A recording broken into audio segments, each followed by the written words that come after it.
A few data points just coming across here. More inflation data to deal with this morning. Downside 2 days in a row here. PPI year over year coming in 2.3% versus 2.5 expected. So 2.3 versus 2.5. 0.2 on the print for the month over month number expected. 0.3 core 3.2 versus 3.3. So in line, I guess you can say, with expectations. Same story for the month over month number. Initial jobless claims 2 weeks in a row here to the upside, 264,000 versus 245,000 expected. We got that higher number last week as well, 242,000. Continuing claims, 1.81 million. That's actually down slightly from 1.82 expected. But yeah, 2 days in a row here, some inflation data coming through. Better than expected. Tons of things moving around so far this morning. Welcome to a pretty busy Thursday morning. We'll talk a little bit about tech and that move that we saw yesterday. Obviously, do we get some follow through here from Alphabet and Google coming off their successful I/O event yesterday? Sharif already has a pre-order for the Fold, the Pixel Fold, but we'll touch on that coming up here. Also, we'll get to some of the other names that reported. There's news on Robinhood this morning. If you ever wanted to or had the inclination to trade 24 hours a day, you're going to be able to. It's Thursday, May 11th, 2023. TraderTV.live starts now.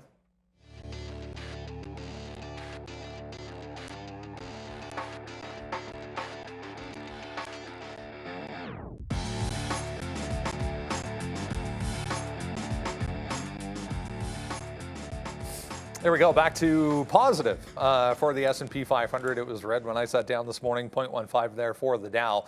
Yeah, NASDAQ showing strength here to start things off once again, as we saw yesterday. Was the NASDAQ on the back of that move from Alphabet. Microsoft pretty strong as well. Meta pretty strong late in the day as well. Pretty red on that board, though. The rest of the way to the downside as we get down to crypto as well, down about 1% for both Bitcoin and Ethereum. Pretty big day as far as what is moving around. Obviously, Disney going to be among the biggest today, coming off a disappointing, I guess, Disney Plus number. Yeah, losing subscribers but growing margins, making up the difference based on the higher prices, guys. So I don't know how sustainable that's going to be. It looks like they also want to do some more stuff with Hulu. So we'll see if they include some more stuff there and increase the price again. Quickly, here's a chart of the initial jobless claims numbers. This is a weekly number. You can see starting to trend back to the upside, which Fitcher Powell has referenced a couple of times. They want to see the employment market overall starting to slow down. So a good look there for initial claims 2 weeks in a row back to the upside as we get going, guys. Who's lining up to trade Robinhood 24 hours a day? 24/5, baby. But you know what's interesting is actually, we were just talking about this, at Day Trade the World here, and this is just true. We've actually had connection to Blue Ocean, and that availability is they're mostly used by a lot of Asian offices, and traders have been trading through Blue Ocean. That's who Robinhood is connecting with to trade from 4 till 8. From 8 till 4 in the overnight session, and they're pretty much the only game in town. It's like they're the single gateway, and you'll route your orders through there. It's all limit orders right now, so there's definitely going to be, it's not new. It's just that they're the first major brokerage to allow it for equity trading. I think there's a couple that have ETF trading and then ETFs only. Robinhood's just going to make it a little bit bigger. Liquidity is going to be junk right now, so there's a reason why no one really trades heavily there, because there's not a lot of liquidity. That could change. But until it does, I think it'll just be, little opportunity sparse here and there. But yeah, there's a lot to get to today. PACW has already transversed the dollar range in the last 30 minutes, losing some deposits, and then getting a news. There's going to be an update on from the FDIC today about deposit insurance. So that's been pretty heavily moving. You've got Google already taking a run toward 115. I was about to say through 115, but it's breaking 114. So that's another 2% to the upside. Aforementioned Disney moving down. So yeah, we got a lot to cover here today. The market is starting the day in the green, and we're all starting the day happy here in the city of Toronto because we did not get swept. Yeah, there was 3 elimination games and all survived. So Knicks, Warriors and wow, what franchises yesterday? Leafs, Knicks, Warriors, Lakers, wow. Heat, amazing couple games, and we're happy about it. Disney, not so happy, down to $95. We're gonna be looking at that for a possible base trade out there. Pac West, of course, moving around. Microsoft, Google, I mean, all AI is all the rage. We're gonna be trying to play some Amazon on a little sneaky play as well. Hopefully we can get that down near that 109 number. PPI, a good one, but just brought the market up, then right back down to where it was before. It's a nice positive day here. And yeah, weather's beautiful outside, 25 degrees. We have our first Little League game tonight. So my stuff is in the car. We'll get changed after. Should be a good day for us. And yeah, I'm just excited. It's Thursday. Week's flown by already. So you're, wow, here comes Disney into 95.50. We should be able to see a 95 break, and then we'll see if that's the bottom or not for Disney there. A little failed report coming through. Yeah, Google, just reading some more information about the search. It should be a good one. Great number yesterday for them, or great conference yesterday for them. Taking out 113, it's looking like, almost 114 here today. So yeah, Google should be another good opportunity. I like Apple, I like all tech until this settles down right now. And the NASDAQ, 13,450, what? I mean, we busted above that 13,400. We'll see if we can hold it. Looks like it's gonna be a good ride, 13,400, 13,300, some sort of bottom targets to look at here today.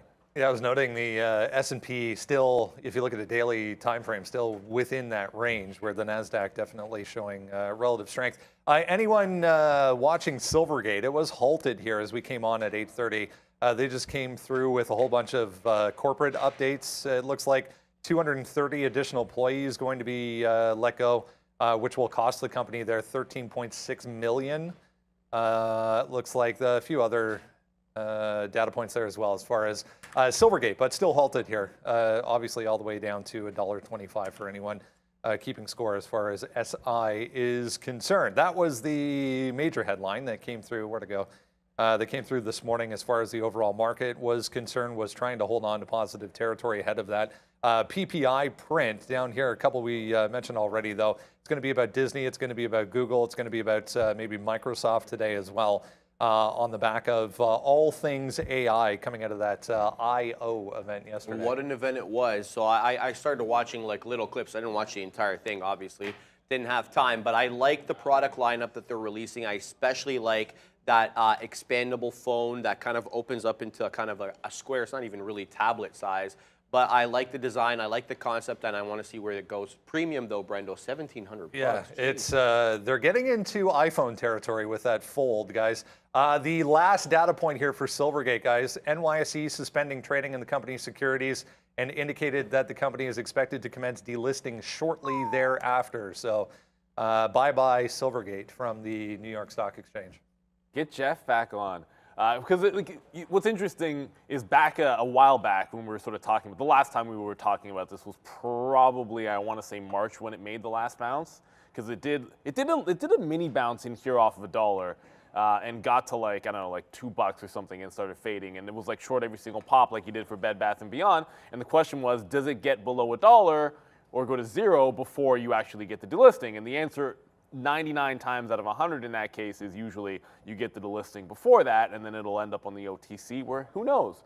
We saw Bed Bath & Beyond open up down there like 8 cents, and I forget where it ended up rallying to. I know it went over 2% or a couple of 100% up there. I think it got to 20 cents at least, but maybe that's what you see next for it. I'd fully expect to see it on the OTC in the next couple of days if that's how it goes. Usually that's the way it works out there. So that'll be the next shoe to drop, I suppose. We usually can't trade it when it's a penny stock, and if it was at $1.25, my guess is it's going to open on the OTC lower than $1, but stranger things have happened. If it's over $1, maybe it's something that we can actually trade on the show when it moves over. My guess is that's not going to be the case, though.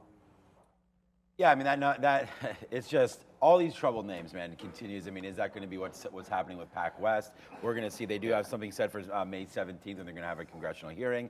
And then today on the FDIC insurance, so that should be another name to watch out for. But I mean, Google, you talked about that with that phone. The price, the phone, they just sort of slipped all that stuff in there, man. Everyone's buying this name because of AI, and they finally came out. You guys remember what started this Microsoft? They had a great report. They had a great report, but when they were talking about AI and their investment into OpenAI, then they came with a nice conference, sort of, and they released kind of the stuff that ChatGPT was going to be able to do, and that they were going to put it into Microsoft Teams, and it was going to be Bing, and they had all these nice examples, and that really rallied Microsoft, and we were all like, oh my God. And then Google came out with a sort of an event the same couple weeks later, or relatively close to that, and it was an epic fail. They didn't have too many examples to prove. They sort of just were like, oh, okay, this is what it does, and they even had an example where it didn't work properly. And then they came out, Sundar Pichai came out and said, look, everybody at Google, their homework is now to take this thing home and get it going and give feedback and blah, blah, blah. And they came yesterday with tons of examples. We were sitting here live on the show with Sharif yesterday when the announcement happened, and it was like, this is what it's going to do. This is what search is going to do. This is the kind of talking that's going to happen with the earbuds as far as languages. And it just kept going and going, and integrated with Adobe and examples galore. And then everyone's like, wow. And then all of a sudden the stock goes boom, as we expected. And there it is, man. It's a huge move up for Google yesterday. I don't know if this changes anything. We all knew that they were going to come with some heat. So for me, it's well overdone here. I don't know what to do. It's my largest holding now, and I mean, I'm going to stay in it. I don't think there's any real reason to get out, but I do worry about this debt limit. I mean, we do worry about this market being way overheated over the last, couple months, quite frankly, or since this new year. I mean, what is the NASDAQ even up this year? We can go back and look at it. I should know that number.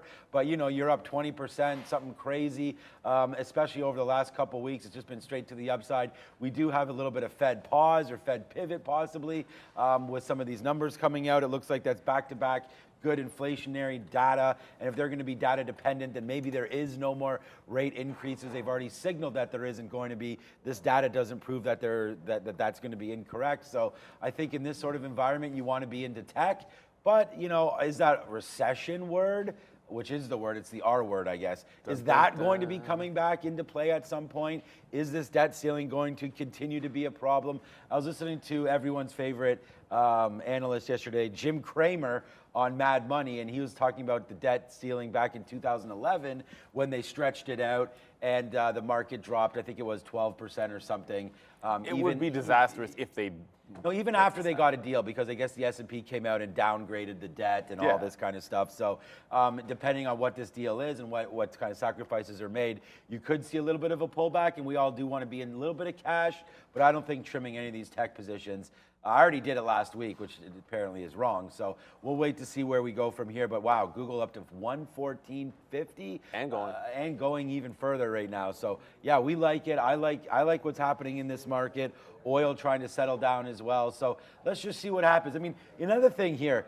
I haven't heard any. I mean, Russia, Ukraine is still a thing. Like you don't hear anything. You anymore. don't hear anything about that. We don't hear anything about China-U.S. relations too much anymore right now. So let's just see what happens. Maybe it's going to take a couple balloons to be fired off in the air again. Yeah, wouldn't put it past anyone for that. Mullen, fan favorite here, Mullen, guys, to the upside this morning, about 8%, or it was 8%, back to $1.50. On this note, it would appear $15,755,000 in a lease agreement with this MGT lease company for 250 of its Class 3 commercial EV vehicles. So a few people were mentioning Mullen this morning, moving higher. I also saw a few people talking about Unity. Back to 31, I guess. Yeah, nice look here for Unity coming off earnings report as well after the close, 8.5%. Yeah, I saw that this morning on Unity. Not too sure about them, but I did a little bit of research here on Mullen. Looks like this MGT Leasing is a repeat customer, having ordered already from Mullen, and it's been a good little stint for Mullen. They got a big order of 1,000 units placed early May by Randy Marion, Brendo, for their cargo van. So it's been a good little stint for Mullen, holding up at that 150. Randy's buying commercial vehicles as well. All right. Randy's leasing 250 commercial vehicles, apparently. What's Randy doing? Why doesn't he tell us this yesterday? If we knew, if Randy had let us know, and hey, obviously, Siri, call Randy. Obviously, you know, he let us know, but let us know on the down low because we could have made some coinage. You were getting Mullen at like $1.40 yesterday. Did you actually call him? It's calling Randy calling right Randy now. right I'm gonna now. have to. He's not in today, I don't think. Yeah, I know. That's why. I mean, where is he? That's cancel. Well, he's in the man There we go. cave. It says, "Would you like to confirm?" I said no. Cancel. Stupid AI. He's either fishing or man cave or you know. One of those. Is he not here? Is that confirmed? I haven't seen. Usually, he's he here. is here. He's Well, I here. haven't seen him around He's yet. got to sign the paperwork on that Mullen deal. Oh, his car's here, so then he must be here. I just haven't seen him around yet. Yeah. He's using the fax machine to fax over that order there for 230. But we can look. I mean, we joke about it. I mean, Mullen, we've already seen that reverse not be split bad. back up to the upside right now. It's $1.49. Maybe it does get some movement here today, up 7%. So yeah, nice done. 4.3 million. You know, now that it's above $1, it's definitely tradable. I should have been trading it the last couple of days for sure. Neil, this is right up your alley, man. This is a rebate stock right now. Look what it did yesterday. It moved 6 But I'm not cents. paying attention to it. Like No, but you know what the problem is too? I don't know what the volume is. and it's probably low volume and all dark pools is my guess. Yeah. And what we mean by rebate stock is just that when it moves like this, you know, if you're just sitting here, look at this chart. Like you could buy and sell. So, and then if you're lucky enough, you maybe get some inside prints. But yeah, that's probably not a good strategy. But today, the difference is like now, back in the day, you could lose like a penny at a time all the time, but you're making so much on rebates that would make money. But now you actually have to make the spread because the algos have chewed up that game. So, but this isn't that bad on the chart. Really, it's not. Brankles. Here, stand over here and turn around. I want to show everyone what you'd rather be doing right now. He'd rather be trading than setting up workstations. Thank you so much, Brankles, for that one. That is Trader TV. But he's got Live to. Gear. We put that on the back of the sweaters, so pick one up on our YouTube store. Back over to you guys. All right, let's talk a little bit about what is to come as well as far as Fed speak today. We had Kashkari. It was supposed to be right now. I was sitting here waiting for some comments to come through, but I'm not seeing anything yet. He's speaking at an event, though. There is going to be a Q&A. So anytime there is a Q&A with Kashkari specifically, that can provide us with some talking points, at least, to discuss. And then this is the other one. I'll zoom in here so you can see it. But so Kashkari at 8:45, and then Waller, Fed's Waller coming up at 10:15 this morning as well. So we're back into that period where, you know, all these Fed representatives can come through with potential market moving. Yeah, comments. hopefully he doesn't tell everybody how much money the Fed has, which was unlimited according to him last time.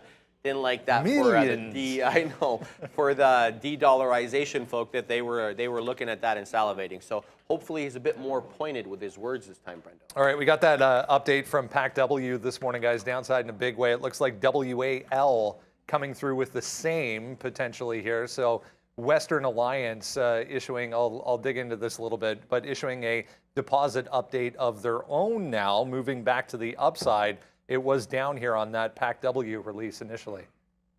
Yeah, losing 9.5% of your deposits in a week is not necessarily going to be a good thing. And so PACW, it was recovering. You had a flat bottom break here, $5. And then there was, that's the 15 minute, but I can show you what happened. It was, this dark pool wick. So right around here-ish, I want to say, is when there was that announcement that the FDIC was going to be releasing a statement today on deposit insurance. None of this past 550 is real. I think that's just a late dark pool dump at the previous close price. Yeah, it is, because it closed at 608. That wick is 608, so that's some overnight nonsense at 608. So it got all the way up to 550 and then faded right back in. So the $5 level has been sort of reestablished here. I think any squeeze starts at that price and works its way up. Not really sure what's up with Wall. I didn't really see specifically what the announcement was in terms of their deposits. I would make these. That they were up. Their deposits were up. That would make sense given the reaction of the stock. It's back above that 26 level, which is big. So if that's true, their deposits were up, and you're reclaiming like the previous FRC, like this is like the FRC dump. And then this is the higher low it got put in. So that was support for so long. If it's reestablishing there, that's got some runway up to the top. Obviously, your ear to the ground for any FDIC news that comes out during the day. But yeah, if they really increase their deposits, I would say relative strength to Wall. And as long as we're under 5 on PACW, that sets up for a short, although it could break that price like several times throughout the day, I would expect. It's already been back and forth about $5, like 5 times. So I'm going to wait till the open to make any calls on PAC-W. If it halts down or up, the jam. I usually like to structure a trade on the reopening there, using that halt level and the general direction to move first. I just want to. We are at a name that we talk about often, but probably not often enough, considering it's only a $27 name and not really thrown into all this problem as of yet. But it's not good, man. It's not good for BAC. A Bank of America is at its 52-week low right now and looking to break on the daily chart here. I mean, it has not been a good run. I was just looking at JP Morgan. JP Morgan's still 136. JP Morgan's actually near that top, that 140, 144 area for JPM. But look at Bank of America. I mean, it's getting really, really interesting down here in my opinion. And I think if you take, sure, that bottom wick is 26.20 or something, but it's this close right here that's actually the printed 52-week low right now, 26.62. So you're really close to hitting that. I think we go short if we take down, forget about that bottom wick. I think if we take this level where we close down 26.60 right there, I think this is going to be a short. So if that's going to be the case, let's just wait to see if any of these banks bump up a little bit there. But I didn't realize Bank of America was actually this bad and down here where it is right now. I sold out of my Goldman Sachs and my JP Morgan, holding very, very small pieces of those, not in Bank of America. But maybe this one, because it's so low, is it so good because it's so low? I mean, this was 28 all the way down to 27. We had a huge move yesterday in the names that we were trading, Google, AMD, all the tech names, but really lost in the shuffle here. And I'm surprised. This is pretty clean to the downside. There's that bump off 27. I think if we take 27 today on negative bank news, I'll just short that bottom, man. Short 27. I think it's like 30 cents worth of risk. What if you take 500 shares? I mean, everybody's share size is whatever they want, but I don't think there's that much risk there. And then I think if you break 27, you definitely see that bottom of 26.60. So that's why I said 27.30. That's 30 cents worth of risk, and I think you have 30 cents worth of downside here in Bank of America. I'm just surprised it's actually this beat up, and I didn't realize that it was this low. So Bank of America right now making some moves to the downside. I just want to check out what its PE is, to be honest with you right now. 8 right here, so again, that's still, maybe that's a little bit high. It could go lower than that. JP Morgan's only at 10, yeah, so let's check out, Morgan Stanley's a little bit of different than everybody else. 14 for Morgan, so yeah, 8, it's starting to get pretty cheap, for, 11. So that's what I'm saying. What Bank of America down there with an 8 PE just seems, I don't know, man, maybe there's more brewing under this. We got to do some research here with Bank of America. I'm surprised how low it is. All right, let's get some analyst moves here for you this morning. I'll show you this first. This is Roblox today.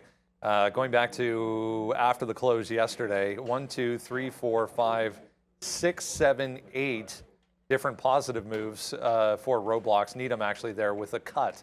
The only one cutting their price target today.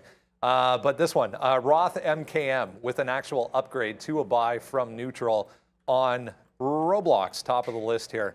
But multiple positive moves there for RBLX. Pfizer downside, Block, SQ, Twilio we talked about yesterday, bottom of the list there as well. You just sort of gloss over one of those names. Yeah, can we put that back up there if you have a second? What? Can we put that up again if you have a second? Whoa, throw it right back up, please. Mahad, somebody, can we put that back up if we have a second? So Pfizer with the downgrade, Block with the downgrade, gloss over, and then Twilio with the downgrade. Okay. Yeah, I wanted to look at Roblox. I think Roblox with multiple upgrades today. I think Roblox, yes. That moved yesterday. That's on my sticky note there today. And then, unfortunately, like we said with Block and PayPal, we were talking about PayPal earlier. Where does PayPal go from here? It's down to $63 right now and continuing the move lower every day. That was a bad earnings report. They took out their 52-week low, and there's no reason to be buying PayPal right now, and maybe that just passes forward to Square. Maybe it does. The gloss over Playboy. That's how we roll? Really? Okay, well, no one's going to trade Playboy today, let's be honest about it. But Roblox, I hope we do, because if we do, we're looking for some longs. Like this is a stock that has been making its base for quite some time. You saw in the earnings, it was a first move down, but they liked, they liked the numbers overall, at least in terms of growth of the base. The breakout was pretty tremendous. You took out the 200 period and kept going. That's at about 38, but it was like 37.50 to 38. That was the buy zone. I think you have a chance, if we can continue this, to get to that 50 period, 41, resistance at 42. That would be a zone where I would think there could be a short at that. On it, I said yesterday I didn't really look for any shorts, and 41 to 42 would be where I would think about it. So the buy zone for me is 37.5 to 38. If we just take out the top, I haven't really been favoring breakout trades, I'm not going to lie. But yeah, you're at that $40 right now, so there's really no breakout to be had at 40 even, let's be real. So I'd probably have to find my way into it if it ends up breaking up. But that's what we did last time. Like when it broke out and we're sort of a little bit late to the party, it was already through 37 at the open. We just waited for it to do a first dip in consolidation and bought that up. So I'm only looking long on Roblox. If it goes down, I guess I'm not likely to trade. Hopefully, if it trends down, I don't trade it at all. But I will at least be taking one shot on the buy the dip here for Roblox. PayPal, I guess it's a short till it's not. I'm not even sure. I pulled it up and I wasn't even sure where I wanted to pick it up. For a short trade. I was like, 66? I was like, maybe 65 or 66 is round numbers. If it were to pop, if it breaks the bottom, maybe you want a bottom break to 60. I'm not really sure. I don't know if I said look short, but I'm not sure where I want to be short this name right now. I'm just not sure the bottom's in. It hasn't shown any signs of that just yet. Usually you want to see something that gaps down like this, settle down for a day or two. There has been no settle down phase for this stock. It hasn't consolidated yet. Settle down, everything will be all right. Yeah, today's sticky note is here. It's Roblox. We talked about it. It's all over. We have 38 long written down here. And we're just talking about some positive analysts yesterday. You can check it out. I briefed these stocks down there, talking about some of their numbers from yesterday. And I really like the dip buy into 38. So find it at Trader TV, Sean, on the sticky note. And the reason why I like that, it's just a 200 period on a 5-minute chart. It's not like it's anything, it's just this has been support all the way through here. You could, I was looking at a 3-minute, it's the same thing if you look at a 3-minute, just depending on what sort of time frame you're looking at. It's actually better on a 3-minute. I'll probably go back to a 3-minute, but it's even just this 50 period that we're watching right here, right? So yesterday it never really broke the 50 period until the end of the day there where it pulled back, and then we stopped at 39. So right now this 50 period is moving up to 39.75. We're already well above that. So I'm just saying, if off the open, I mean, this is Roblox's earnings yesterday. No one knew what it wanted to do. But if you just go back to the couple of days before that, like nice move up. This is 35 up to 36.70. That's $1. And if that wick is actually right, you get like $1.50 off the open, then fade back in. The day before that, not too much action on the open. What I was getting at is, we're missing data right there for some strange reason, is that you get a little choppy action off of the open. Look at this dip down. That's a dip down of $1.50 before it rips into the close. So if we think the NASDAQ is going to be strong today, I do think there's a potential for some sale in Roblox, up 3% off of yesterday. Yesterday, this name was $32. Today, it's $41. So I could see some pullbacks in Roblox. And what we'll look at here, this is a 3-minute chart. I think it's probably better to use a 3-minute. That's 38.50 or so here for Roblox, down to 38. Protect that 38 bottom that we bounced off yesterday. So to me, it's pretty simple. On that note, I like Roblox all there. And I know people were talking about Playboy and like, oh my God, Playboy is only $1.75. Remember the thing about this name was it was really hot during the NFT craze. Yeah, exactly. Now I don't, I know maybe when we were kids, and I'm talking about, 10 years ago, maybe Playboy was something that everyone was into, but right now, I don't know. I don't hear much of the name unless, I don't know, some activist steps in here. I don't really see too much pull through on this name. I turned down, actually I didn't turn down a trip to the mansion. I discussed a trip to the mansion and ended up not going, and I basically never lived it down because the stories that came out of it from a couple of buddies of ours, and yeah, the stories that came out of that one were a lot of fun. But yeah, it's not really that much of a thing anymore, to be honest with you. First segment of the show brought to you by Surge Trader, where traders can get a funded trading account up to $1 million, keep 90% of the profits, trade stocks, indices, Forex, crypto, and more. Program has simple rules, no time limits. SurgeTrader.com/TTV Bottom of the screen there, TTV, promo code gets you 10% off. Shout out to Surge Trader as always. Let's go right to Arun here, get a check of the futures as we head towards the open coming off. I mean, we're discussing the fact that the NASDAQ relatively strong yesterday, the S&P still kind of within the range here. Arun, still definitely a top anyways that needs to be broken. Yeah, the issue is yesterday we had everything we needed to break out, right? We had that CPI number, we had strong movement in the free market, and then the market opens, and that was quite the aggressive move back to the downside. And then once we actually eventually broke through the 40s level, we went through 20 as well, which opened up the downside even further, but then we failed that as well. So we failed the upside, we failed the downside. Usually when we have the upside fail and the downside fail, that just indicates a widening range, and it seems like that's what we're going to be playing with here. So I've just kind of somewhat marked off yesterday's high as something to work with. Downside, I'm not going to mark anything to the downside. Slight negative bias. Let's see if we can find something to work with yesterday's high of 75, 41.75. If we can find the right trade that sets up in the right spot, I'm looking somewhere around 55 into 75. That would make sense to me.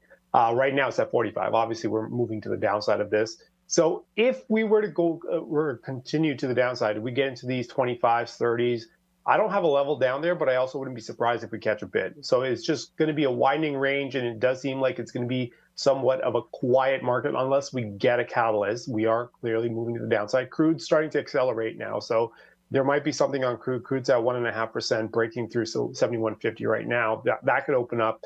Let's see if that can continue on and open this market up to the downside. I know there was some things to watch out for. I know like the PPI number came out, but we do have Fed Waller at 10.15. Maybe a catalyst there. We'll see if that brings anything to the table in terms of volatility, but we do need something to kind of get this market out of the idea of range trading and into an expansionary move. We haven't had anything yet. CPI was the best chance. That didn't work. PPI didn't do anything. Let's see if Fed Waller can bring something. Great stuff. Thanks, Arun. We'll check back in again tomorrow morning. Let's get into everything else you need to know as we head towards the open here. At 9:30, if you haven't done so, go to watchlist.tradertv.live, enter your email address, and you get that right to your inbox for free every single day. The watch list, guys, let's talk about, I was watching Krispy Kreme here, just a side note before we do get going. D-Nut, up 4% off earnings. I actually went to high school with the CFO of this company now, so shout out to Krispy Kreme with a decent report. Walt Disney, guys, downside off of losing, streaming subscribers in Q2, 300,000 of which came from the US and Canada, so not a good look for Disney today. Yeah, they lose subscribers, Brendo, but they increase ARPU, average revenue per user. They also saw growth, surprisingly, in ESPN Plus. Hulu subscribers came in flat, but Parks jumped 17% because people are going out more. Yeah, what do we do here, guys? Is there a trade for Disney at this point? No, completely no trade at all. The Alamo. For Disney, but yeah, someone said the Alamo was 94.50, so we're going to have to draw some lines. I think the line in the sand is 95, but you're going to break that early. Look, I just feel like Disney, they're back down. There's not too many names that are actually, somewhat blue chip companies like this, like Disney, that are back at there. I mean, unless you're talking, even banks aren't even at their COVID lows. And Disney's right here. The COVID low is $80. You're at 95. And then you got this huge bump up to 181. I remember selling some at 175 or 165, which was an amazing sale for that. I wish I would have sold them all. I only sell small pieces, which is crazy. Well, it's not really. Like now I regret selling some Google, right? The parks are so damn strong, and we know that they're losing money on this streaming, and that was part of it. With Bob Iger coming back, he wanted to talk about a return to profitability. So obviously they're not going to get that big bump in streaming numbers as they try to pull back some of the customer acquisition costs. But they're $16 billion in parks. It's absolutely huge number there for Disney, and I just think it's going to eventually work. I remember I bought at 98, so we're down now. We had this up to 102, 103. We didn't get out of anything, and then for me, the line in the sand for me was down here around $90. So let's see. This might be that opportunity to see if we can test and hang around 92, 93. In which, if it does get down there, we'll probably buy a little bit more. I don't mind the name. I just think it needs to sort of settle down a little bit here. Its PE is still fine. I thought I was looking at it the other day. Let's see if it's adjusted adjusted since. Yeah, well, now it's 56, so it's not fine. That's going to come down, so I don't think that's adjusted. So we'll see if this can get back into here, into $90 or so for Disney. I feel like that P is not correct for them, but anyways, not a good quarter. I like the park business. We know streaming is only profitable for one name. We saw Paramount cut costs a couple weeks ago, and that was a horrible quarter as well. So maybe this is the last of the swoosh downs. I have the out at 90. If it hits there, it hits there. There's also political headwinds right now as well with DeSantis, and that's not going anywhere, I would imagine. So I like Disney for long term. But again, if you break through that $90 mark, then maybe we just let it settle down and then you get back in on the next quarter or something like that. You know, they've cut their dividend a while back, so that's not the reason to hold the name. I don't know. There's a couple big movies coming out, I guess. Neil, you talked about some of the Marvel franchise going through. They got a huge one coming. Yeah, they've lost money there with, I think it was Indiana Jones and a few different things that they've been advertising with. So, yeah, we'll have to wait to see for Disney. But I like the long. I feel like it'll be in there somewhere today. Just got to find a base. I think it was Ponzi Fonzie. Maybe it was Ponzi Fonzie that said 94.50. Shout out to you if it was you. Is the Alamo on Disney? I'm not sure. Like, because to me, like, if you're saying a price level on the stock today is the Alamo, like it should be, like you know, it should be that big defense level. I think that level would be if it got to 90 today. That would be over 10% to the downside. It's currently already 5. If you look at the consolidation break that's happening, like a real line in the sand level to me is a 90 level. If it gets there, you know, that's you put up a last stand for sure. It's a flat bottom break in some regards through 96. Both moving averages taken out here. It's hard for me not to look at this and say, okay, well, I got to be at least open to the idea of a 96.5 short if we get a pop to the upside and look for a rollover off that breakdown price and then wait for 90 even. So that's kind of where my mind is at here. There was, I guess, one shot to grab that at 8:30 or 8:15 or whatever it might have been. Not a time that I would be trading Disney on an earnings day. I don't like that pre-market unless it's specific types of names. So, you know, if we get a pop into 96.50, I think that's an area that I'd look for a curl. I want to try to be in for something like that. If it's bouncing off a low, I'd rather get in on the curl, like make a top around there, get in on the back end, try not to get in on the front end. It's an easy thing to say. It's not always an easy thing to do to get in on the back end of a trade.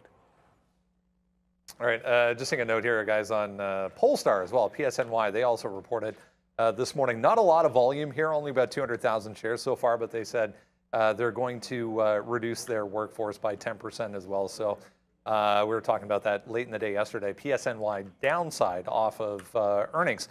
Let's talk Google. We covered it a little bit there heading up to 9 o'clock, but I mean, looks great in the pre-market to say the least.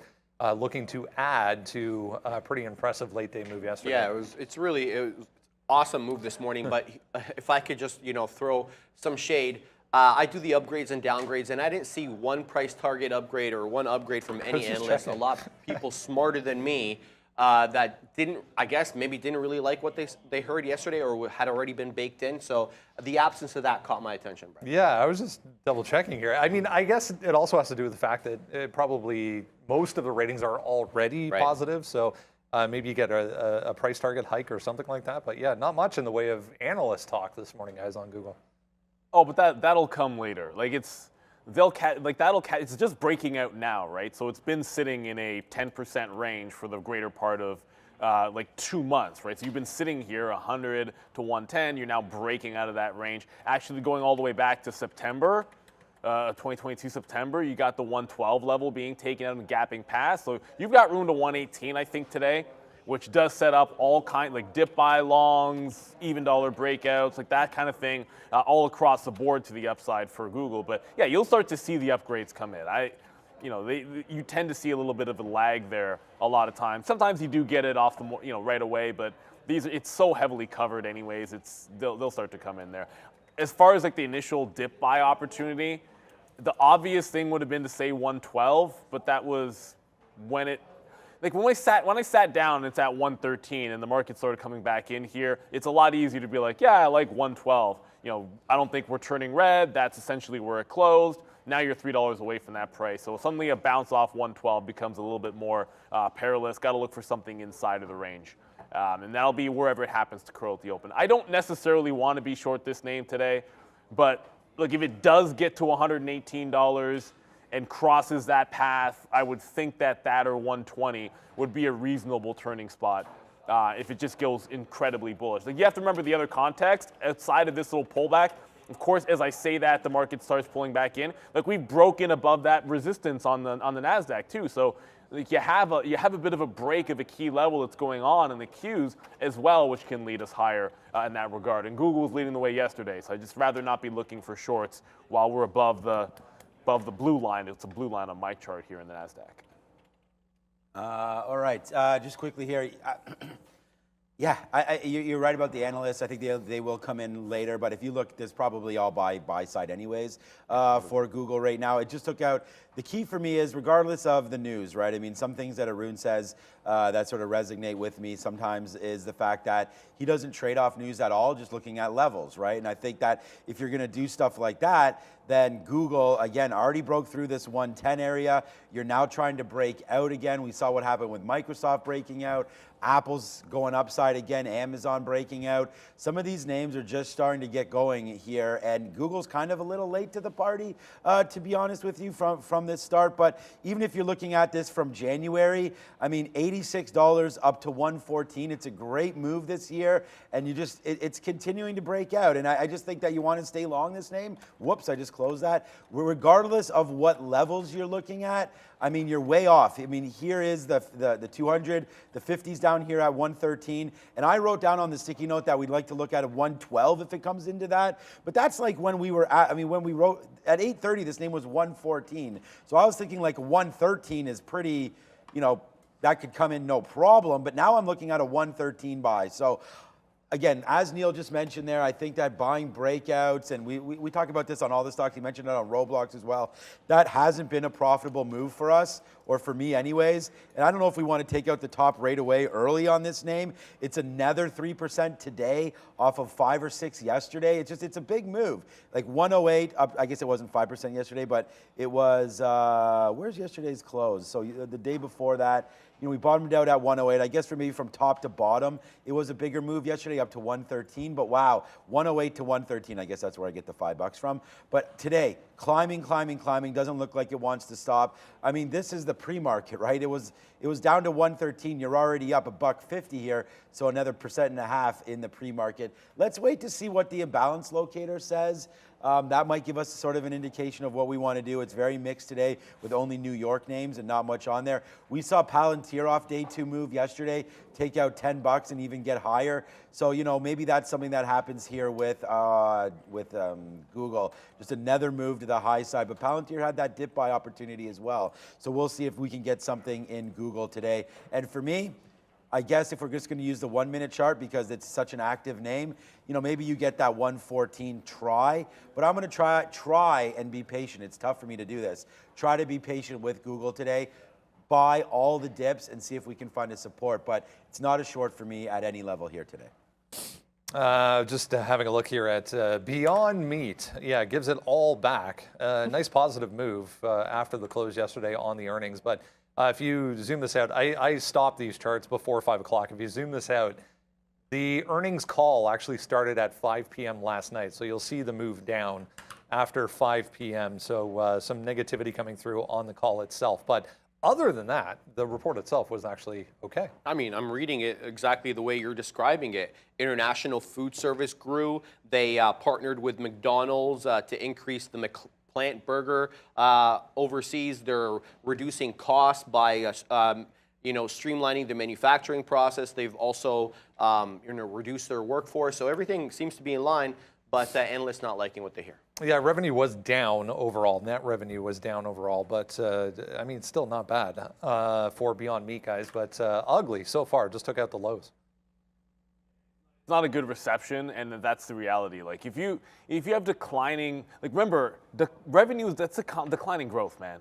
And if a company's not making money in this environment and it has declining growth, then you're running out of runway, and that's, I think, what has been causing this move to the downside. Now there is a flat bottom potential break here, or a double bottom break. If this gets to $11, It's already hit 11 twice, and each time with some seriously healthy bounces. Now, it's a very different environment when it was bouncing around there. This move down has been much more, what's the word I want to use, like much more linear to the downside. It's not a panic into that 11. It has been slowly grinding into that price. But hey, if it gets to $11, I think I look for a long at that price. The volume is actually pretty darn bad. Like, there's not really much trading going on here, so I don't want to touch this thing with a 10-foot pole until you have some kind of a move at the open or volume tell you what to do. But you just had a 12 bottom breached. I've seen crazier things. It's 33% short.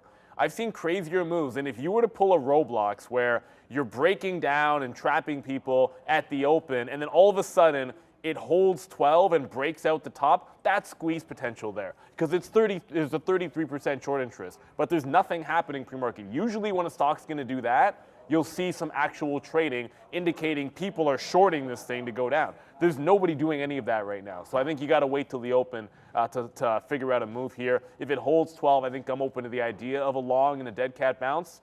11 would be a level that we have to pay attention to because it was huge on the daily. I'm really disappointed with Beyond Meat. I mean, this was another name that I was in. I'm out of it now, but was in and made good money on it off the IPO, and it started to rip up. We talked about how crazy Beyond Meat had gone during its early days because it was changing the world, right? But then at the same time, I'm just really surprised that it's not a bigger news story. Like, I talk about it all the time with my daughter's vegetarian, and it's like, you know, you go to something like she gets the poutine, which probably has a beef gravy, so it's not like but she thinks she's vegetarian anyways, and it's one of those things where McDonald's doesn't have any options if you are vegan or vegetarian here, at least here in Toronto and throughout Canada. I've never seen a Beyond Burger there, and I just think that's a great opportunity for them to land that contract. Now maybe they're not making any money on it, but just flat out for exposure. And look where Beyond Meat is. You're right at the bottoms once again. Yes, sure, it's Randy. Congratulations on Mullen and everything today. 230 electric vehicles sourced, so that's great. How about the Leafs? We got it. Hell we got yeah, it. that's what I'm talking about. Leafs in 7 is the chance. Yes. Going around here. I've already bet it, and here, cheers. Cheers. And Pratt, I think I'm going to get out of that Lakers bet. You see, Anthony Davis got hurt, by the way. No, Anthony Davis isn't. No. Yeah, Anthony Davis is back in street hurt. clothes. No, I'm not putting it on the Leafs, no. Yo, slow down, bro. I've already got the Leafs in 7. I bet Leafs in 7 already. I already did there, big guy. Anyways, plus 650. I already have the Leafs in 7, so we'll see. I could probably get out of that for some profitable trades as well. But no, Beyond Meat, what I was getting at is just before Randy came through, is just that Beyond Meat is down here at $11. And I wonder if it's just time to buy it, honestly, and then you get out if it breaks back down through 11. I feel like there's a lot going for them, but just the stock hasn't reacted. There's a big short interest. There is a potential for this thing to get to the upside. Might be time to put this into some sort of an account and trade it for a swing trade. I don't see why you can't get back to the 50 period here. The numbers are bad, but you know, they're talking about expansion. I just wonder if something hits here, does Beyond Meat, is it possibly even, you know, a buyout candidate? You know, there's some science behind all of this. They have the brand recognition. I just wonder if, like I said, I just wonder if it's a marketing problem here with Beyond Meat. Like, they should be better. They're in Walmart. They're in all the major grocery chains. I'm surprised. There's a lot. Even when you go here to restaurants, it says right on the restaurant, like Beyond Meat Burger or whatever, and they're using it. So I don't know what the problem is, but I don't really want to go short the name. I just feel like it's down here at $11. I'd rather wait and see if you do get a bump here today on Beyond Meat. It could tank pretty good off the open with the short interest. So we'll see if they drive it even lower to that 52-week bottom of 1130, and then if you can get long around 1130, I think it's worth the shot. But we'll have to see what happens. All right, quickly, here's Peloton, guys, getting crushed right now. Down 12% on a recall, so 2 million bikes going to be recalled here by health and safety. So heads up on Peloton taking out recent lows on the daily chart as well. 687 was kind of the last line in the sand there. 13% right now for Peloton. Let's talk Robinhood off of the watch list. First of all, the earnings were actually decent. They beat revenue estimates right across the board. But I don't know, Sharif, you going to trade 24.5 here on Robinhood? I was going to ask you the same thing, Brendo. No, seriously, no, I won't. Because We were just talking about this off camera. The spreads are probably ridiculous, and the liquidity is probably nonsensical. So, but what I did take from this, Brendo, is that retail trading is still down, and the majority of the money that they made was through interest income. So for them, that usually means margins. So that's not what I want to see. I don't feel that's a sustainable business model. So we'll see what goes. Yeah, and here is that chart, just to emphasize that point. The light green here in the latest quarter is the net interest revenue. So you can see that bar specifically on this chart has been doing nothing but going straight up across the board. I mean, total revenue decent as well for Hood guys, but 24/5 trading coming to Robinhood. Yes, sir. Like we were saying at the open of the show, like there has been trading during that session available, and for a prop floor like us, the Blue Ocean is available to us, and you can trade it. There's not a ton of liquidity there. I think maybe Robinhood entering the market can change that a little bit here. Not a ton of volume pre-market, but, and there's always a but there, it's kind of breaking out on the daily. Like you got the 50 back. You made some higher lows in there. It's just you're trying to take out the 200 period. It's just, this gets more interesting if on volume you break like 10, 10, 20. Like it's already moved 15% into this. So like you're getting into the 200 period moving average. You've rejected 10 in the aftermarket there. So I need to see this above 10 to get really excited about it. Because how many times have we seen the old, okay, we're up into the number, you get the nice print, nobody cares, let's just take the profit, and then we get a big kind of pullback. So, you know, I don't want to say wake me up when we break out at 10.20 because you could always hold the 50 period and then suddenly 9 to 9.25 is a reasonable zone. Just not the first place I want to trade. That Peloton thing, I'm not sure I understand. Like, what's the recall for? Like a falling hazard? I just don't understand how it's a recall on their How is there a falling bikes? hazard on a bike, I don't. on a stationary bike? What is a fall hazard on a stationary bike? I understand the issue with the treadmill, but the bike, we're saying the bike's been around forever, so I'm not sure what that is. I feel like they just had a run of, like I said, it's probably the weighting is off on something's something. weird, but it did bounce off a big level here. So 650, well, 660. If you go all the way back to like mid last year, or call it last quarter last year, you did already bounce off this level. So there's something that's already holding this up. It wicked it on that news. This is your Alamo right here at 650 at where Peloton sits now. It's going to be short sell restricted, obviously. I've already seen some stacked bids and offers, so there's a lot of activity around this price level. I almost feel like with that gap down, if it holds that low, you could get a bit of a relief rally. I'm just going to quickly double check. Let me find the short interest on Peloton. Oh, it's only 12%. Yeah, it's nothing. Okay, so I thought it was a bit more than that, but it's not nothing. If that had been like 25%, I think I'd like the long a little better off 650. But that's only 12%. But eyes on that 650 level. If it can bounce off there, it doesn't break the low. There's only one place that it can go, and I'd be surprised if it held green today. So this is not a Roblox situation. If it gets back to the top, I think I short it. Roblox, when it got back to the top, that was a jailbreak.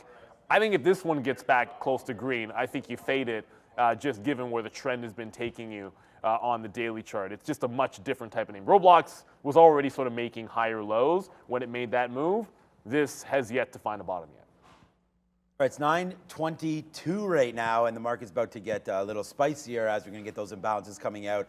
And then, like Maroon talked about, some Fed speak today as well. But yeah, that Peloton story is a little strange to me. We'll see what happens with it. I don't think it's a trade until we find out a little bit more. But you are near that 52-week bottom, so that's pretty interesting there for Peloton, with news just hitting right now about that recall. It's only a $2 billion market cap, so I don't know. 2 million bikes seems to be a lot. Like if they have to spend, even $50 a bike to fix those, and then all the shipping back and forth and all that, it's not great. So I need to find out some more information before we really go too crazy on that one.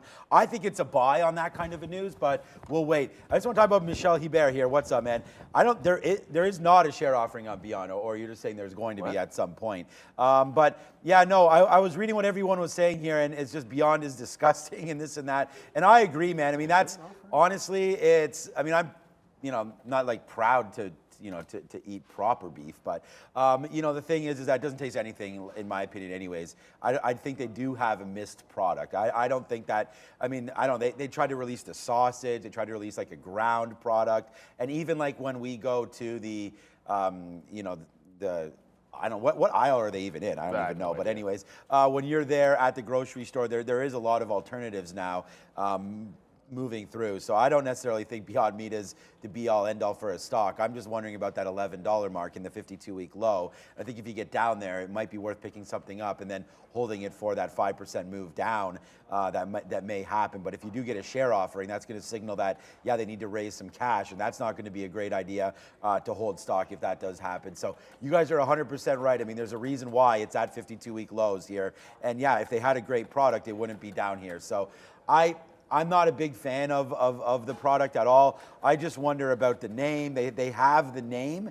So if someone can come in there and scoop it up, you know, there's something. They've spent a lot of money on acquisition for customers and getting their sales targets out there. Getting sales out there. Making money is a different story, and then getting repeat customers. But what if a Pepsi or someone in Tyson Foods or somebody just came out with maybe a little bit better of an idea on how to get this rolling? Maybe there's a potential there with Beyond Meat. I am not a shareholder, so I'm just talking about the price action here today, down 7%. All right. We can stay here for a second. Let's just look at Google because the imbalances are coming out. I know that there's something that we have to do with as far as the watches is concerned, and we're going to get there in a minute, so just hold on. Let's just see what happens there. There it is. Oh, wow. All right, right on target there. Google comes out with a sell, but look what happens to the stock. Yeah, that's nice. Absolutely nothing right there. Well, wait a second. L was a buy, and Goog is a sell. So maybe that's why nothing happened right now. Like, what, you want Class A? Like, well, I don't know what the difference would be there. Disney with the sell, we sort of indicated that as well. I just thought there might have been something on Disney or Google, but it's funny. One is one way. Maybe you can arb it, but yeah, see, that's not moving down as a sell, and that's not moving up as a buy. So right now, Google's on there, Disney's on there. Other than that, not too much else. Shopify off that 65, but you missed that yesterday. So let's wrap this up and go over to the big guys. More on Pelaton here, guys. It's the seat post. So looks like an issue or potential issue with the breakage of the seat post during use. So that's the reason for the recall there for Peloton. Down here, so Beyond filed, so there's a difference. They filed for a 200 million ATM. So they didn't actually execute it, but they filed for the ability to do that at some point in the future. So just be aware on Beyond.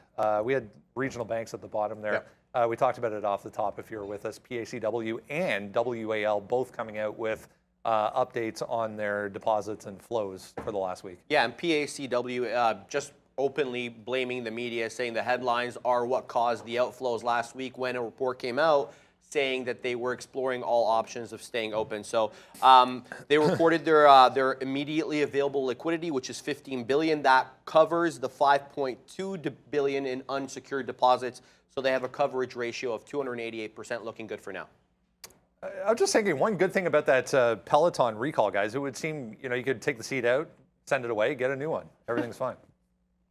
Yeah, like I don't know how much that'll cost them, but it doesn't seem like a complex fix. I mean, who knows? But I'm glad we got that settled. Oh, this is kind of an unrelated note, but you know, that note on the filing for the offering for Beyond Meat. Anytime you're trading or thinking of swinging one of those like small caps that runs, it's not a bad idea as a part of your research to go and look back and see if they have an open filing and they can just flip an offering on you really quick, because there is a time lag. Like a stock goes ape, and then all of a sudden, if they can just issue and they've already filed previously, then they can slap that like in the next day or two when the stock is going, and then you don't make any money on your swing. So the other thing you can do is, if you do that research, you can know, because if they have to file, it's a time process there. Like if you want to swing something for a week and it's some crazy small cap, you don't want to get rugged, it's a good idea to know that. We know that now about Beyond Meat. PACW, I like it at that $5 level. If it does a pop now to 5, it would be at risk of potentially halting right away. Google is... So I don't know that I want that halt. 115 already. This is Google. It's just 115.50. This is going to be one of those days where it's like, okay, well, where are we getting in? Where are we getting in? It's going to push so far. This is. I don't think we're getting in, man. Well, I mean, buy right off the open, I think might be one of your only opportunities. It's going to 120 because I'm going to put a 119.90 offer. So it's 119.90. I mean, if it goes up to 120, I'm logging into my account and getting some more out for Google, because I got some out the other day at 107. We talked about that live on the show as it was bumping up to that 108 level right here, and then all of a sudden now it's adios amigos to the upside right now and still going. So watch out for Google here today. Look at that bump. We told you that the imbalances came out, and it was a sell on one and a buy on the other. Now they've sort of paired off. There's not much going on there except for this Palantir buy, which I think this is a good opportunity as well today. Palantir, anywhere back near that 10, you have a 980 bid coming through. So with less than a minute to go there, and I was just talking about that 980 as a possible support area. Yesterday we dipped down to 962. That's profit taking, I believe, and then into here we held 980. So we'll have to watch out for that bid coming on Palantir. If that comes in, we want to take a Palantir long. Only 40 seconds right now. We had that talk yesterday. It's 9:29, 24, 25, 26. So we're here in Toronto, Ontario. So it's 9:29 and 30 seconds right now. So if you are delayed, I just gave you the rundown of what we're looking at. That's our time here.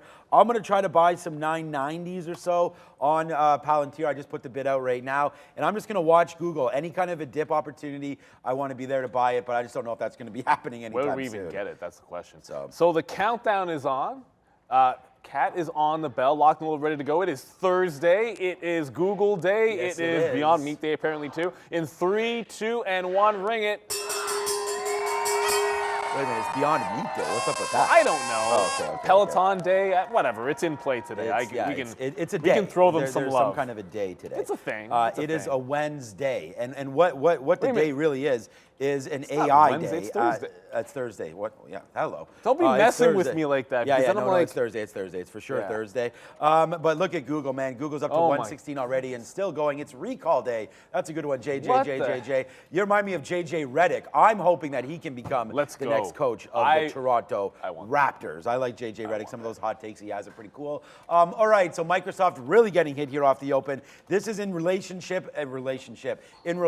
I believe, to Google there. Amazon broke. And just Amazon broke higher? Oh, no. It already broke. Oh, crap. See, for the love of, maybe, just maybe, the breakouts are back? Yeah, maybe the breakouts are back. I don't know. It's just, how many times do you see this? It's like, okay, first move already happened on Amazon with the breakout at the top. I guess we're looking for, let's look for a dip back in on this. I mean when it's already gone like that, I think you look for an opportunity maybe to get back in on a dip buy. I'm looking over at Roblox too, and Roblox, okay, that already broke the high as well. So you got a couple of breakouts with the market coming back in. What is there to short? I know Microsoft's already moving to the downside, but AMD yesterday, like late in the day, was weak, and now it's marching to 100 again. Remember what happened at 100 yesterday? So it got to 100 and did a left turn, or I guess that's a right turn. So I'm looking at that same 100 level. I don't mind a breakout past 100, but I'll short it at that level first. And I'm willing to get run over. But the market's coming down here. If we get to 100, I think that's a no-brainer. No bueno, no brainer. And Momo, I do see, I've responded about Pfizer multiple times. Pfizer is in a downward move. Once it broke 38, it's a flat bottom break. I believe long-term I'm looking dollar cost average in, but I don't see a day trade there unless you just want to ride the short. I just got Amazon, so that means the market's really starting to come down. Yeah, I'm going to wait for Meta. Meta's still positive here today. If we can get something in Meta around here, and we just wicked at 234.50, which had been the tops for today. So if we get a short, we will try that one as well. Yeah, did Amazon, you got the long? I was waiting for, okay, so it's coming in. I was waiting for 110. Pack W's about to halt down. Oh my goodness. Oh shit, I don't even have any shorts. Oh no, I don't have any How do I miss, oh, for the love of, why am I hunting for longs? I'm going to miss that. Darn you, I mean, that was a mistake right there. 109.30 here. If Amazon continues to come in right now, we'll take a 110 bid, but I don't know, man. We'll try it at 110, and then we'll dump this at 109 if it comes back into 109. That's going to be a trade that we want to have on pretty early, just in case it does pop back up. Amazon is on the sticky note right here at 109. So let's wait to see if it dips down. We're being patient here today. We're just going to look. Wow. Okay, where's the Alamo has been the last stand. Broken 93.40. I'm getting a 90 bid now in. for Disney. Disney. Right now. You're buying Disney? No, I'm putting a 90 bid in. 90 bid. Sorry. Yeah. That bottom is 92 actually. No. Well, I'm going way back on the daily. We're taking it back. It goes back. Way 90, back 70. Goes back to April on Disney, so right into here. So we can March, early March, we're down here at $91 for Disney. Coming into some support though, maybe 92-ish. There for Disney. So yeah, that's not bad. 93. Actually, 93 is not bad. Will 93 hold? Disney making the move to the downside here. Google, if you want to do anything long, Google just broke 115 and coming back in now. So that might be a good one as the market definitely giving everything weak, back though. today. Yeah, so Amazon's really struggling at 111. So what I'm going to do is lessen the load there. Lessen the load. See if I get a better dip price. Pack W, as we were mentioning. I did try to grab this. It failed. It didn't get to $5, obviously, but you see it go down. Like it halted down at the low at 433. Indicated open is actually higher right now. 443, so 10 cents higher from where it closed is the indicated open. Whether that means anything, we'll let you know when it opens in about 3 or 4 minutes. We might have to, Google is giving a chance to get into this. But I was looking at that AMD thinking we'd get that 100 level, and I totally forgot about NVIDIA, where that one is going to end up lying. Goodness. They go like 290. Like you're at 290 when we roll over at the open. So any push back up is going to reestablish this price area. And if you saw in the afternoon, there we go. Thank you. There in the afternoon, you had a 290 with one little wick to 291. That was the resistance on NVIDIA yesterday. I think playing off that's going to make some sense. So I lightened the load on Amazon to try and get a better price, a little bit lower. But I like the shorts back in 90.91 on NVIDIA. Roblox has gotten that hand. And Beyond Meat got to 11 already, by the way. Yeah, we got into Disney here, and this could be obviously a mistake. Beyond Meat got to what? It already hit 11. Oh, 11. Okay, yeah. Well, that's that bottom there. We're not now. I mean, we know about that shelf offering. That was 200 million. That changes. The market cap's only 800 million. Yeah. So that's They're willing to dilute there. A little bit. Okay. So here we go. We're bouncing off 93. A take of 93. We're out. There it goes. Let's wait a little bit more. Okay. So it bounces off a little bit off 93. We're only long at 93.28. So again, not very many shares here on Disney. And it looks like it does break that 93. There it is. So that's fine. L to begin on that 93 long. That's completely fine. We've really lightened up what we're trying to do here off the open on some of these names. Meta did the down. I mean, everything's just came in right now. So we should have been looking with one exception. Should have been looking at Google. What? Alibaba. What's that doing? Thank you, Renata. I swear I had an alert set for. Oh, I know why. I know why on Alibaba because it already hit. Yeah, you know what? It was already through 85. This is why wasn't paying attention. It already broke 85 in the pre-market, so this is gone. That's a major level. I got to find a way into this name. We knew 85 was the big joint or level. Joint. Well, yeah, that too. For Alibaba, I'll just quickly show you because it matters. Look at the consolidation, double bottom off 80. Never did the flat bottom break. I think there's room to the 50 period, which is at 89 even, which means there's plenty of room if it wants to trend up. Sometimes the Chinese ADRs don't really care about the day trend. As the market's coming down, it looks like that's the case. Is getting cracked. If you have a look over at Roblox, breakouts, if you really, really like a stock to the long side, sometimes you got to take the break. So I said I didn't want these breaks. So I'm late to Amazon, and this is what we're seeing over here in Roblox.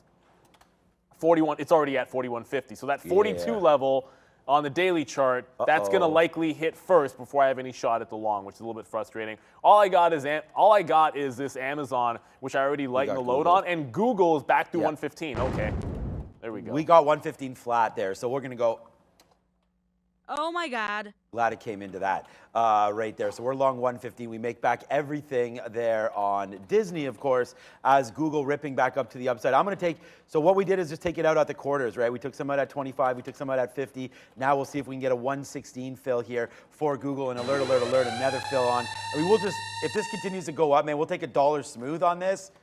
Pretty good trade there. If it can, now we're 80 cents in the money and going upside here for Google. So I think it's that dip buy opportunity came in, man, and we sat there and hit that at 115. So good trade there. Let's see, where are we going to get out? There it is. We just got filled. Yes, sir. That's $1 right there. So spin the damn money for Google right there on the dollar take. We did short Meta. We're waiting for 234 to see if that can come in for Meta. We want to get one more short up here if we can near 234, and then we'll wait for 234.50. But there it is, man. $1 in the money on Google. We spin that, and we are trying to get short, I believe so. Yeah, 234 flat here on Meta. So very, very violent open here for some of these names as the NASDAQ really went to the downside. Microsoft went all the way down to 306.50. It's actually still there. That could be a good opportunity as well, as we missed the reload to what? Did we miss the reload at 294 there, at 234? Okay, we should get it now. Where is my offer? Oh, it's at 98. Okay, there it is. So now we're filled. We're going to get out if this breaks 234.50. That's it for us on Meta. Yeah, so quick open here, an open trade on PACW. It opened at, I want to say it was like 425 or something like that. I was able to get a 421 short, working off that, I guess, the halt price, which was 433 or 432, whatever that was. So just slightly above there is where my stop is. It hit 4 even. There was a monster bid at 4. If it's still as big the next time down, I'm getting out, or I'm just stopping out beneath that or above that halt price. So, this one looks like it's trying to rebound a little bit here. But if we hold downside that 4 even, it's not as big as when it was the $3 level. That was monstrous, and that was auto long. But I got to figure if it goes back down there and it's bigger, that is a long off that 4. I missed it last time. I wouldn't miss it a second time. Speechless. I mean, we're barbecuing up not Beyond Meats today. We're barbecuing up Google right now. I mean, this name is at 117. What? We just went long at 115 3 minutes ago. So this is a huge move. And then there goes, I mean, just like you make some, you lose some. There goes Meta right back up to the upside. Like, this is just forcing the fact that you just stay into whatever is strong. And there goes Google. We just took it, we're almost out anyways. 20, 40, 60, 80, 20% left on this trade as it is really moving to the upside right there. That Meta trade, sorry about that one. That one just ripped, just continued to go, man. We were trying to play it off that little number there, thinking the market was weak. It is down, but Meta right now up 1%. So this is a very strong name here today. Meta continues to climb higher. Apple, I mean, some of these big names, man. I don't know if you saw Apple yet, Neil. Apple, I haven't. Apple's tanking. Apple, Microsoft, all these names here. AAPL, there's not 3 A's on that. There we go to the downside for Apple, down to 172.50 right now, and still making the move down. Not even a retracement. This is why I went short on Meta. Just thinking that all the big cap were the other way, but it just looks like Meta's upside, Google's upside, NVIDIA, AMD, it looks like Microsoft. Amazon's starting to come down again. Amazon, okay. So. I got to reload. So 2 things very, very quickly here. Amazon, I reloaded off the 50 level. I got some out at VWAP, but it rejected 11 Meta's again. So this is an out beneath 110.50. If you can hold that line, fair enough, but got to get out of it. PACW, just a very quick update. I got out when it got back to the hull level. It halted to the upside. So quick short in off that reopen trade and then stop out. It ends up going into an up halt. That $4 level was big. It ends up holding. There was no second dip at it, unfortunately. If there was a second dip, I probably would have gone long if I saw that same size there. But I had enough time to take a fill and then set a stop and get out when it halts up. I was not fast enough to reverse into the long when I saw it the first time. That Google is going to be a moonshot, man. At this point, I think you just find a place to join it at some point. So I'm glad you're in it. Roblox. Oh, yeah, Roblox. I wanted to mention Roblox very quickly here. Blah, blah, blah. It just got up to that 41.50. Didn't quite get to 42 where I think it's a short, but now holding a higher low. So there's definitely room to make another run at that 42 on the daily for Roblox. Nothing yet for like an AMD or an NVIDIA for me as we go to Sharif. Bloom Energy, Neil, down decidedly on the day, 10% on an announcement that they're proposing a convertible senior note offering. So just bounced off that 1350 there. Huge. All right. Wow. Yeah, you mentioned Google. Google's almost at 117 right now and still going. So some big moves there. I was looking at AMD down here at 97. It's trying to, it just sort of wicked down there to 97. That's a decent area. We saw yesterday it stopped at 96.40 or so. So yeah, 97 for AMD just came in and left. So that was really quick. Yeah, wow. There's 117. Microsoft as well. Maybe that's trying to get back going to the upside. We could check out Disney one more time as we already went long 93 and got out of that. And now you can see that's pretty much based out there. So again, in a little bit too early. If we just waited, then we'd be able to see that there has been a little bit of a base there for Disney down here at 92.75. But that's okay. It went all the way down to 92.50. So I am glad that we took a little bit of a hit right there. And if anything, if you want to go short, it's giving you that 93.50 area short there as well for Disney. So yeah, there goes Google. Wow, big time movement now through 117. Well, just was through 117 on that break. Maybe that's the high break right there that we need.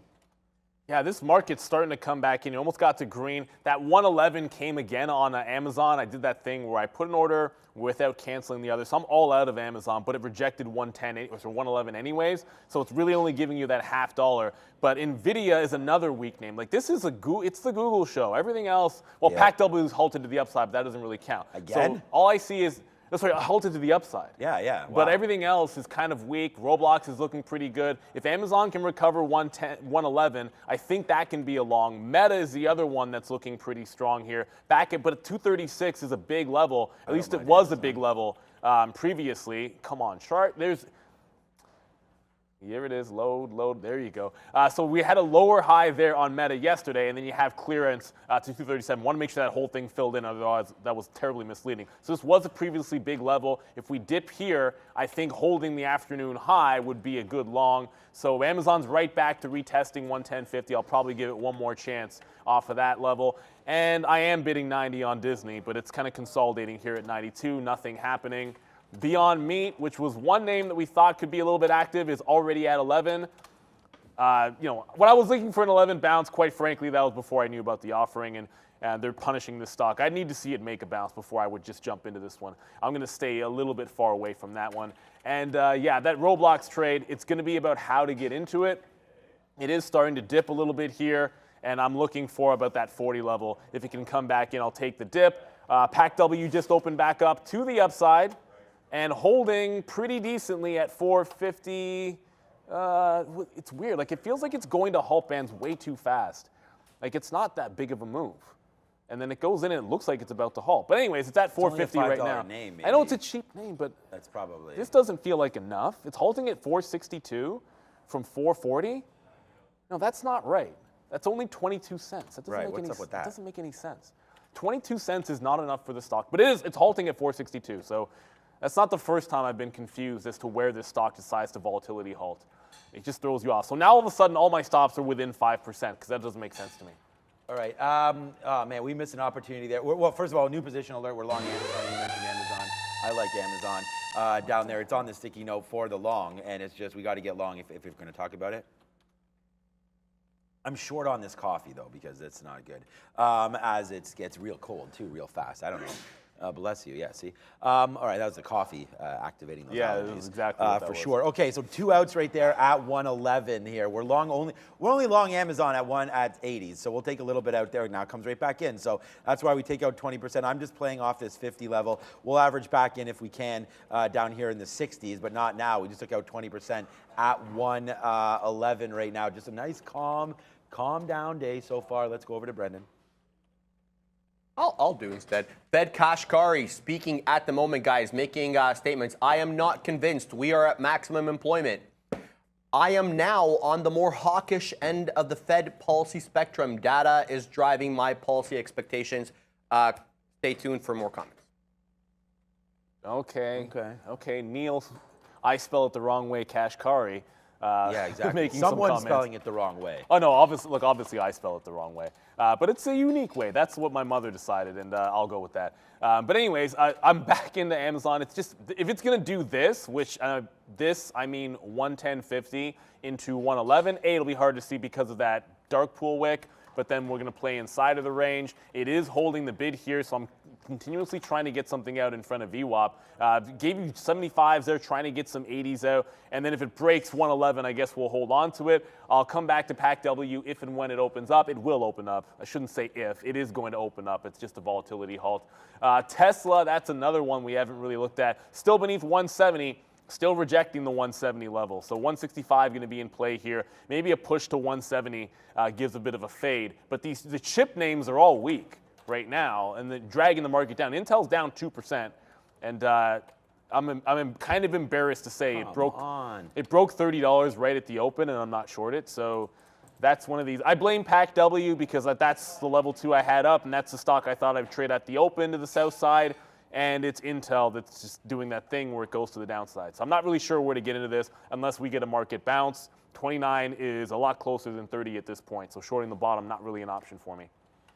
All right, so we're only 15 cents. Well, we're at 110.65 right there. We just got a bunch out in the 80s again for Amazon as it did bump back up. But hey, man, If this breaks 50, then we're gone. The market is retracing back to the downside. This is a play that if the market does go back up, we're very close to getting out of this. It's just breaking this bottom. And if it breaks the bottom, then we may have to look short. I don't want to look short on Amazon though today, but that could be the play if it doesn't hold, and especially here where the market is continuing to make a move to the downside right now. This is just a 1 minute chart, so we're below the 50 period, and that's never for me a great sign, and that's what I kind of look at. And we've just bounced off the 50 period here and here, so yeah, it doesn't want to get going. Maybe we do test. I said 13,300 could come into play again today, and I was like surprised that we were so far above 13,400 without testing it back here, and we just did that, and it did not hold. So here goes Amazon. Okay, we want to be able to hold this if we can. We'll put an offer at 76 and take that out. We're also at 79, and then that's enough. And then we'll wait into the 90s, and then we'll see if we can get a little bit of a higher bump there. So it's Amazon. We're making it back here. We lost on Meta. We lost on Disney so far today. And look at Meta. Meta's holding out. After all this, man, the NASDAQ is down and moving down, and Meta's chilling out at the high side. So this is setting up for a short at 236 in my opinion right here. But we did get to 237 yesterday. So maybe, it does want to continue to go to the high side. Meta continues to bump higher here. I'm just going to hold on to the long that I have with Amazon, see if the market does want to retrace. And then if it does, then we know that we have a good trade here in Amazon. A lot of outs, but a lot of good sort of opportunity there for this one. Disney is a disaster, people are saying. What is it down to? It's still falling. There's the move down. Look at that high. Well, that's... Should have shorted that, Neil, 93.50. Man, we saw that come back and forth there. Oh, my goodness. A little frustrating on that. I should have shorted Beyond Meat at the 1150 level. I would say that was probably the lower hanging fruit. I should have had a pun for that. I don't. I'm sorry. I should have a pun for that. But 1150 into 11. It's about to break 11 here. It's down 11% and at 11 even, which is huge on the daily. It could be a trap, but it's one I'll try to spring, despite it being SSR, for about 20 cents worth of risk. Let's go to Sharif. MINM, Neil, Minim Incorporated, making a big move through 50%, breaking through $7, 718 high. Microflow, 1.1 million shares. Funny thing is, Peloton, we talked about Peloton, it's bouncing, and Peloton's going back up to the upside. Not that we want to buy this name, but there's that sort of whoosh bottom there. And again, you saw some bids there, right, on Peloton come through. The 52-week low, though, on that name, let me just search it here. I pull this over what I'm doing. This is just a watch list that I use from eSignal. So there it is, the 52-week low on Peloton was, ominous, 666. Right there for the 52-week low of 666. And then if you're going to look, that was before today. They update that after. So the new 52-week low should come in at about 650. But either way, if you're playing off that 666s right there, you have a pretty good long back into $7. So there goes Peloton off those bottoms. Take a look if it comes back into 660. That is everyone's favorite exercise bike. For $1,000 or more, you too can have a recalled Peloton Post. Seat Post. There it goes. Amazon. Let's go Amazon. Just broke. Are you in this no, too? It didn't break 11. Are you in Amazon? Yeah, too? I'm in Amazon. Nice, We've been getting this 1050 area. I got 57s here. It's finally breaking 11. So now you want to hold for 112 where the players dwell, or form longs above VWAP, not VWAP. Yeah, form longs above VWAP. That'll be that 111. So this looks like it could make that move. The NASDAQ is only starting to go now. Let's go. I'm gonna pull my Roblox off or bid here because it's bouncing off VWAP itself. So 40.50. Maybe that's going to be the jam. Like, this was such a strong trend to the upside. First consolidation. If I want into it, I might have to play off that 40-50 level instead. As Roblox is now gone. Amazon's gone. Beyond Meat is a wall at 11 even. And if it breaks, fair enough. I'm tempted to already be 01 long, but I'm not going long that name. Amazon made a lot of sense once it started holding, and now you're finally getting rewarded with this breakout. Let's see if we can get some out in front of 111.50. That's an obvious place. I don't know what Meta's doing. I'm assuming Sharif was yelling. So yeah, 237. It got to yesterday's high. So there's Meta. There's yesterday's high. Maybe a little bit of a reversal off yesterday's high, I suppose. Oh, Sharif, this guy loves Meta so much. Of course he does. That's fine. Although now he has no more skin in the game, as he keeps telling us over and over again. Yo, Randy, what's up, man? That coffee wasn't the greatest, by the way, Randy. I have not been drinking it. No offense to Randy. He pushes the buttons. It's the machine. Yeah, I wasn't too impressed. I'm going to be going over. I found a coffee hack at 7-Eleven, by the way. The 7-Eleven coffee is not too bad. Right now, if you use the mobile checkout, you get 1,000 points, and one free coffee is 1,000 points. So it's buy one coffee, get one free right now. That's a great deal. Well, I don't care. Well, yeah, okay. but, I care how it tastes. Yeah. I'm not trying to say that it's Tim Hortons is right there, and I don't really like Randy Tim Hortons just that said much. it's better than McDonald's, which I find It's better than Tim Hortons. It's not better not than better than Starbucks. It's not better than. McDonald's. It's not. McDonald's coffee is actually pretty good. Yeah, McDonald's coffee. I don't care what anybody says, man. Like, You're that's Tim's good. first, That's then good coffee. McDonald's. Oh, I'm Starbucks easily, then McDonald's. Yeah, I know that, and then McDonald's, and then Tim Hortons. Okay, Amazon's up to 111.50 right now. We are absolutely printing on this name, man. We averaged in a couple times down here, a couple times, 3 times, and I told you, man, we're trying to hold out for some good plays here. I was wrong. Sorry, I was talking about 111.10 there being the high. That was just this high that we were sort of at in this area. But off the open, we did bust out right there back up to that 112. So Neil, you're right about that one. Let's get some more out though, man. And this is what I mean. This is what I always do. And then I look back and it's like, why did I get it out? But honestly, when you're seeing a move up like this is a big trade. And I just have to keep getting it out at all these levels. So nice little move up there for Amazon. I got to do better holding longer, but there we go. Nice little move to the upside. Let's go. Hey, the Prime Minister's in the chat, and whenever I see that, we say, "What's up to you, Prime Minister?" There it just says Prime Minister. Of? We don't know if Is that our Prime Minister? But I'm sure our Prime Minister has better things to do than watching Trader TV Live. Does he? Nah, he doesn't. No, he doesn't. He's got. Well, okay, never mind. I'm on camera right now. So I got beyond meat on that 11 break as I quickly changed the subject from our honorable Prime Minister of Canada. $11 break. Did you change the subject though? No, I didn't. Just went right back to it. Whatever, okay. man. I'm trying not to make a joke. So I got slipped to 10.92. That's what I'm trying to get out here.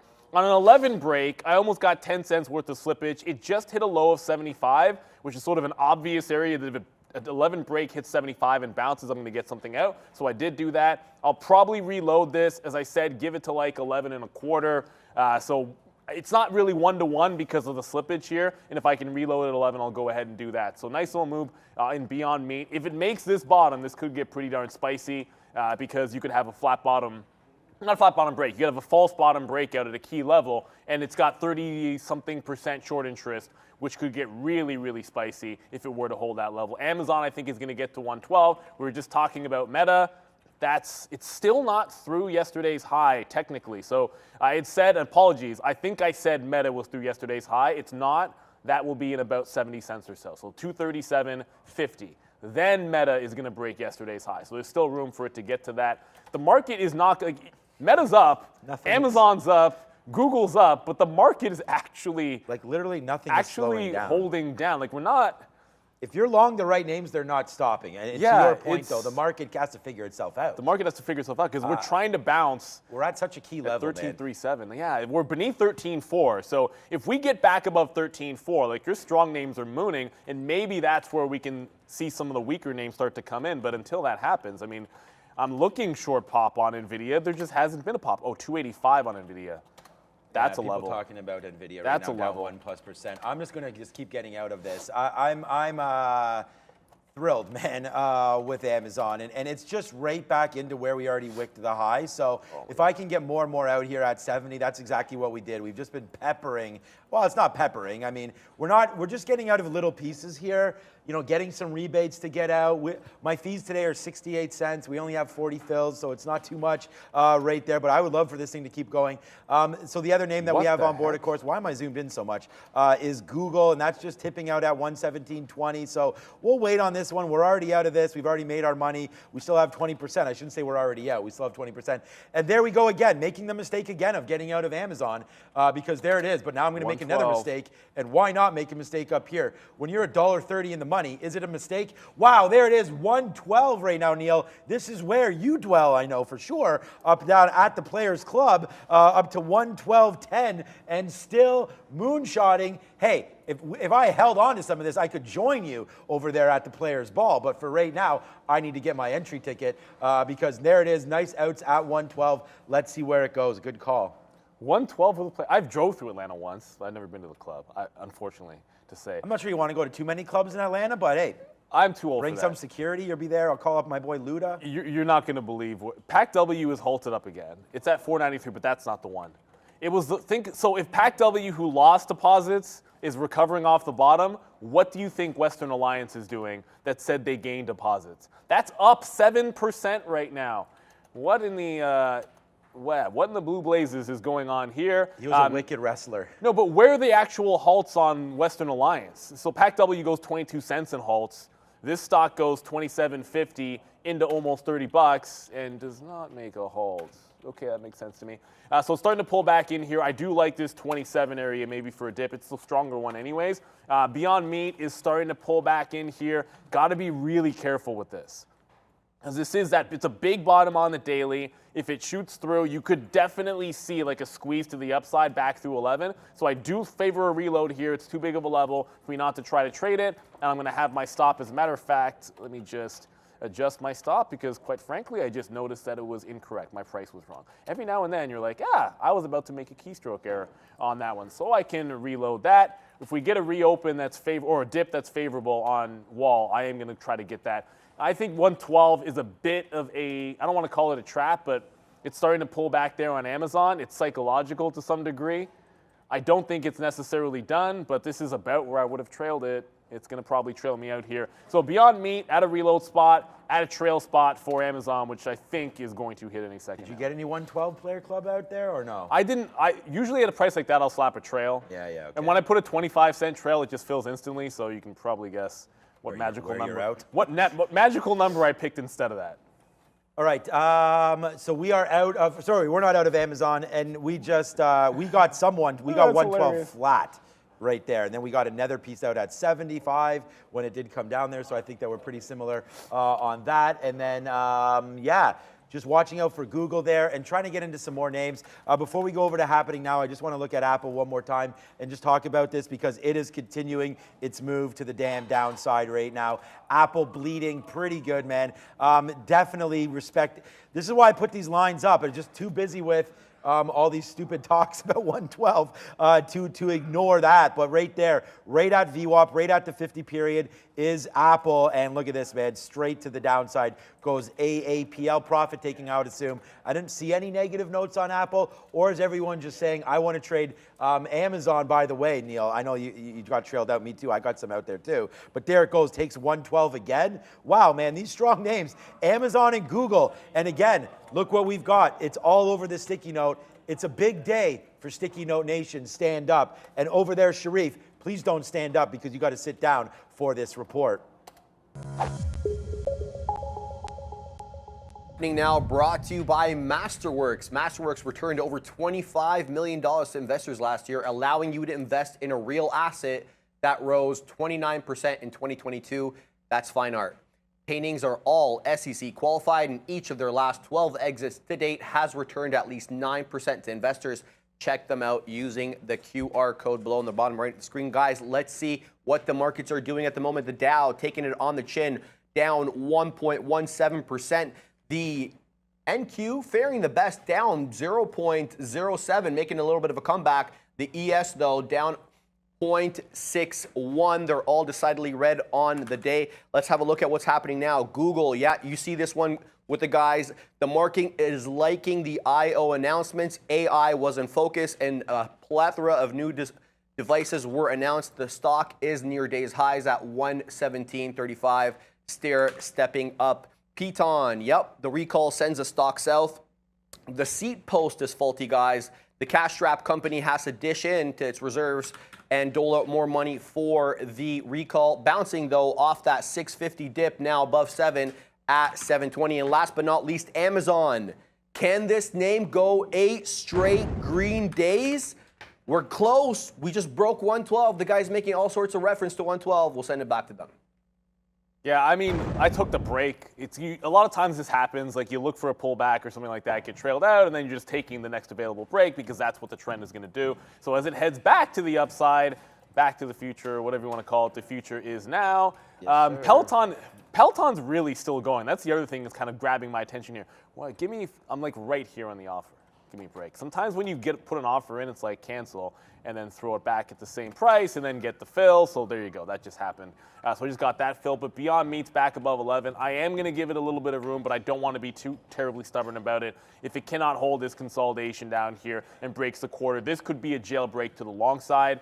I'm just checking back on a couple of names here because, okay, we're not there yet, but if one more breakdown, I think we could come into that territory where I'm looking for that Disney long. We're not there yet. I just have a feeling that we could possibly get there on Disney. I want to be locked and loaded. And PAC-W opened back up for those that are following the two banks.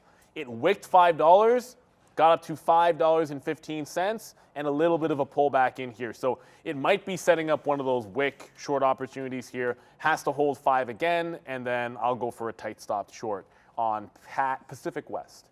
Yeah, I've been tweeting out a little bit right now, but it's Sticky No Nation Stand Up Day because if you look here, we don't have Roblox today, so that's the missed opportunity. There's the Amazon long, there's the Google long, and then the Disney long. We tried it, we lost 30 cents, and we're out of that name. So right now, man, good trading today. The only two names that we're long right now, and the only two names that we've really been trading so far today are Google and Amazon.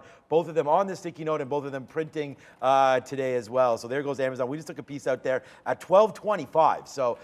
So far, needless to say, so good here on Amazon. Let's just make sure that we can sort of keep the momentum going, right? I mean, that's the whole thing here. We're not trying to hold on to everything for a while. It's 10 o'clock right now, so some of the names have printed out for us pretty good, and we'll just continue to make sure that we watch out for the longs and not get too much short here into any names. I did want to look at Apple though. Again, of course, we talked about this name. If this can come into play a little bit here today, then we will mess around with Apple back up to this 173.50 area. But maybe that 172 is something. So down there, we just bounced off 172 from yesterday as well. That bottom 171.50. I want to wait to see if it does go anywhere on that. Disney, you just mentioned Disney, right? That's down but to only 9. in the context of 90. Yeah, it's down to 92 right now. So yeah, about that. Disney continues to make moves there, and yeah, I don't know where we're going with it, but that 92, maybe that's the base that we were looking for. If you go back down to there on, oops, you can't see that on the daily chart. Yeah, 92 coming into play one more time. So yeah, maybe that's a little something here on Disney. We'll look to see if 92 long wants to hold, and then maybe we'll jump into it. But for right now, I'm just happy with the longs that we have, and I think we should stay in them as much as we can. Google just taking out highs as well. So 117.30, we're going to keep our eye on that play. Yeah, I guess some slowdown there off that last quarter level on Amazon. Not a ton, but it gave the dip right back into this consolidation level at 75. I got a bit of a reload in there, and I'm going to try and take some out on the north end of 112. So if it consolidates up here, kind of worth going back and forth a bit. I am in that PAC-W off the halt. So this is one of those like sort of post-halt reopen style trades that I like. So you get the wick above 5. I see the rejection. I kind of shorted at that 5 level into the stop. I always try to take something out if it holds the range, just to release some pressure. And then if it gets through like probably 470s or whatever it might be. But it's a hard stop through the top. That is I am willing to make the top wick and look like an idiot if it happens to run that stop, because if I'm shorting PAC-W, then I want to have that. So ringing the register on Amazon as it continues to hold the top end of the range there. Reestablishing maybe this is the next buy zone. We'll see if that holds out to be true. Robinhood's the other thing I wanted to be looking at. That's the other one. Robinhood rejected $10 pretty decently here. Going back, $10 was the aftermarket high. $9.90 something, and the $9.96 is today's high. If it gets back up there, I think I'd fade it before I'd play any breakouts on Robinhood, but it is a strong name. It's worthy of a reverse at that level. 10 is a good psychological level, obviously, but I'd short it before anything else. The chip names, and the market's trying to bounce here, but like you're at that 85 on NVIDIA, and you broke 85 yesterday late, ended up holding 284.50, so I suppose that's more representative of the low of the day. But these chips are not showing any signs of bouncing. This is what's holding us down here. You have so many things that are flying, and it is not the semis. NVIDIA, Intel, AMD, that's actually relatively strong, but not that strong. It also failed the high of the day. I'm offering 100, but I don't even think we're going to get there. All right, let's see if we can get back into this. Just real quick here. We had Coinbase long there against 61.50. It did drip down, and we got out. I was just looking at some of those bottoms there. We probably should have taken into a little bit better consideration for that trade right there on Coinbase. But unfortunately, we did get out of it. I do want to go back long. Too bad. All right, so yeah, whatever. It wasn't that big of a share, but we could have won on this trade because we were long right here. Average price was 60. It's only at 75, but still a little bit of a dump down there for Coinbase. Thought we could hold that level. Looks like we tried it. Wick down. Got out, stop hit. We are now out of Coinbase, but that's not a horrible spot. I think we'll try that one more time against 61.35. So if that does come in, we'll get along around the 50 mark. I'm just going to put it in right now, 61.35 break, just in case we get it. We'll take that as a short or as an out on that trade if it does come through. So again, that's Coinbase. Missed that long. Should have stayed in it maybe potentially on that. AMD, like again, we want to stay in strong names, and we talked about that bouncing off 97. Wow, what a mistake! Not a mistake, but what a missed opportunity that was down there at that price as well. So I would always take that in consideration. If it does come back down to 97, 97 and a quarter or so on AMD, again, just trying to play the strong names as we see them. What's up, Sharif? Yeah, Chinese ADRs, guys, one of the lone bright spots as a sector. We've got a lot of names, high single digits. See, we got Baba up 4%. You got JD on the back of that great earnings report, up 7%. There's a chart there knocking on the door of 38 bucks. And some other names like Li Auto and XBEV all decidedly agree on the day. Chinese ADR is strong. Yeah, they're super strong. And I was on the bid. Actually, I still am on the bid of it doesn't matter because Bob is not really giving me any fills at this point, so it doesn't matter. I'm on the bid. I'm trying to get it. But you did have that break. It wicked the top on PACW. It ran stops. So whenever I get the stops run like that, I generally speak, I'm going to jump back into the trade. I jump back into it, and then it ran the high again. This time with a bit of a tighter stop than last. Why did I still have a bid out there? So we did play it off of that reopen trade. I'm now out. I said if I make top wick, I'm going to be willing to live with it. NVIDIA just broke down. Oh, that just broke the low. Where's AMD at? Is that available? AMD's trying to get through VWAP here. It's not really down through 98. I don't know that I love it. Disney's making a bit of a bounce play. Amazon's holding 112, so I think the long feels a little bit better at this level than a few minutes ago. But it's worth mentioning that Google's pulling back a little bit. So I'm watching both these. Like Google's kind of getting to that 117 and dipping. I'm going to like 115 if we get there. But it could be something that drags Amazon with it to the downside. I know you're talking about Coinbase. Why is NVIDIA going down, though? NVIDIA is so weak, relatively speaking, here. It's not just NVIDIA. I mean, Intel's getting its butt kicked here, and it's almost at 29 even. If I see a big enough bid at 29, which I don't yet, I might take a shot at that even dollar long on Intel. But yeah, Intel's much worse if you're looking at these names relative to NVIDIA. But AMD is at least holding up. I'm not sure that's going to last. Tesla is also weak. That's worth monitoring. And where's Disney now? Yeah, I'm still way up, man. We should have taken a shot at 92. I bounced. 92.60. Yeah. Okay, I'm down here in the mid 92 range here. So if we can get something back into the 30s or 20s, then we'll play off that 92 flat. Let's see if that comes in to play nice with us here on Disney. I'm hoping it does. Don't know if it will, though. That Coinbase is all the way to 62, so we definitely were a little bit too frugal on our out right there on Coinbase, just coming back in. And again, Bitcoin pretty stable today, not doing a whole heck of a lot. I just liked it came into the bottom of the day here on crypto on Coinbase. If I zoom back over is that here, a false halt? there it is right there. So it's not doing a whole heck of a lot. So that's why not too worried about this Coinbase position, but it broke that low and we got out. It's a scary one. Again, my bias in Coinbase is always to go short, so that could have definitely led me to believe that. Okay, we talked about being patient with some names, and there comes Disney right back in. So we're trying to be patient. Normally I would have bought that when I realized I missed it, but here it comes right back in, and yeah, missed it. Yeah, I don't think so, as Disney's coming in pretty quickly right now. That bottom is already 92 flat, so I think that we can go a little bit lower. And look, Disney's been our worst stock, and there's absolutely no doubt about that one. And let's just see if it does want to hold right now. Disney back down to 92, and looking like it does want to break now. It tried 92.50 right back in there. We took the long, and now we are long right now at 20s. So let's wait to see what Disney does here off of this trade. Yeah, every time I look at PACW, I'm looking at it, I'm seeing it go into what I think is like a halt band, which doesn't always make sense, and then it ends up not being one. So I was just on the bid when I thought it was going to halt up again. I was wrong. It stacked the bid like it was going to, so I'm kind of in and out pretty quickly there. But Wall, just to go over Western Alliance, we're going to go to Sharif in a quick second there, but Wall's pulling back already. and that's supposed to be the stronger one. So I don't want to be fighting PACW. Maybe I'll wait for it to make a bigger move to the downside before I get it. Amazon's almost back to my entry zone as we go to Sharif at the desk. I'll reload one more time on Amazon, but it's starting to give it up a little bit. But the market's strong, so I don't want to give it up, but you're holding this high by a thread. Sharif? Yeah, Neil, U.S. Federal Deposit Insurance Corporation proposes special assessment fee on larger banks to recoup losses to insurance fund incurred by recent bank failures. Here's a chart of JPM, lower towards, it's moving towards the low of day. This, one would speculate would only influence the too big to fail banks who kind of benefit from all this. Oh, Disney. Yeah, that's obviously makes sense to me. They're going to get less accounts, and they got to pay a little bit more. What's JPM doing?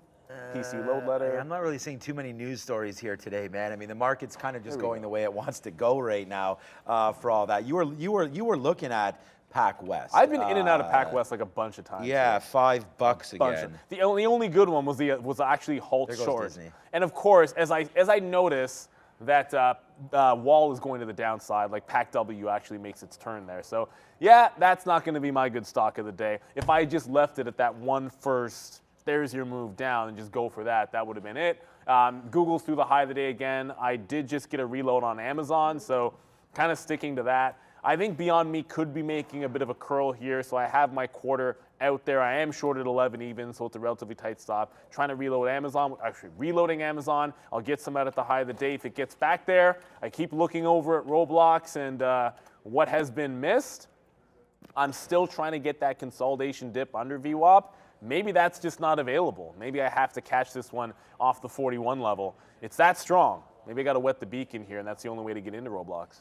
I was waiting for, well, Amazon, you know what, I'm going to take another piece out on Amazon here. Amazon just broke back down through 112 again. We have such a small piece left. Wasn't even really looking at it. I'm trying to find some other opportunities, including Disney. We talked about that, but there it is right there. Let's go. Some nice little bang opportunities. I want to thank Sharif for that rapid fill that he showed me that I could do that. So shout out to that. Or was it Fahad? It might have been Fahad that showed that. It was you. Okay, good. It was Sharif. Nice move there. 112 again coming through. So we'll take a piece out on that one. And then look what's working here. Disney. Come on, Disney. Where are we long at? We're long. I don't want to take a dime, but if I'm going to do it, we'll do it. We'll take a 30 right there. Darn it. We're waiting at 40s for Disney. So hopefully that can get back to the upside. And again, just trying to go 1-to-1 here. Like we just took out 30% for 10 cents. Come on, Disney. Let's get back to the upside right now if we can. I'm going to take some, I'm going to cancel that 40. Let's put something at 50 right now for this. We'll get out of about 20% left if we can get up to 50. And then I want to hold it. Let's hold it and see what happens here going upside right now on Disney. That's a trade that I think we can get. So Disney right now, nice little upside mover. We'll see if it, okay, now into the 30s.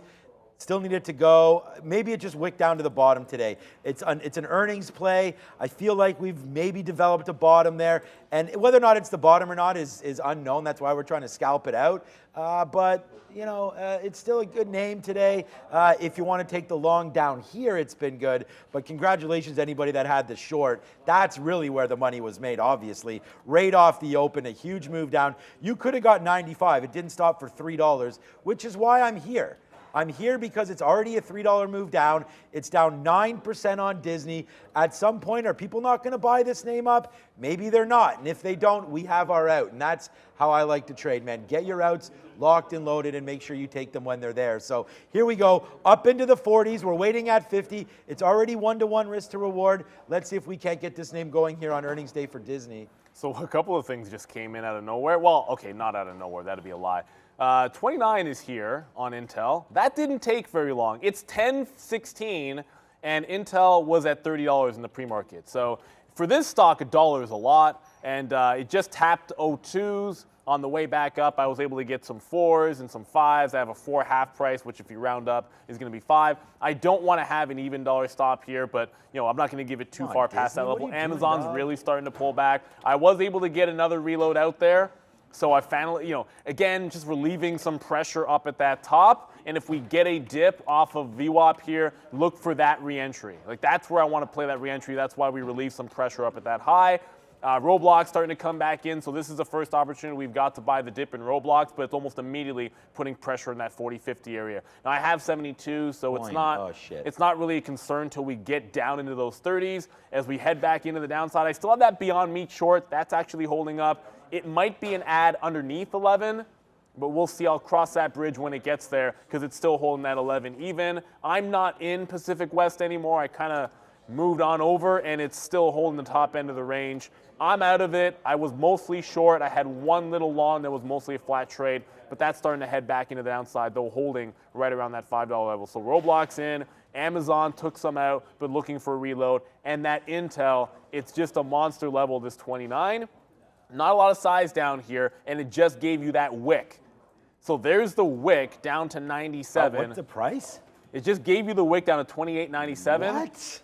This is where I get more. Because it just, to me, that's when it holds that level. It gives you the wick under. That's why I don't like even dollar stops if it's a big level.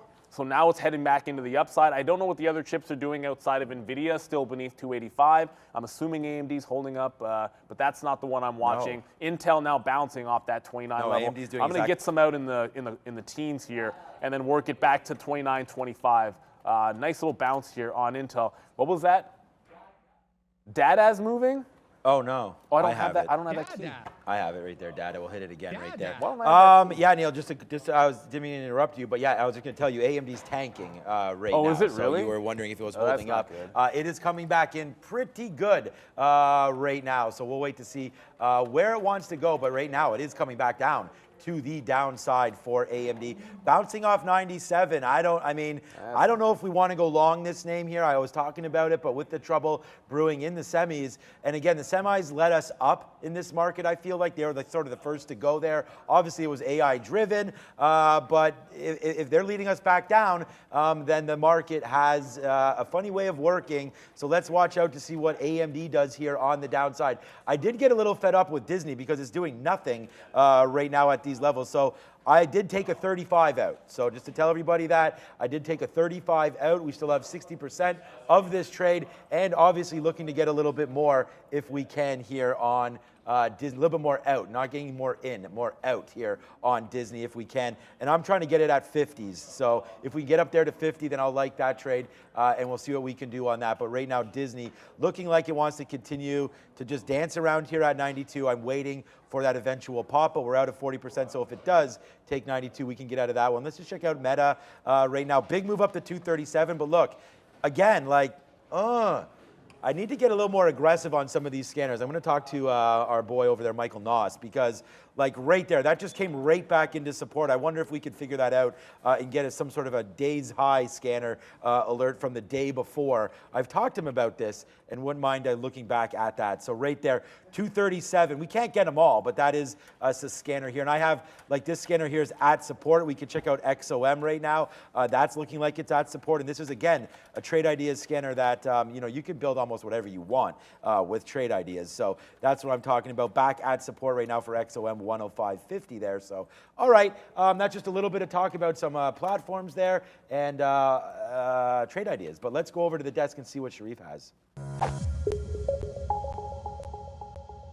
Yeah, guys, data at day's highs, 675, looking to take out that $7 level. Started the day out at 560, so it's moving here up 17%. But that's not the big winner. The big winner is this VCIG that's having a lot of trouble staying open. It's been a bit of a halt fest to the upside now, making a bit of a move down, testing 5. It's done about 800,000 shares on the day. And I'll tell you the float here real quick. Actually, I can't because it's not giving me that information. So new is it? So not much in the way of small cap world, but a couple of volatile movers. Yes, sir. But Amazon comes back to pre-market high. That was like 111.35-ish. It's VWAP as well, but a little bit of a bounce there. I grabbed a reload off of this, going to work it back into that high of the day, obviously. Similar move in RBLX, Roblox. Oh, I wanted to go to PayPal. The bottom might be in on PayPal. Well, okay, well, the short-term bottom might be in on PayPal. So a couple of higher lows. Now you stand a chance of breaking out the high of the day. This is into some market weakness. So the weakest name, well, okay, one of the weakest names in the market the last few days is rounding into a potential bottom. If this breaks out, this is probably something I wouldn't want to miss. I think even a dip into VWAP at 63, if it can hold that, looks interesting. That break will be at 63.75, maybe even a 64 even ad. So that's upcoming. I probably won't set an alert. I'll probably just set a stop and also maybe get on the bid here at 63. But the next shoe to drop feels like it's going to be what happens if we do not hold this the opening range low on the NASDAQ, which is 13.37. So if that doesn't hold right now, you could see some floodgates open up. I have one short on into this, which is a bit frustrating. I'm long Intel, which is one of the weakest names out there, and I got the dip in both Amazon and Roblox. Both of them could come out if the market holds that, or does not hold that low. But PayPal, a little bit of relative strength while all this is going on. That's why I feel like this should be a long that I got to look into. You see the other ones were good early, Amazon, but by the way, on the offer. I saw 1150. I saw the size. If it breaks, I might take some out on the other end of it, just to take advantage of some stops that might be there. But the next long I get, I think, is going to be PayPal. It's got the relative strength. If the market bounces from here, it's just such a large gap to fill that why not take a shot at this? Except for the other names coming back down in, it's got to be a big level. This one's trying to break out as the market's going down. I like longs that way. Yeah, we're kind of the same way with all that right now.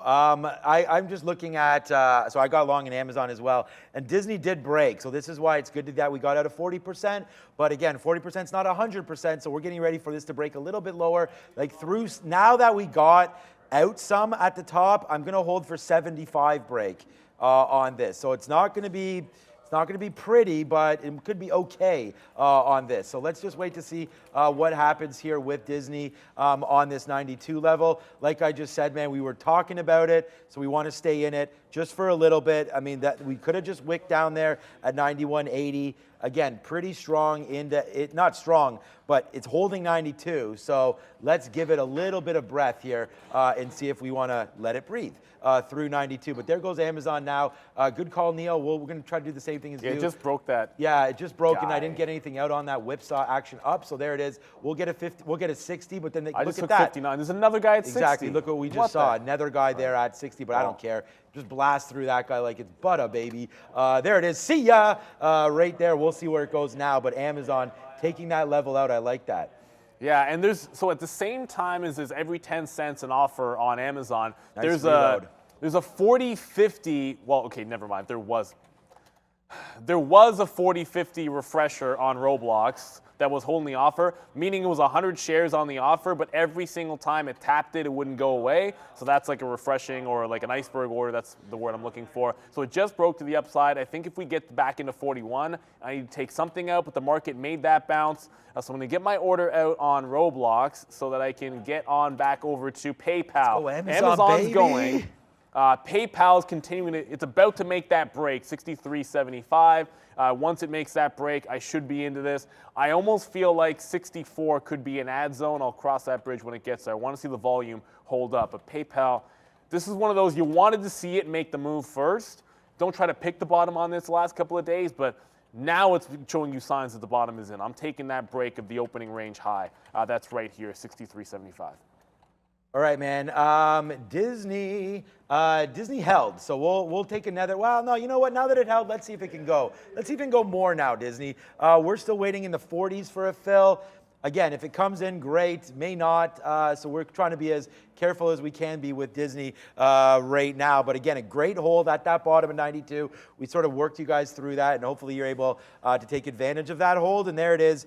It just keeps on. We're long at 17s. All right, you know what? I'm going to take a 35 if we get it again, and by 35 I mean 33. Let's just see if we get that. There it is. There it is. Go, break. Oh, it stopped at 32. That's okay. Hopefully that can come back up there. I don't know why did it just stop there. There it is. Okay, right through 36. So spin it there for Disney.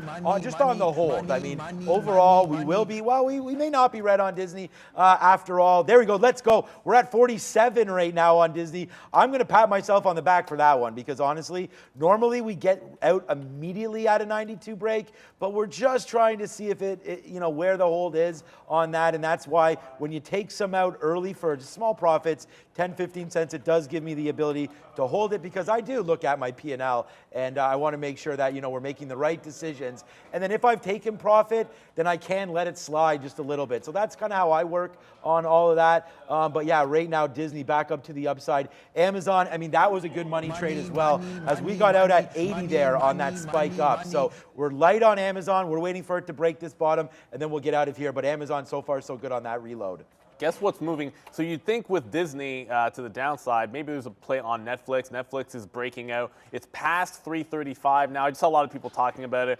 But yesterday's high, now taking out 337. That's a freight train to the upside. I'm now out of Roblox. I knew if I took a hit on something long, I probably needed to take a shot at Roblox. That just came out for me. So I'll slap the fail on it, as we are getting this Netflix break. Maybe as, obviously any weakness in Disney is probably a sign that, hey, the name that makes money in streaming, that money's got to go somewhere. So if you're reallocating out of Disney, maybe it's Roblox where you happen to be looking. I'll give it another shot for that reload on Amazon. The 15 minutes no good. There you go. Now you can see off VWAP there. It did pop. I got one fill up there above, and it never really came to 112. So I'll let it get back down, maybe even tighter into VWAP the next time, as well as I don't like where that bid is. There we go. Yeah, it did go. So VWAP sits here at about 111.35. That's also a pre-market highs. It needs to hold this if you're going to have any secondary push to set upside. Intel is still bouncing off that 29, so it's holding the top, but it's not really running here. I want 20s next, then I want obviously 30s and 40s. VWAP 29.50 I think could be a different story. I might be looking fade there. And if you're looking for some strength in the chips, AMD is now double bottomed at 84. It is now through 85. NVIDIA, my bad. I get these mixed up sometimes. NVIDIA, strong bounce off 84 here, looking like it's recovering. Let's see if it can drag Intel, which I played off that 29 level. And Darwin pointing out that Palantir. Yes, sir. Palantir, oh goodness. Oh, I thought it was above 10. Oh, never mind. Oh no, what happened? He says it looks bearish. Yeah, you're right. It does look a little bit bearish. I kind of thought we had gotten close to that 1030 level from yesterday. There you go. There's that 1030 top. It's a big level on the daily as well, but it's actually rejecting it again. So this, yeah, you're right, Darwin. That's a rejection of that high and looks a little bit bearish. I got excited for a second. I thought we're cruising toward that 1030 breakout. I guess we're not. So I still like the breakout if it gets through 1030, but obviously it's going the other way. Yeah. Boo. Boo. Yeah, breakouts suck. Well, some breakouts are good. All right, so we'll just watch out there. Disney, definitely a good little banger on that one as it got all the way back up to the upside here again. So we just took a 55 out on Disney. We're long at 17s. Those of you that were watching this trade, you know that's what we're doing on that. So far, so good on that one. As let's go over now. Wow, it's 10:30 already, guys. This happened pretty quick. Life comes at you fast when you're having fun. So it's crypto time with Sharif. Yeah, Sean, neither Bitcoin nor Ethereum faring well today. Bitcoin down 1 3/4, Ethereum down 2 1/3. Let's have a look at the chart here because this is an interesting move yesterday, midday. This was live on the Midday show when we had this big, yes, and Neil, this qualifies for a Huadunk on Bitcoin, and this was apparently as a result of false rumors that the United States government had started liquidating some of its seized Bitcoin. That was later proven according to reports, and as a result, we're right back at those levels. We closed out 27.2. Some of the mining names also not faring well. Riot down 7%, Mara also down almost 8%. And Brendo reporting about this one earlier. SI halted. It may find its way down to the pink sheet.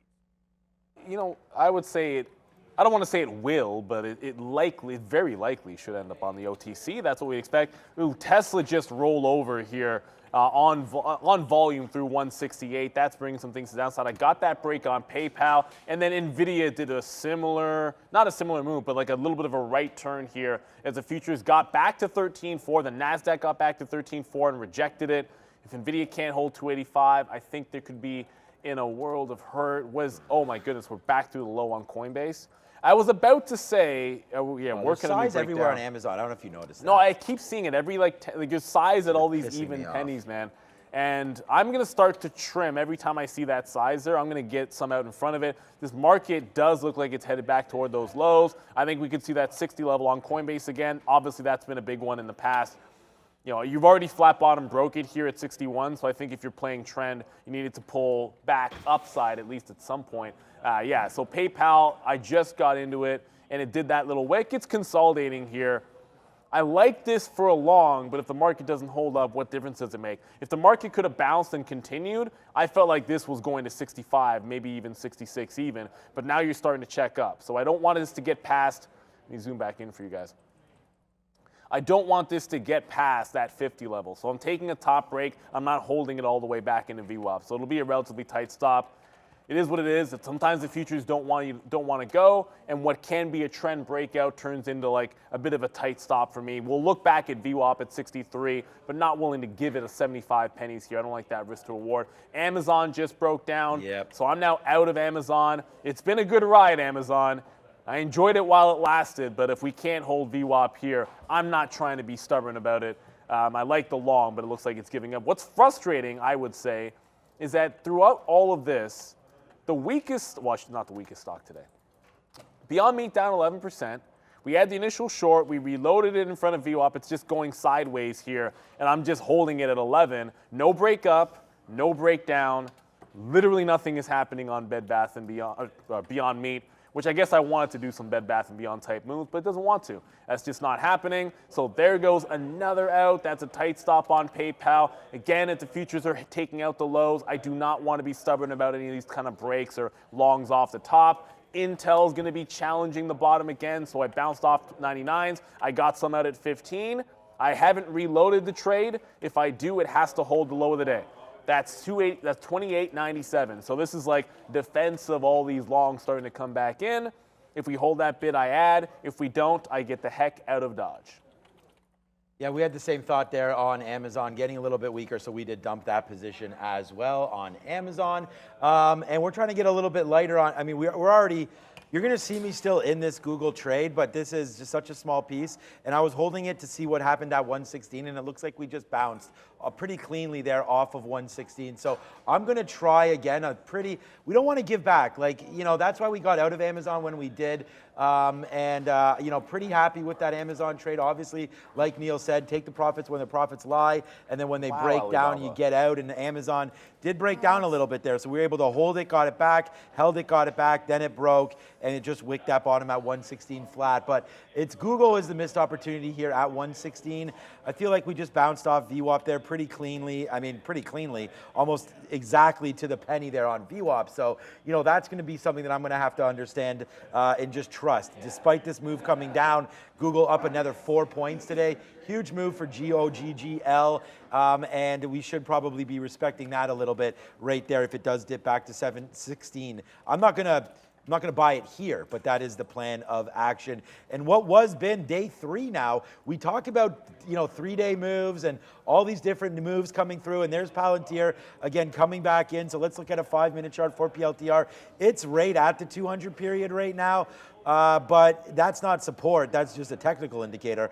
I feel like support could be down here near 92.60. I'm just going on price action and levels that we've been at before. 92.65 for Palantir is sort of a level that I'm peeping at and interested in. So that's going to be a good little spot there for PLTR if it does come in. 965, 960 or so for Palantir. Google's still going to the upside. Amazon's having a problem. So is Disney. What other names, This man? is the dip buy area for Disney or for Google? Yeah, for Google. This is because this has been the only available spot. Yep. Realistically, like you know what I'm saying. Like, hard to 116 has disagree, pretty much been it outside of the early breaks off that 15 level. So it's here or nowhere. And if you're at that, you're at an inflection point on the Nasdaq as well. We're talking about this. Like if you're trying to bounce off the morning low, so you want to defend some longs in here. Like I said, I wasn't terribly stubborn about the ones that just came out. But like Nvidia is about to take out the bottom again. Nvidia is so weak today. Why am I not short? It is, yeah, Nvidia is terribly weak right now. Google is a relatively strong name, so I don't mind it here. Intel's at an inflection point, but it's not holding that low. My stop's at 95, which is not that creative on Intel. So if it breaks that 28.95, I'll be out of it. If it holds it, I don't mind adding. But yeah, outside of Google, you're not seeing a lot of strength. As I mentioned, NVIDIA, you just broke the low. Intel just came out for me. So, NVIDIA's breaking the bottom. Intel was one of the last longs I had in at that 29 level, but you just saw that one come out. Going to be looking for something trend short. I'm in Beyond Meat, but it's not moving. Coinbase is appealing. It's at the low of the day. I hate shorting the low of the day. Amazon's bouncing off these levels. Amazon's it's holding. a long, I think. I'm looking. I don't want to join it till I see strength. I got back in on the way down. I want to get back into that on the way up. Google, I don't mind that one. Meta is maybe worth a look here as well off of VWAP. I'm just kind of going through some of my names here. Like this is like you have the chips breaking down. You have like Meta, Amazon, Alphabet sort of holding at VWAP to go back to the upside. So they're the strong names. I suppose you want to short the chips. Obviously the way it's been going here. Oh yeah, and by the way, Alibaba is absurd. What did you say? Yeah, Sharif just yelled out, all of the Chinese ADRs are at highs. So JD.com reported something that we probably, I don't even think we mentioned the fact that JD reported. No, we did not. Apologies there. Alibaba at the high of the day. Pinduoduo, PDD, I'm going to assume making a nice strong move up here to 65. Yep, 60 to 65 on PDD. There you go, strong move to the upside. JD.com. Obviously leading the charge on their earnings. It was only like 2%, I want to say, when I looked at it. But yeah, all of these at the highs of the day and holding, at least for now. So I'm now only into Google. Whoops. Maybe I should have reversed Intel at 29 even, but I'll cross that bridge if it holds below. There'll be a way back into it. The chips are dying. You got to find your Amazons, Metas, and Googles. That's where the long is. The chips, not a lot of strength. Oh, one more. Let's go. Tesla rejects the pre-market high, headed right back into the lows. I like a 165 bid on Tesla. I have for the last couple of days. You haven't really seen us really take that 165 level. So I want to see that one down there. It was previous resistance. If we see that, I'd like it for a little bit of a bounce play on support in Tesla. I think we're headed there, at least from what I can see early. I'm just getting some stuff set up here. What the? Oh yeah, Netflix rejected yesterday's high. Why does it do that there? Okay, so I'm just everything's all good. Everything's all good. I'm just getting. So I punched long on Apple again by accident, but yeah, I'm supposed to be knowing what I'm doing here. But we got in and out of Apple for flat there, so there's no problem. What we're gonna wait is for a 172.80. I like Apple down here. I think it's a decent spot to talk about getting short. So we're going to do that. Apple's been obviously not obviously, but it's been weak today into this move. So I guess it's been pretty obvious. It's down 0.55, weaker than the market, but it keeps on absorbing this little 173 area. So if that's where VWAP is, we've seen a lot of these plays bounce off VWAP today, so that makes me happy. And let's just go. We have...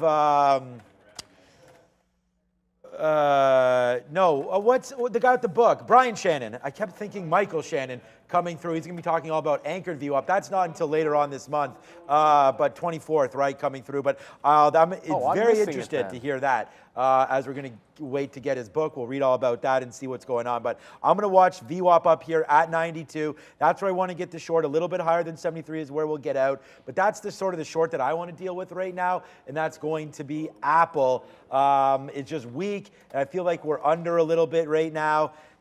Hasn't really rebounded. We got that one rebound there, 2 VWAP, and then the break.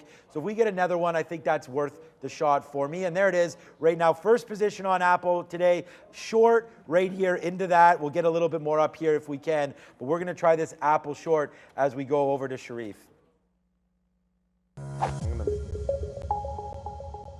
Yeah, guys, before we look at the board here, Brian Shannon was actually posting a nice little tidbit on his Twitter today with respect to anchored VWAP. He anchored one VWAP at the top of the Tesla breakout and then the bottom of the breakdown, and then is using those two resistance levels and support levels to gauge the price action. So if you want to have a look at that before he comes in on the program so you can be educated, have a look at his Twitter account. Okay, let's look at what the board is doing here. Financials and banks decidedly down. PAC W down. And then we got a little tidbit from the FDIC about bigger banks having to make a fund contribution for the deposit protection. They're down on the day. You also have chips down. Intel down 3%. You got Qualcomm down 2 and a bit. Communication services being brought down by Disney as well, down almost 9%. Goog, though, the one bright spot in that area, 5% and 4.93 respectively, guys. A bit of a mixed board, but mostly red. Yeah, I mean that's sort of the thing. Like there's been a few names that are holding us up pretty nicely. Go Intel. Like everything else is sort of heading to the downside. Like Intel down 3.5 now. I'm out of it. I'm thinking about where I can even be short this name outside of just even $1.29. PayPal is still relatively strong. It was pointed out to me a second ago, and I'm like, yeah, I had a tight stop on it, but look. The market's breaking the low. That's not a time, even if I think it's a good long, I'd rather have a tight stop when trying to take something off those highs. But the chip names, I'm going to have to take, I got to take a shot at Intel at this 29 to the south side. I'm going to show you why in a second. So you're broken the 50 period.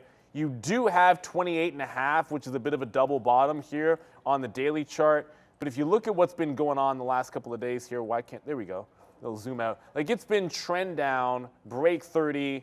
Now that'll fill in a second. And there's still room to that bottom. 50 cents worth of room to that 28.50 on the daily that we're talking about. So if there's a consolidation off 29 even, like there's still risk to reward a decent short in the 29 range to get to 28.50. Like that's set up. If the market doesn't hold the line and we end up breaking down and the chips don't ever recover and we're going back into 13.3, well, the chips have been the weak names, and this is the one that I usually like to short. So, Intel is setting up for a short for me. I'll baby in under 29 and then give it some room back up to that 29.10. I'm still in beyond meat, but if that breaks beyond 11.20 or breaks beyond 10.880, I'll get excited. For now, it's kind of barcoding, which is okay. It's not going out of the money, but it's not really doing anything either. I got my first dip buy into Alphabet, but this could be. Like if the market holds here, I think Alphabet reclaims the high and breaks out. I still have my offers at 120, but quite frankly, that was if it pushed there at the open. I can cancel those now. I just thought if it got there really quickly to 120, I would just want to be on the offer to short. Clearly, we're not getting there yet. That's a win, Sharif. The Bluetooth has been connected there. So that's always a win here. It's a kind of a running joke here. This is already 10:40. We have these earpieces in, and then I sit here and get frustrated because it won't connect. Neil as well, and then now Sharif knows the pain, and we all celebrate when it connects on the very first time. Shout out to Sony and whatever PCs we have here, because everything in my house, even my Peloton bike, immediately when I open up my headphones, connects to Bluetooth immediately. I have these like really cheap Bluetooth headphones that connect no problem. I don't even know what brand they are, for crying out loud. But our Sony ones, I don't know. Yeah, I have Sony. I have the Sony Buds at home. I don't even know the brand of my buds, and they work. I have the Pixel Buds right here as well. So, yeah, these are what I listen, like when I've done the show, I'll go phone the wife, see what's going on, put these Pixel Buds in there. Now that I know that I can just start speaking like Spanish and then speaking that to her, I'm going to see about that technology and impress her because, I got to do my best with that. All right, Apple's coming back up, man. Maybe that bottom is in. Oh, that's what I wanted to show you guys here, was the NASDAQ, and do a little bit of a longer look here at this. So it's 10:45 right now. We're getting ready to have Sharif come throw down again for you guys on the midday. But strong, man. Yeah, I just wanted to show this little level right here. Like we just bounced off of it. So what was before resistance is now support here at 13,350. So we just bounced off that 13,360 clean. Like that's the levels, and we just bounced right there. So yeah, this is going to take a little bit of time to make sure that our trades are going to be right, because it just bounced off of what could be a really good support level. We have a lot of good news, man, in the tech space, and the NASDAQ just bounced off that. So we'll wait to see. I know there's a lot of pressure on banking and everything, but that's a nice little move there for the NASDAQ, right back into support. So I don't know. I don't know about the futures there. I should have been into that trade. I'm trying to focus a little bit more on trading of the futures, and unfortunately, but look at the hold. I did miss that. So the NASDAQ here wicked the bottom. This is what we've been looking for, right? Like the NASDAQ wicks the bottom and then gets back above. Once it started building above, every single sign of strength, where the heck did that go? Oh, I put the data editor on. Oh no. Every single sign of strength off of that little bit of a build, I was adding to Alphabet above VWAP. It just broke out of the channel. I took one out. I'll take another one at 117. The other name that's going, I'm going to take multiple swings of the long in PayPal today, because I just think if it goes, it's going to go. It's going to be a bigger move than just 1% to the upside. So if it breaks 64, I'm in. If we hold this line in the next dip on the futures, I'm buying the next available dip on PayPal as well. I just like this one for a recovery play today. Going back over to something from the other day, I don't want to forget about you. There it is. Shopify, little double bottom, wick bottom action on Shopify just now. So if you talk about things that have been falling back in, here's where Shopify made its last really strong upward move. It was right off this 61 level. It broke out, kind of got all the way to 65. You know what happened yesterday at 65.5, that triple top, that was a great one. But at this now has wicked the bottom and starts consolidating here. You could see at least a VWAP pullback, but Google's the one that I'm in. I'm not even in PayPal yet, but that's about to break 64, and then I'll be back into that.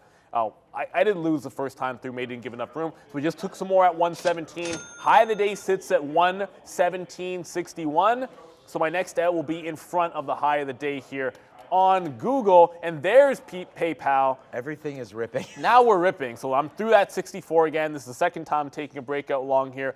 This time I think I give it more room. The market makes this low.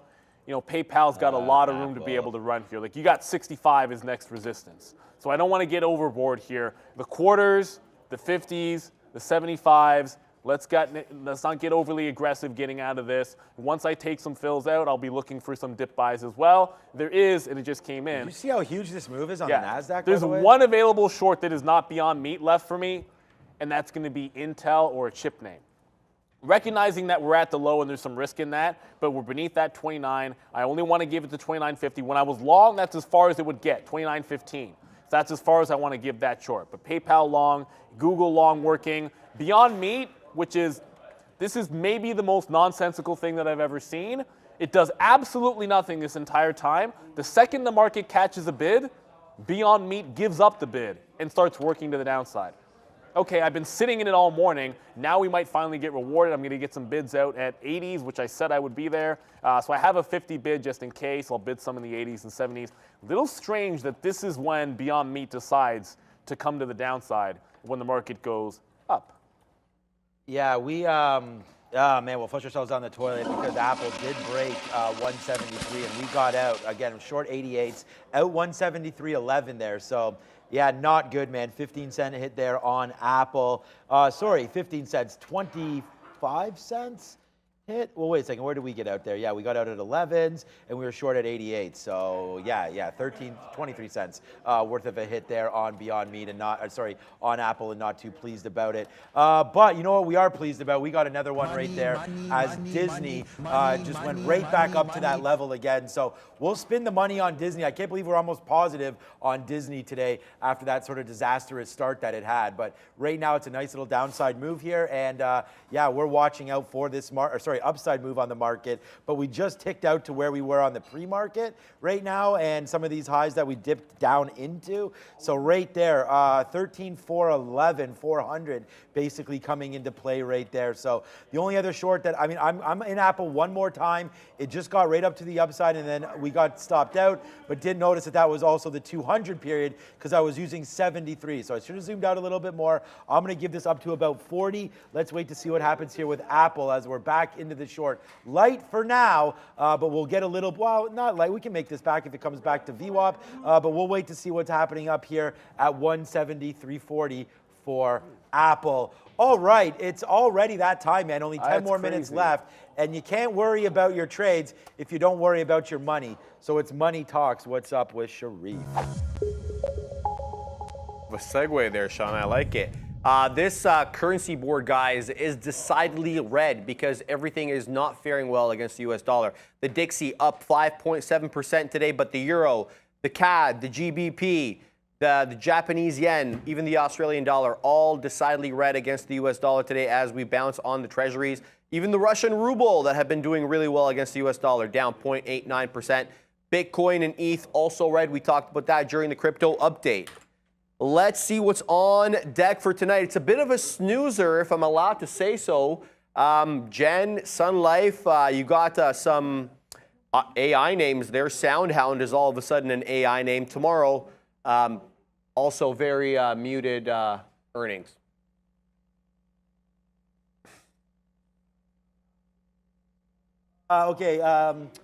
Sun Life. I mean, Canadian name. Yeah, I don't know. No, you what- can say that. It's a snoozer. Nothing. Yeah.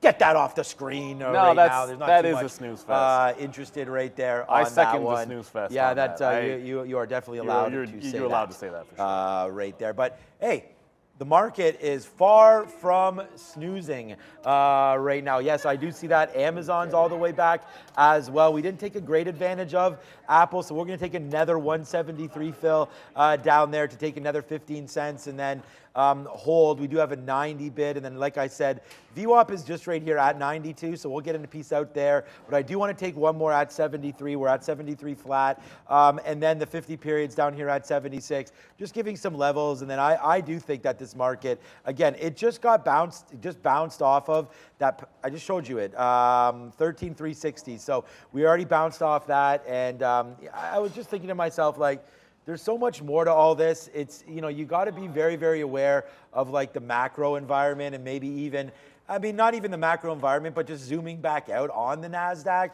and understand that we still do have some problems right now, and not everything is rosy in the tech space or just in the market in general. The debt ceiling is going to be a problem. We're going to have Fed speakers just come rolling out. They're talking about looking at the numbers, but then that leads me to think that if they're looking at the numbers, we just had a couple good reports. So, let's just wait to see where the market goes from here. We just bounced off of a key level there at 13,360. Let's see if it holds. If it doesn't, then I do think we eventually get down to 13,300 today. So let's hold on to Apple. It's still not getting me out here at 173 flat. Keeps on bouncing off 01s and 02s. So we'll wait down there. I mean, why not just get 01s, right? That's why, because, we did not get it. I thought we got it right there, but we did not. I did not. Did not, but we're going to get it right now. There's one. Yes, sir. There it is. We get it. Yes, I we did. amused myself. No, that's from The Room. You've never seen The Room. It's like the worst movie ever made. Okay. And then they made a movie about Is it the a Ben making Affleck of. one? I thought Ben Affleck was technically in the worst one ever. No. The Room is. The Room is by far It's worse. like literally. Trust me when I tell you. It's Okay, like I'll trust you, bro. It's I'll trust so you. painful to watch that it's actually a cult thing. Okay. And James Franco made a movie about the making of the movie. Oh, that's right. I thought I heard about that name Tommy before. Wiseau's Wiseau or something Wiesel, like that. I think it is. Wiesel or whatever.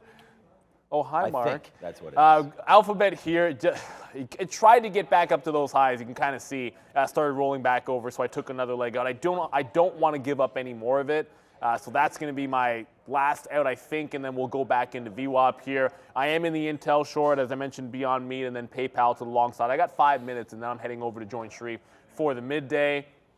I'm not a human IMDb Racer X9. Before my daughter was born, I was a big movie guy. So ever since, anything in the last 6 years, it's a problem because I don't have any time. But anything before that, yeah, I like watching movies. I got no issues with it.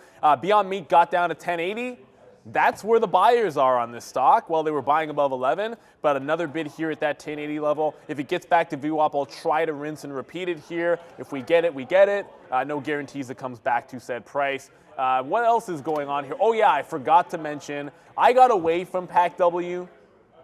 I was shorting it up at that top. Did not work. The only short that worked for me was shorting the breakdown at the low, believe it or not. It is coming back in. It might make a flat bottom break here, so if you are trading this, just be careful. Bit of a buyer here at 470. You could see one of those hammer or breakdown type of things at 470. And Western Alliance, that's the other side of this coin. So deposits down. PACW deposits going up in Western Alliance, but it's going sideways here. If this were to give up 26, I'd be a little bit cautious with that one. I'm not trading either of them. I might, if they start breaking down again, I suppose I'd look at that $4 bid, which I should have had that long. If I was fast enough, I would have seen the size, quickly reversed, but by the time I saw it, all I could do was get a bid out.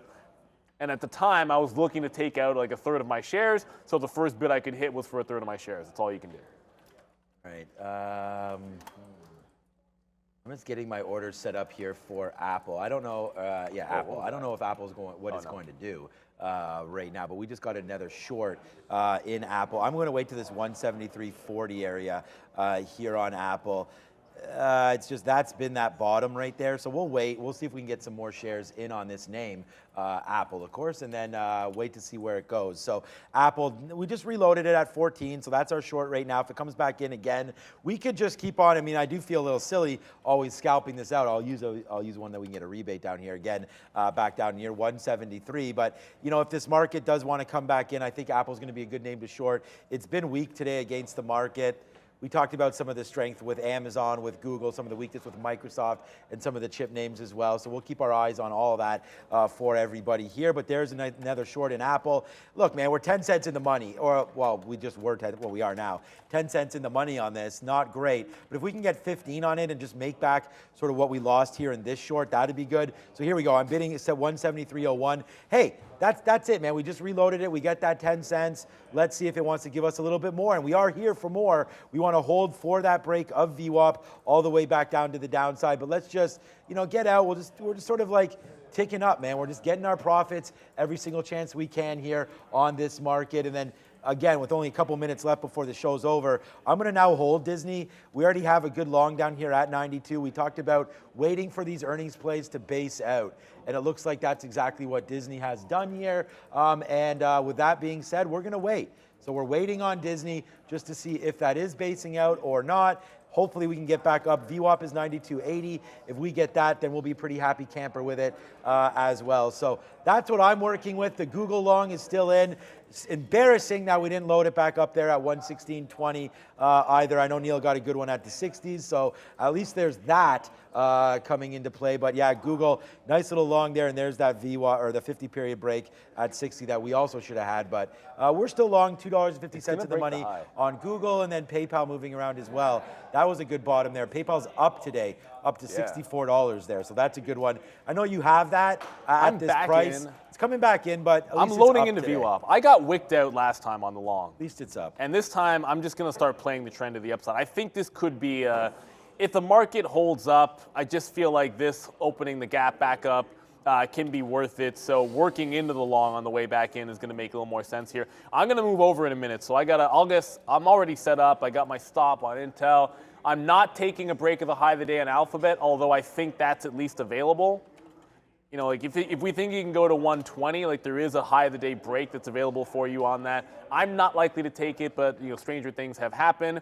Apologies, I might have said, so the way it is for the accounts and the updates that you got from Western Alliance and PACW was PACW had a 9.5% decrease in accounts and WAL had an increase. If I said it the wrong way, that's my bad. I want to make sure we get these things right. We talk fast, lots happening, but I got my orders locked and loaded. I'm going to head out. Next time you see me, I'll be sitting next to the professor, and I'll be back at 12. We'll be back at 2 o'clock, obviously. So lunchtime is on, or lunchtime trading, and I'm going to make it my way over there to the professor. I'm on the bid of, only thing I'm bidding right now is PayPal to buy the dip into VWAP. I feel like we had this last week. Crispy sesame and honey garlic chicken. No, it was something different. It wasn't crispy. The word crispy is new for sure. I feel like the sesame was there, but anyways, we had beef patties, and I don't think we had chicken. I don't know. I mean, I just had. We're getting a salad anyways. I don't know what it was yesterday for everybody else, but okay, yeah, get over there, man. Disney is really there. Goes Disney. Let's go, man. This is a great trade. There it is. Let's go. Bang on Disney. Wow, that's a good one, man. We were able to get that long on the retracement back up. So this is what I'm talking about. Early we lose. Now we're going to turn positive on Disney today just by being patient. So, hey, man, patience pays, and today it's definitely doing that with Disney. We waited, we picked up that 92 bottom, and then once again, Disney long, not right. Google long, extremely right. Roblox long, and Amazon all on the Sticky Note today. So Sticky Note Nation, thank you for supporting it at Trader TV. Sean, you can go find it. But right now, the only position that's against us is right here, right now, and it is Apple. And we're getting more short right now. Where's my short? 34s, there it is. So we just got a 34 short, came in right there. We're going short against 40, so pretty close to getting out of this one. We're wrong. We'll lose on Apple today all around. We've been wrong on this move on the market. I didn't think we would trace back today. Wow, the NASDAQ is very, very relentless these days, so being an Apple short is definitely wrong. 173, we're short at 27. We could take a 15-cent hit here if it does break back. So being patient, so far so good here on the trade. Let's see if it works for Apple. And there goes Apple right back into the money again. Sorry, Sharif, but I'm just continuing to trade here. There goes Apple back down. We just got a fill at 23. We're short at 30. Let's get another 23. See if this does bounce it back down to the bottom side. Just taking profits out, man. Now that's 10 cents. So now we're playing with house money. We'll take a 20 as well. Sorry, a 21 as well, and put some more bids here as Apple now pushing back down into the downside. So yeah, what was a negative trade for us just right in front of everyone's face there, and my own, just turned positive. So there it is. Yes, we also get an 18 fill there on that. Now we wait for 173 flat as we spin the money on Apple as well. Disney really rocking. Google back to the high of the day, and we're still long on that bad boy. So without any further ado, thank you to Bears vs. Bulls. Thank you to everybody for watching. I'm already losing my voice. That's not a good sign, or maybe it is. Let's go over to Sharif now with the Midday Show. Thanks to everybody. What is up, beautiful people? Welcome to Midday Show. I'm Sharif. Neil will be here in a minute. And wow, another, range-boundish day on these markets. The NQ holding on to a little bit of positivity in the ES, still about a third of a point below yesterday's close. It's been that 41.50 dance on the ES, and it's been that, 13.3 dance. Now we're a little bit higher. We're talking about the 13.4 dance now here on the NQ, as it's shown relative strength relative to the ES. The Dow also taking it on the chin today as a result of Disney. They're down. You saw Sean trading that down 8% now, bouncing obviously that 92 level coming into play. Have a look at my screen. I've got it up here as Disney does that 92 bounce, and now we're back at that 93 level looking to reclaim further. Let me get my VWAP set up here so I can speak about maybe a retracement on our friend Disney, as we have, looks like for the moment, seen low. So VWAP on my chart, 92.87. So we have reclaimed VWAP for the moment, and now we're looking at that whole dollar level in 93. But to be quite honest with you, there's a bit of a gap on my chart here on the 5, and that gap is from our current level, 93, all the way up to that $95 area. Yeah, I love that. All the way. Yeah, $95, $95.11, the high of day, but a bit of a gap in the chart there between our current levels, 93, and that $95 level. So I'll have a look at that. Now, let's talk about the relatively strong names as we are curling up in these markets. The first three that stare at me right in the face are Meta, Google, and Amazon. They all look strong. Meta up 1 2/3. Google, we don't have to talk about that. 5 1/4, baby, at day's high. And then Amazon 1 1/4 to the high side, looking to get to day's high, 112 1/3. That's day's high. We're at 112.10 at the moment. Apple looked anemic. It's been, it's not even green on the day. It's still red. And yeah, Tesla, bless you. It's double bottoming right now, Tesla is, and maybe looking to retrace into that 169.5. That's nearer day's highs, but Tesla will not be on my radar to trade.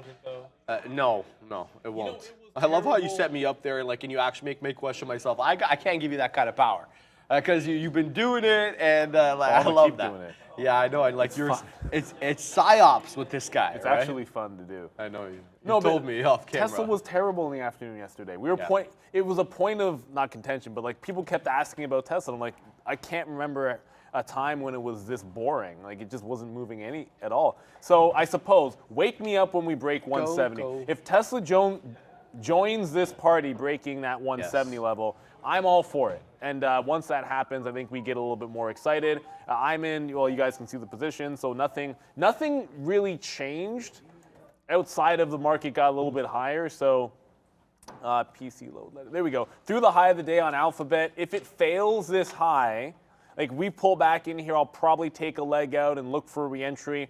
But the way I see it, if you're going to 120, the next consolidation point might just well be 117 to 117.50. If that's the case, I want to be reloading it. I want to be adding the PayPal from able to. I tried to get some on the dip there.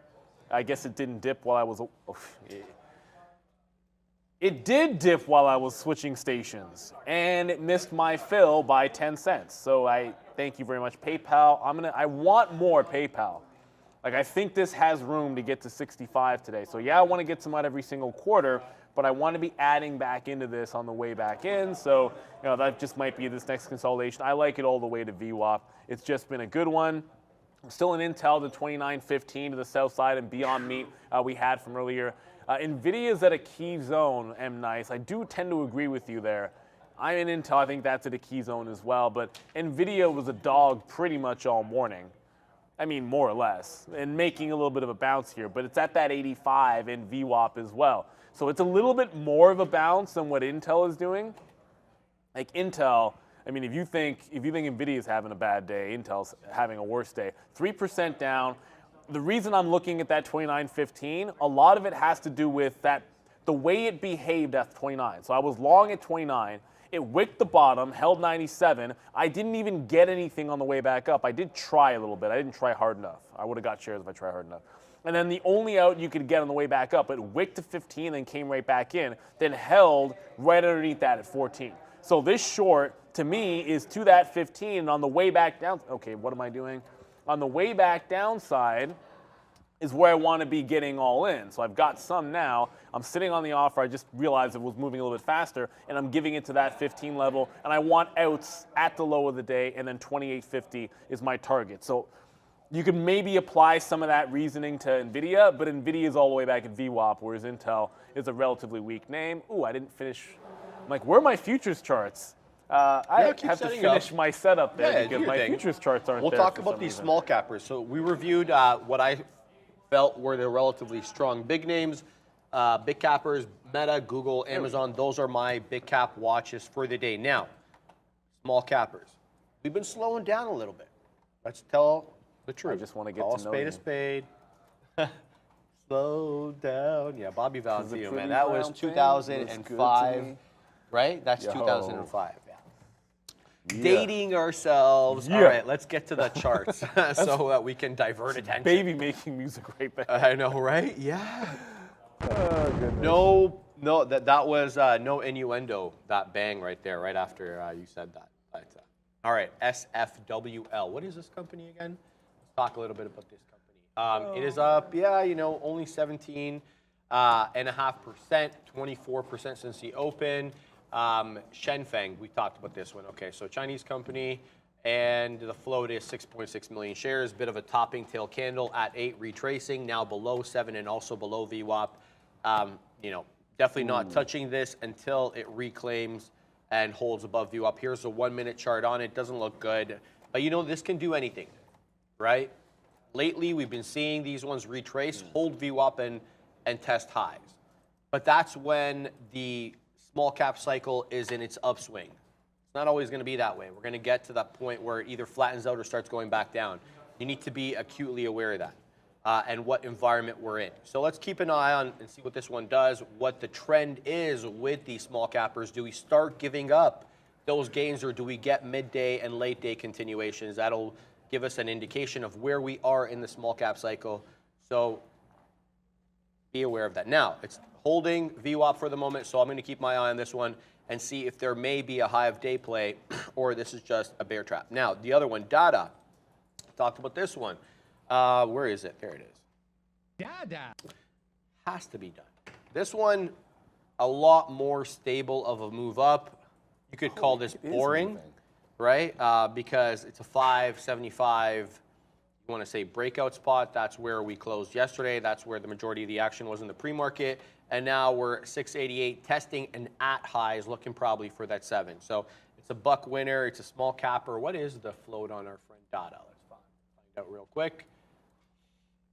Let's go platform. Who gets it faster?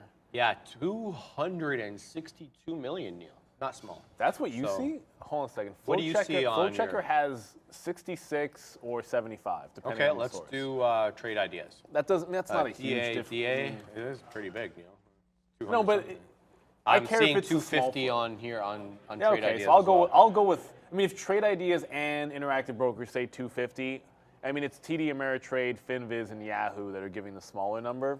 Interesting. I don't know.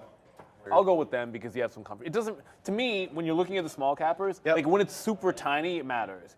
When it's like when it's a moderately decent size, Because you kind of matters concerned, like, less. can they soak the float up? That's what I care about. Exactly. Can you mostly, manipulate right? the stock? And the last one I want to talk about quickly, I mentioned this one to you, MINM, a bit of a double top brewing here, and this is getting spicy. If you're looking for maybe a 6,580 breakdown, there should be a supply area in and around there. It's been bought up on every other occasion, but we do have a double top brewing. No question about that. First, you get the 7 break up to 718. Second time around, you have a lower high. That's yelling bearish. Oh, I like. Yeah. No, but see, I don't know, man, because sometimes you could look at that supply zone. It comes down. As a buy. Hits the supply, and then it gets high right up to that 7 Well, that's the like, thing. That's almost an obvious thing there. You give that test, but here, let me ask you this: where you give if you're getting in here, Neil, 580 for that supply area? Nothing, eh? Pardon me? Nothing, eh? No, I didn't. I was focusing. Comes down into supply zone, and then it gets high to. I got it. All right, man. Get high on your own supply, man. I'm trying to concentrate on the stock. You're weaseling. Not if I have to explain it though. sorry. Damn it. I know it's so anticlimactic when you have to explain it. But No, it's my all bad. it's good. But yeah, if you get in here at 580, how much do you give it? Do you give it to the $0.50? Like it's a random area to give it to the $0.50. Really, if you right? think if you think high of the day there, then really that's a dollar move. So if you're willing to risk 50 pennies, it gets Right. back to the top. You take 2/3 out to the top, Yeah. just to bank something. If it breaks the high, you hold on for the home run. Like that's generally the way that I've seen it Fair. work for people. Most of the time, that's why you like those consolidation longs a little Yeah. better, because you get the better risk to reward. Whereas, like, what do you do when it takes out the top? Like, if it doesn't moon to $10, Exactly. what's your play? You're- If you take Random. a top break there, like, or you just scalp the top break out instantly. Like that's another way that you can make that top break work. Just one update: I did roll a little bit out of PayPal here because if it's stair stepping up, then I'm gonna take the stairs and take some out and then try to get back in because I played that breakout game and stopped out. And now I want to work the trend into the upside on this name. So let's see what happens. I think it's coming back into VWAP. It's worth mentioning that the futures got to the NASDAQ. On my 15-minute, kind of got to the 50, the lower high from this morning, and are rejecting a little bit. So Intel's starting to work, and Bed Bath & Beyond starting to work, and PayPal starting to come back in. I might reload that. And the other name that's starting to come back in, oh, never mind. Not really.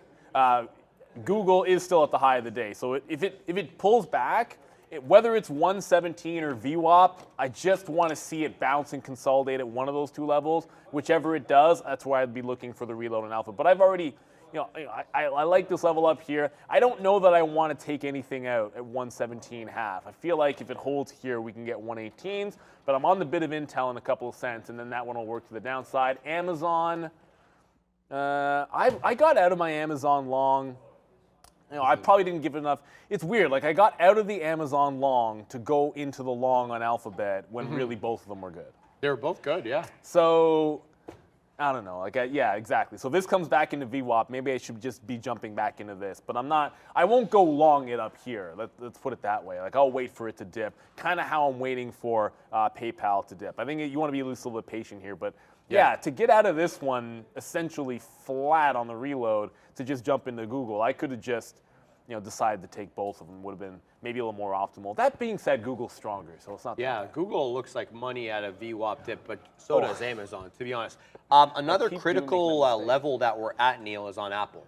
We just went back green, and by green I'm talking about 0.02%. On Apple, we're at a critical level. We're at yesterday's close. On my chart, that level reads 173.56, 55, in and around that level. So do we reject off these levels today on Apple and retrace? I mean, there's really nothing dragging Apple down news-wise. It's just a bit of a dud because the money is flowing elsewhere into Google, into these other names that are, they've got the catalyst at the moment. So I'm looking at my blotter, and again, caveat here, the blotter is not working well and has been missing many breaking news items and therefore cannot be relied on with the typical amount of reassurance. Confidence? Confidence. Thank you, Neil. Less confidence. Yes, less confidence, no question about that. You know why you just messed me up there for a second? Because when you say blotter, you're looking at your news blotter on Interactive Brokers. Yes. On P Pro 8, Like the old, so you know your summary, yes. your summary for your positions. That's blotter as well. So when I started in 03, for like 15 years, it was called the blotter, and it's only now your trading summary. So I still call it the blotter. So do I. Yeah, Everyone on the it's- floor calls it it's a the blotter. Yeah, yeah. So when you say that, I'm like, your blotter's not working. If your blotter's not working as a trader, like you can't see your trades, and that freaks me out for a second. But No. yeah, you're right. And we don't mean bladder, we mean blotter. Oh, and okay. So every bladder single time you hear me say Bed Bath and Beyond today, I mean Beyond Meat. I don't usually trade the stock, and we used to trade Bed Bath and Beyond. We used to trade BBY a heck of a lot, and obviously that's gone. It's to the OTC markets, and you had Beyond Meat with earnings, and so that's what I'm trading is Beyond Meat. So that is my fault because look, it's available. BBY is on the pink sheet, so like you could be, in theory, I could be trading it, but I'm not. I'm shorting Beyond Meat into VWAP in here and kind of getting out as it gets back down into said lows. That is working for now. Alphabet is now getting to the high, I think. So I didn't want to take anything out on that curl. We get to 118, that is going to be the next out. That 118 level, if it breaks out the top, I mean, I don't know what the high is going to be, but I do know this. If we get to 120, short in 120. I think 120 is a short level. I feel like when Tesla used to make these types of moves, if there was that like ridiculous level where to get to that, typically speaking, it's worth it. You're a 112 close, an $8 move on Google. Yeah. I think that's worthy of one of those. It's a round number. I'm shorting it if it gets there, but I'm ringing register in front of that 118 level. We'll see if we get any kind of a dip buy. That hasn't really happened yet. I got touched for my first bid there on Intel on that short, so we just took 10% out of Intel. That's working in the other direction. Google's a monster. All right, I'm wetting my beak here with the short on Apple. All right. Do it. I'm a little late to the party. I would have liked to actually gotten in off the actual close. That would have put me in the region of 56, 55.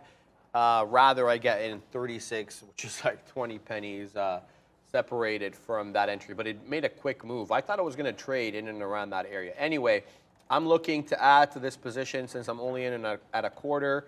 I'll be looking to add, obviously, near that yesterday close with the ultimate out through the 174.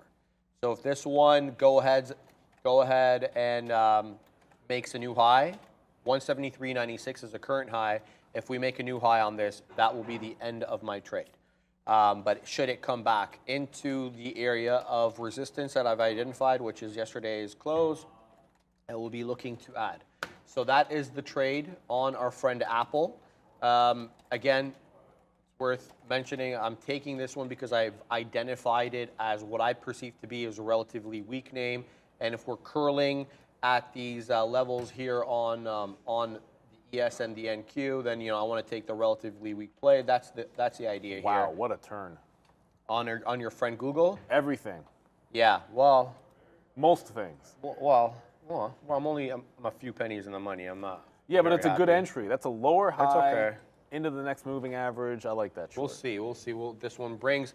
Target, Neil, I'll be looking for an initial out of a little bit at 172.90. That will be VWAP on our friend Apple. And then with the ultimate, let's just see what the market brings kind of thing. So we'll be looking to keep an eye on the market as I've taken a big tech name.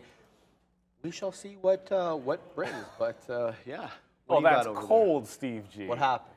Oh, come on. You have any idea? So he goes, What do you time say? for some Prevagen with the coffee. Because I always mix up symbols. But in my defense, like the thing is, if you trade certain tight. symbols over and over and over again, right? So there was a time period right before Bed Bath and Beyond went to the OTC markets. One of the first things, every single day, I'd pull up a chart. Where is it at? If it does make a dead cat bounce, what am I doing with it? Paying for locates, like every single day. So I would do it over and over. I know you guys are joking around, but it is true. But I don't want anyone to get the wrong idea because I'm not trading Bed Bath & Beyond, which I absolutely could be. Like if I look at what is it doing? Because now I've said it enough times that I actually am like morbidly curious as to what's going on with the stock today. Oh, it's not through that 20 cent because I think the other day, yeah, it did break that 20. Uh-oh. We can't trade these, but man, if this were to break 18 cents, That'd be nice. and the market's coming back in right now. Oh, but we can't trade these. We can't trade OTC sub $1 at Day Trade the World. But that does look pretty juicy if it broke 18. All right, guys, getting a little bit of a curl, but yeah, we'll see if we can get that whole move down that we're looking for. Renata, Sharif, can you look at Palantir 975 long? All right, let's have a look at Palantir. Where is our friend Palantir here? Come to my chart, guys. PLTR. All right, so 975 long. So 975 double bottom. We're looking for a possible triple bottom here. The thing is, though, Renata, we made a higher high. Usually, when you're looking for a flat bottom breakdown, you're looking for a lower high. So I like your assessment that you're looking 975 long because you had a bullish indicator. Despite the fact that it did reject off the 50, right, which you could interpret as bearish, I give more weight to the higher high here and a hold of that key level. It didn't break it. It didn't break it on any of these touches here, clearly. So I didn't see the level 2, but clearly somebody was buying up at this area. So, yeah, give it a, I mean, where do you give it as a stop here? Let's zoom out. Go to the 15, see what we can gather. All right. So a level of support at that 963. So if you get in 975, I think this 963, if you really want to be ambitious, you give it to 960. Is appropriate, especially with how much potential upside you have. You have a 1016 high, but that's an after the bell high. You actually have a bit of a double top at 1020 in the pre-market, obviously on less volume. But that's what I see, and you have that 1020 tested yesterday as well. Look on the 15. Yesterday in the open, 9:45 to about 10:30, we were dancing around that 1020 as well. We broke it. We got it to 10:30, but look, all the candles closed at that or below 1020. So good look, Renata, to be honest with you, at that 975. I like it. Yeah, I mean, I can't really argue with that. First of all, I like that little short there because, quite frankly, if it's still working, I just want to go in my futures chart for a quick second I might here. get out of this Apple trade. Well, we're at a key kind of point right now. Like if you look at the NASDAQ, we're getting right back into that zone that got the wick failure. Earlier on. So if you don't press through, this would be that spot. If something is relatively weak, it's at that big decision point. Now, if you're in a long, you're like, okay, maybe you could, if it's an accumulation zone, you can be thinking about it, or you're just holding something in the money. I don't know if it's an entry point, but yeah, you're at that point where if we roll back over, you're thinking low of the day, lower high, trend down. So I am kind of looking for like short areas, like something I can have to the downside that I'm not already in. I just want to check back in because like the first move we had this morning was that news on PACW, specifically the deposits, and then you had the FDIC thing, and there could be a bit of a story there. I'll do this for myself on this stock because, like, look, hey, that's me. Actually, in 3 minute looks even better. I was short. I kind of had the top. It's slowly grinding back to the downside. Now that 4 level, if you weren't watching in the morning, the 4 level was huge with a capital H. It was a big bidder at 4 even. It had halted down. I got the short on the reopen, and I got 1 out there, and then it was like jammed to the upside. So 4 is a bit of a thing if we get there. If the size is there again, I'd probably take a shot at that trade. And I'll have a stop underneath, be like a very tight, breaks $4, I'm out of the trade. But man, it was too good not to take a shot at it the next time. I want more than just Intel short. I know the chips have been the place to go. For said short, NVIDIA's at an inflection point as well. So what you could see here is as the futures are challenging that level, maybe NVIDIA creeps above VWAP on my 3. And let me zoom in here. There you go. Creeps above VWAP on my 3, gives a few overfills, kind of holds 86, and then you can work a short into this name off of that level. AMD's another chip name worth watching. The difference here is kind of like Intel, you're sitting at the lows. Right, so I'm actually, I still have that offer at 100. I don't need that.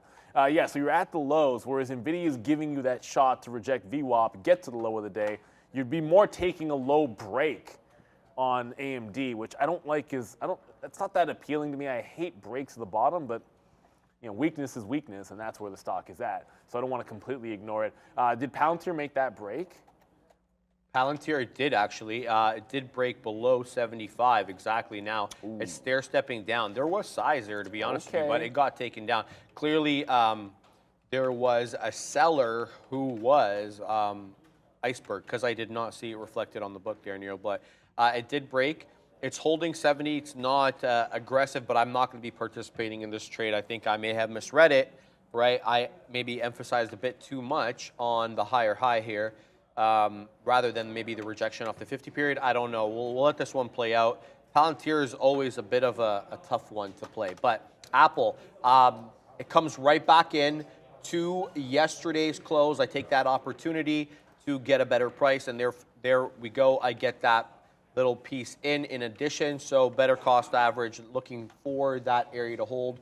We still are below the VWAP on the ES, but not so on the NQ, and I think that's what I probably more closely associate Apple with that NQ. We are accumulating here at a bit of a, bring it in and talk about it actually, a bit of an accumulation level here that this actually goes into the pre-market several times. We've been at this 13, you want to say 13,425 to the high side, and then yesterday's close of 13,410. So about a 15-point range on the NQ. Look how we danced there around, what was that, like 7:30, 8:30. Again, right before the open at 9 to 9:30, and then we're right back at that level again, doing that same consolidation dance on the NQ, but all with lower highs. Do that dance. Have a look at that. Lower high, lower high, lower high for the last little bit. Where do we find, okay, so I didn't draw out my levels. So now bears drawing out. Where are we here with respect to support? I mean, really, the only area of support you have is right here, is 13.3 to about 13.280, right? This is the area right here where there's the most support. Otherwise, it's a bit of a vacuum. You have a whole bunch of nonsense that we did yesterday. Look at that move down. There's a bullish way to interpret that. Okay. So, like, the way I would come for a second, because I guess there's another way to look at it. There's always different perspectives here. Zoom out. Come on, there we go. So when I zoom a little bit further out, kind of what I'm seeing with the NASDAQ and why I sort of remain bullish on a lot of these names is, okay, well, you've been making some higher lows, and since you made that break away from the 13.3 level and kind of taking out that double top that we had, what I see is that previous high was held for support, and you're making higher lows, and so there was a bit of a dump back through 13.4. That probably gave confidence to a lot of shorts, probably everything in the chip space, and then now you're breaking back to the upside. So if we get through the tops, I don't want to give up anything that's holding some strength. Now that's Google. I gave up Amazon, so I shouldn't have given that one up. I'll acknowledge that. PayPal, which I think is putting a recovery on. Like PayPal, I've been waiting for it to do this, make a double bottom, then we're only looking to the long side. I don't want to give them up. I just think they can trend, and if the NASDAQ makes that break, I like Intel short. I like Beyond Meat. Almost said Bed Bath & Beyond again. Beyond Meat, I like that one where it's sitting underneath VWAP, but what I always wait for, and this is a different sort of setup here, when PayPal got rugged, because that's what happened, multiple days in a row, it was just so weak, there was no bid on the stock. So it finally catches some kind of a bid that holds for the afternoon, and that'll be, I'll go to the 3-minute now because that'll be a little bit better of a look on the 3-minute chart. It finally catches a bid in the afternoon, gives you like a little bit of a baby bounce, 62.75, and then when it gets back to that low again today, it holds. So now you actually have a bottom since the earnings Hwadunk. And once that happens, like I'll lose multiple times going long this way. I'll go long on breaks and lose and breaks and flats and reloads and everything just to be net long into a move into 65, 66. Yep. And if it goes to VWAP, I'll take a VWAP long, and that breaks, I'll get out. And if it goes to the bottom, I'll take the double bottom long. Like each time, I'm just willing to take that shot because I feel like that bounce can carry you to 65 or 66. I'll scalp along the way and buy the dips and all that good stuff, but that's one of those plays where like day 2, day 3, day 4, it's good. On Block did the same thing when there was a short seller report on Block. It had a very similar setup, and then it was a great long for a little bit. Not forever, but for a little bit, it was a pretty solid long.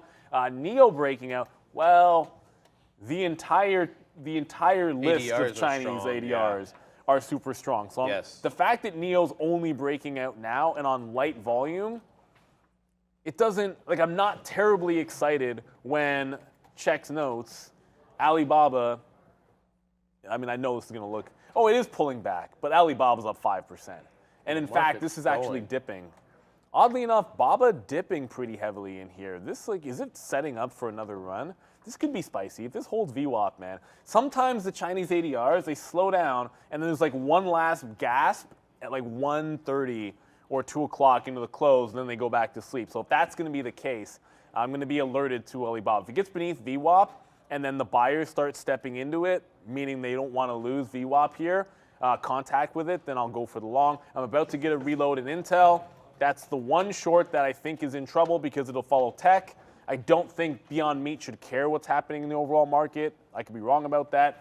But shorting at 29 and above, covering 29 and below. That's kind of the way I'm going here with a stop at 15. So if it curls off 15 again, I get into more short. If it doesn't, then I get stopped out, and I guess we're looking for a long in a VWAP on Intel. Stranger things have happened. Amazon with the market is going to be flying. Oh my goodness, it broke the top.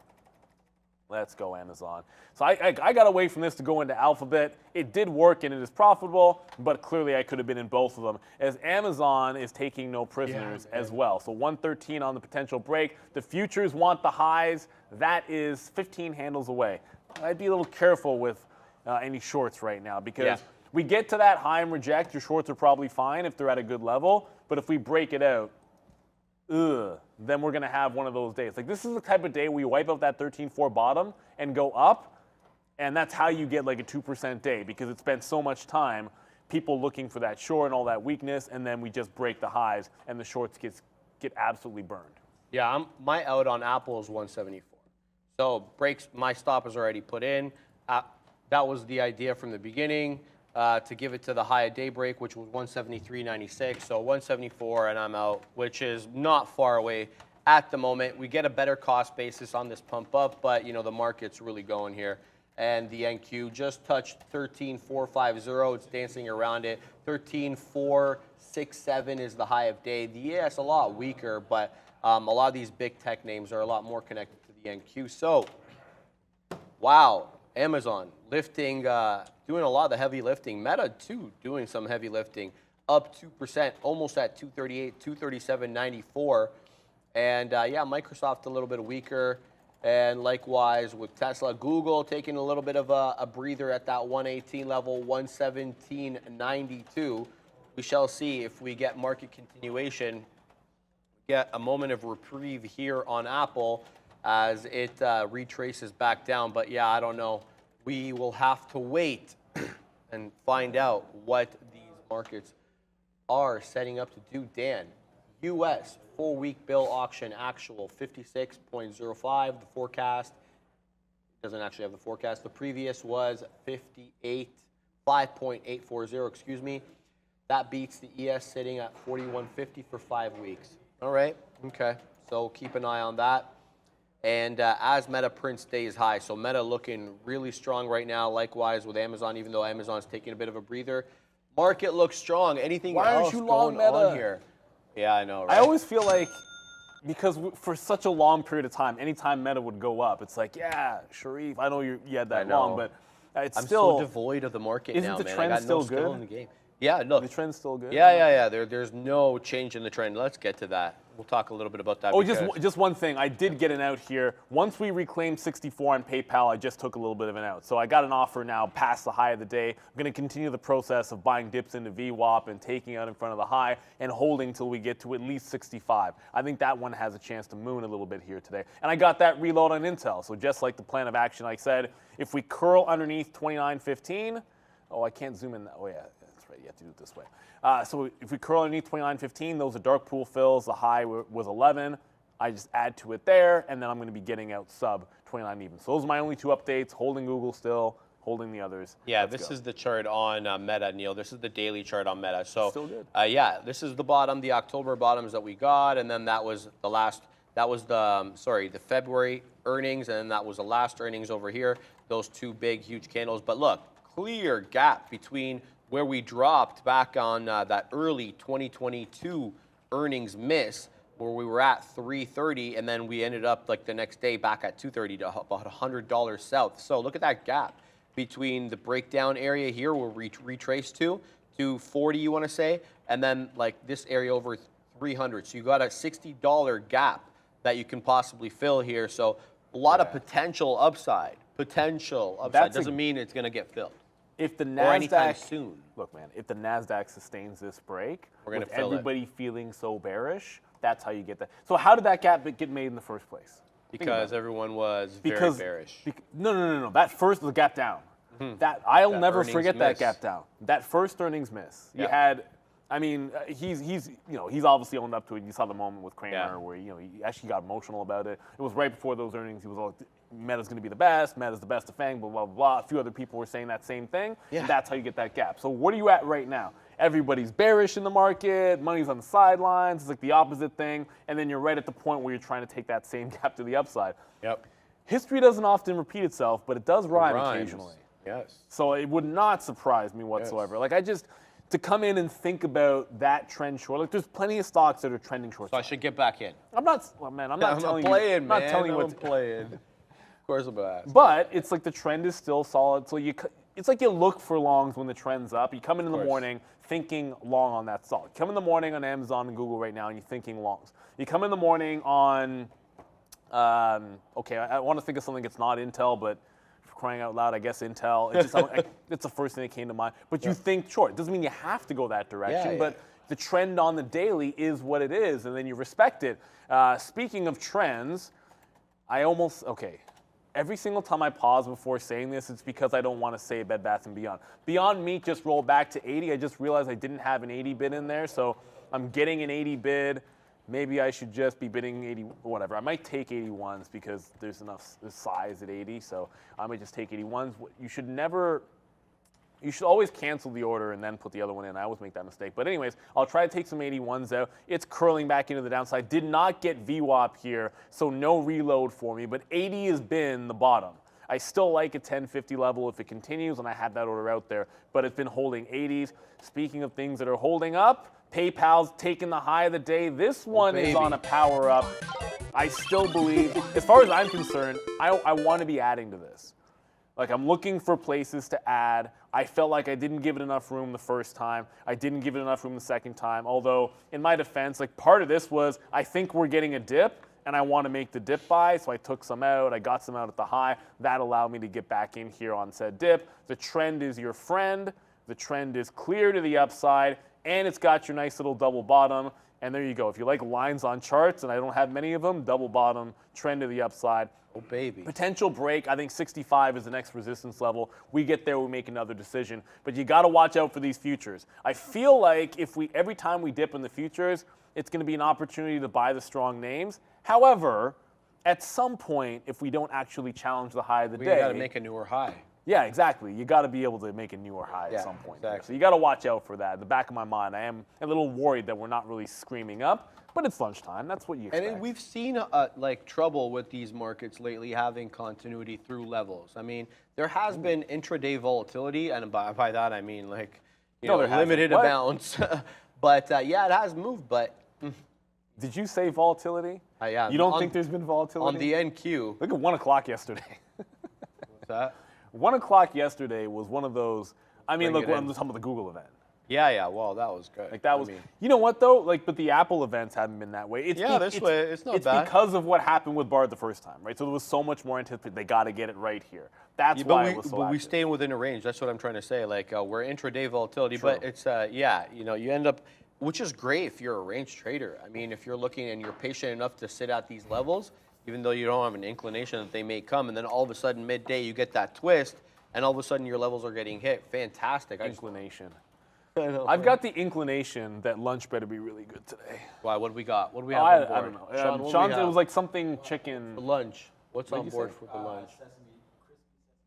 Crispy sesame chicken. But then you get the salad. I get the salad Yeah. now too. Like I think. I we hear do. sesame, and no one's gonna get this reference. Stop eating my sesame cake. No idea. That's No from idea. Congo. It's like, there's like writers will put a line in there, and it's the most horrible line. If you watch that film, it's like Delroy Lindo, who was he played West Indian Archie in Malcolm X, if you don't know the Okay. actor. But he delivers that line. It's like it was so horribly written and timed that it's hilarious when you watch it. I watched it in the theater with some of my high school buddies, and everybody started cracking up like, "What, are you crazy? That didn't even make any sense."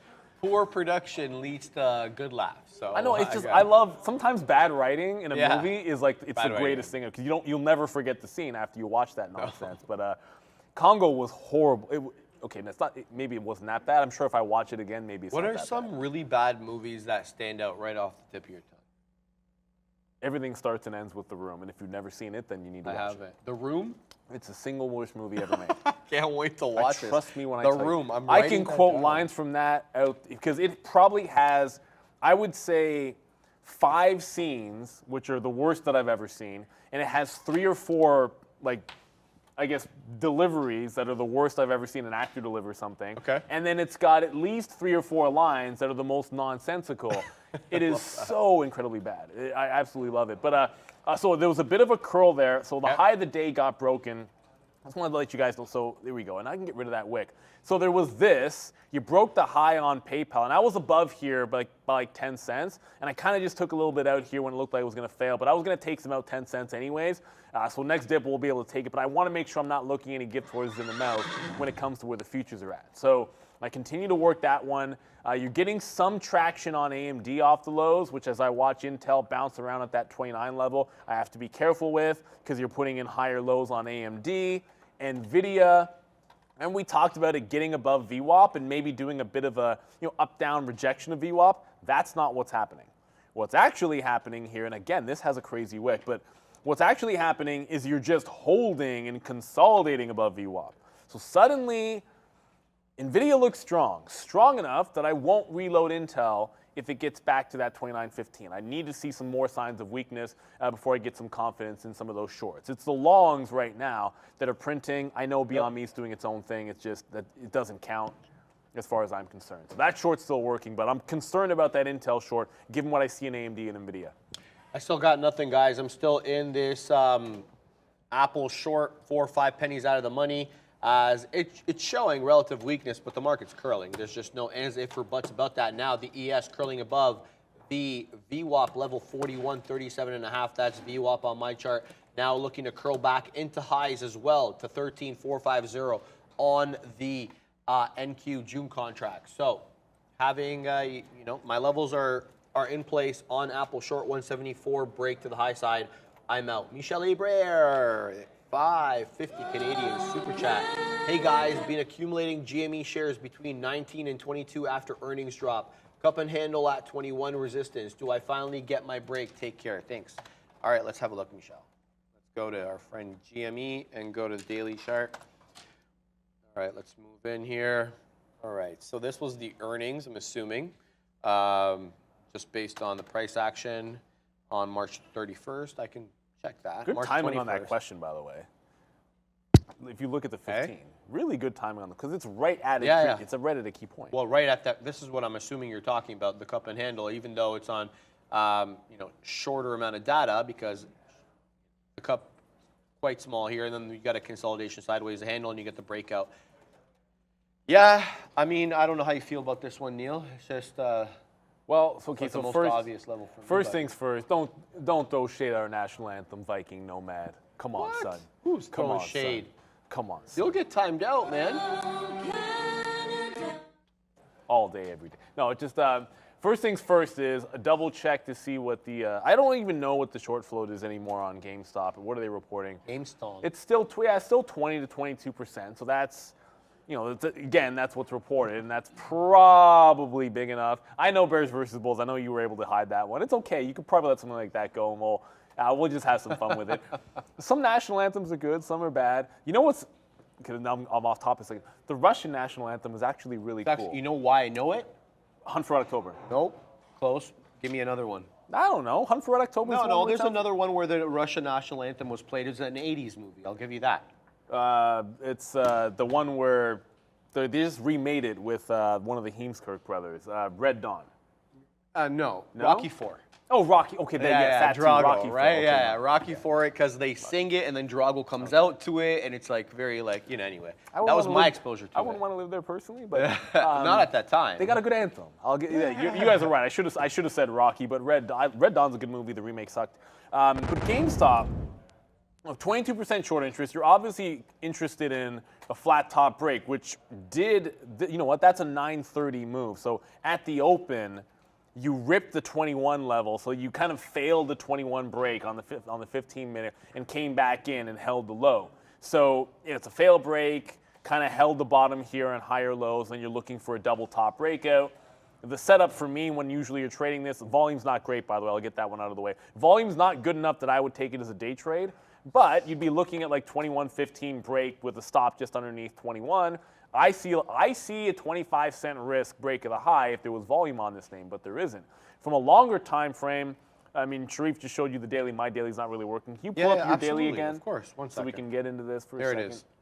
So when you look at, there we go. When you look at it on the daily, like what are you going to do? You're going to get 21 to 23, 24?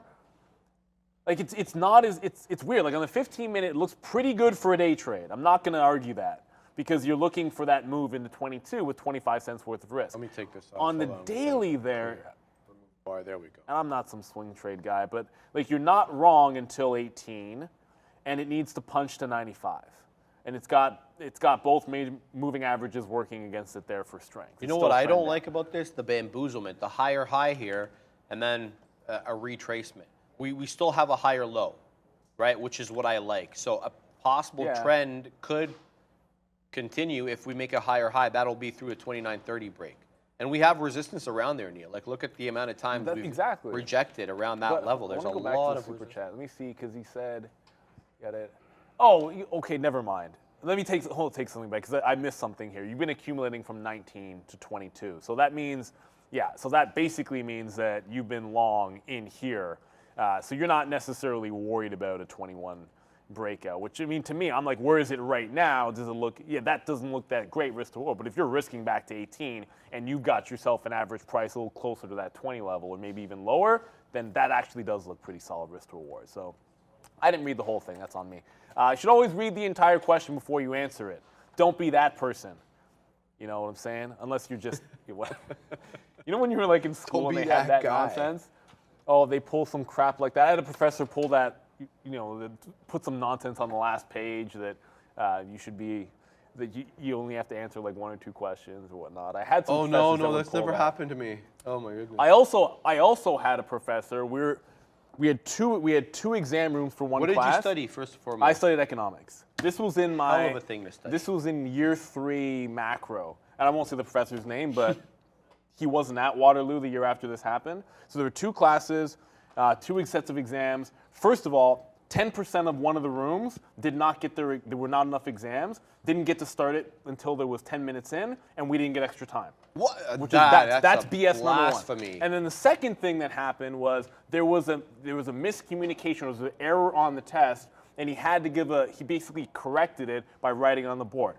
Room 2, which got them late, didn't get that correction until halfway through the exam. You got to be kidding me, man. No extra time given. Yeah, that wouldn't fly now. No extra time given. That probably wouldn't fly now. Bro, all Everyone I'm telling would be you, like circulating that on social media, the media. You know that would not. But dude wasn't. He wasn't there. He wasn't the next year. There the next year. Okay. I won't name any names, but it is what it is. I was.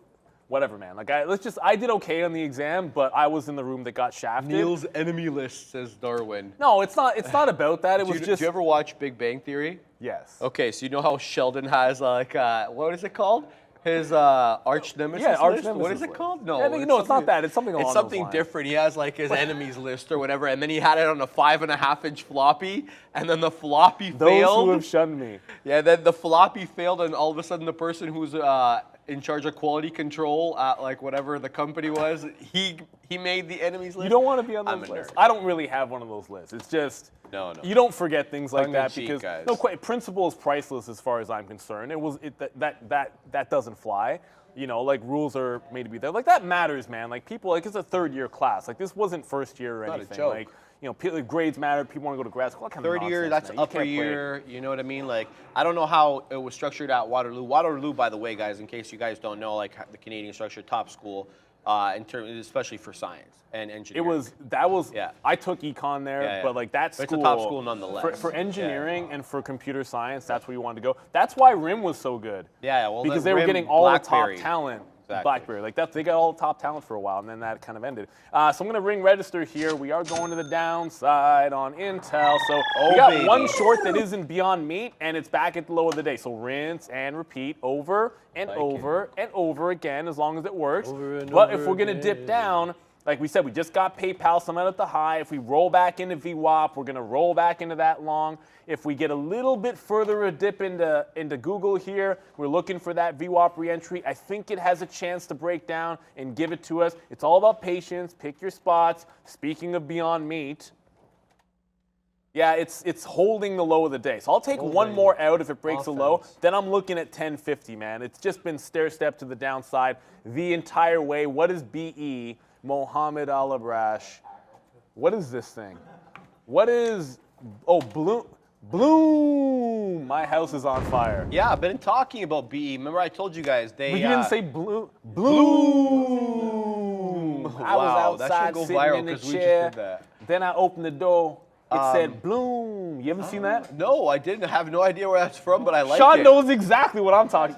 He doesn't know. I have no idea. I mean, I can't be faulted for anyways, that, some kid was at home by himself and whatever, like the house caught fire when he's sitting on the porch. And then he told the story. This is the beginning of YouTube, like back when YouTube, like funny crap like this would happen. And so, you get that interview. Little kid, they got remixed, kind of like how, what's that guy? I know, remember, I like turtles, the remember Bedroom that? Or whatever. Yeah, the I Love Turtles guy. There was, what's that other one? The guy with the red bandana. So it got remixed, and then that kid turned into a meme for like a minute. Old Hide Your Kids, Hide Your Wife was another one like that. I forget the kid's name. But that one kid, so every time there was a big trade, when that would come out, like Sean and I were on the floor, it was like, boom, you just hit it was perfect. You guys will find it, and it's actually kind of funny. But it is taking it on the chin, Neil. A lot of things things down are 17. It's a big boy move It's down. not good. They announced a convertible senior note. Come to my screen real quick, guys. Bloom Energy Corporation announced proposed convertible senior notes offering. It's not, go ahead. I was outside sitting in the chair. Then I opened the door. It said, no. Gates. It has to be Bloom because the kid was, and the kid's kind of cute too. But anyways, it's just one of those. He was so young. There's another one that I absolutely love. That's the one, Euthanasia. I look like the It's Corn kid. Okay, fair enough. I don't think so. But I know the one you're talking about, the It's Corn kid. There's so many of these. Back when like YouTube was in its infancy is a word I want to All right, I'm getting out of this Apple trade. Hold it. Yeah, the thing is it looks good, but the market's curling up. So I don't want to hold it against the market. That's the thing. It's good. I'm in the money, right? So that's the end of the trade for me. And the reason is I'm not paper handing this trade. It's just the market is curling up. It's making higher highs. So if I'm taking this Apple trade, it's got to be secular. And there's no independent catalyst for this to be a secular down move other than the fact that the money's flowing into other things. And that to me is not enough to hold this trade. I'm out. I'm in the money. I made like 30 pennies on it. And that's the end of the trade for me. I'm not going to watch the market continue to make higher highs and higher lows and then hold Apple short. So maybe I regret this later. Maybe I regret it. And maybe it makes it down to VWAP. That was my initial profit target, which was at 173.10, 173-ish area. VWAP's in kind of in the middle there somewhere. So that is the end of the trade for me on Apple. Meta holding 237, offense number 55. There we go. Holding that 237 area, looking to make a newer high at 238, 237.94 is the high. Meta, all sorts of strong, 2%. No independent catalyst though, guys. Is there? There's none, right, Neil? There's no news on Meta today, right? Not that I'm aware of. I'm looking. My news blotter again is not working as it should be. I will say technical hold of 230 last week, and higher lows all the way through. Like it had made that reversal from the earnings move. I'm not going to go far enough to be able to show you, but then it holds 230, then it holds 230, then it holds 230 and a half, then it holds 231, then it holds 232. It's just all kinds of accumulation down at that 30 level, and then resume trend to the upside. That's all it needs to go. And when it's a strong name and it's already trending up, it doesn't take much. Like it did a bit of a pullback, it found a defined bid, and then now it's just going up from there, right? Like it's just that's your 30 level. It's a good consolidation off that level, and then you just make a run. And so when you have a stock that's a trend on the higher time frame, my daily is still looking like this on all my charts, but you already showed Can that. I show? I Yeah, want you to go to. You're go to his absolutely chart. talking. Please, yeah. What you're saying makes absolute sense. Look at this, Neil. This was the first earnings win, and then look, you get that pullback. You get about a 50% retracement, and then you make a newer high. Could we see the same thing here? It's almost looking the same thing. There, you get the big bull move, a bit of a curl down. You consolidate in that area. What was this? This is like. This is almost a month. Yeah. Right. That's a full month. It's not even that long. So yeah, it's about a month. Where did we break out here? That was February 1st, and then we did that dance with no. Yeah, not even. You're right. Well, because it could break about a month and a half. It could break 230 and the trend would still be up. Yes. But it held 230, so now that's why you're getting a bit of a bounce. So, I still think, I don't know if you want to give. The thing about the Apple is it's a good out because it holds VWAP and maybe you look for a re-entry on it. I keep seeing Mr. Emmons here. Coinbase is down almost 4%. Yeah. So I'm looking for an entry on Coinbase, and I did see this because it bounced off that 60 level again, and it would set up, like if it weren't to hold 60 even, I suppose things get interesting.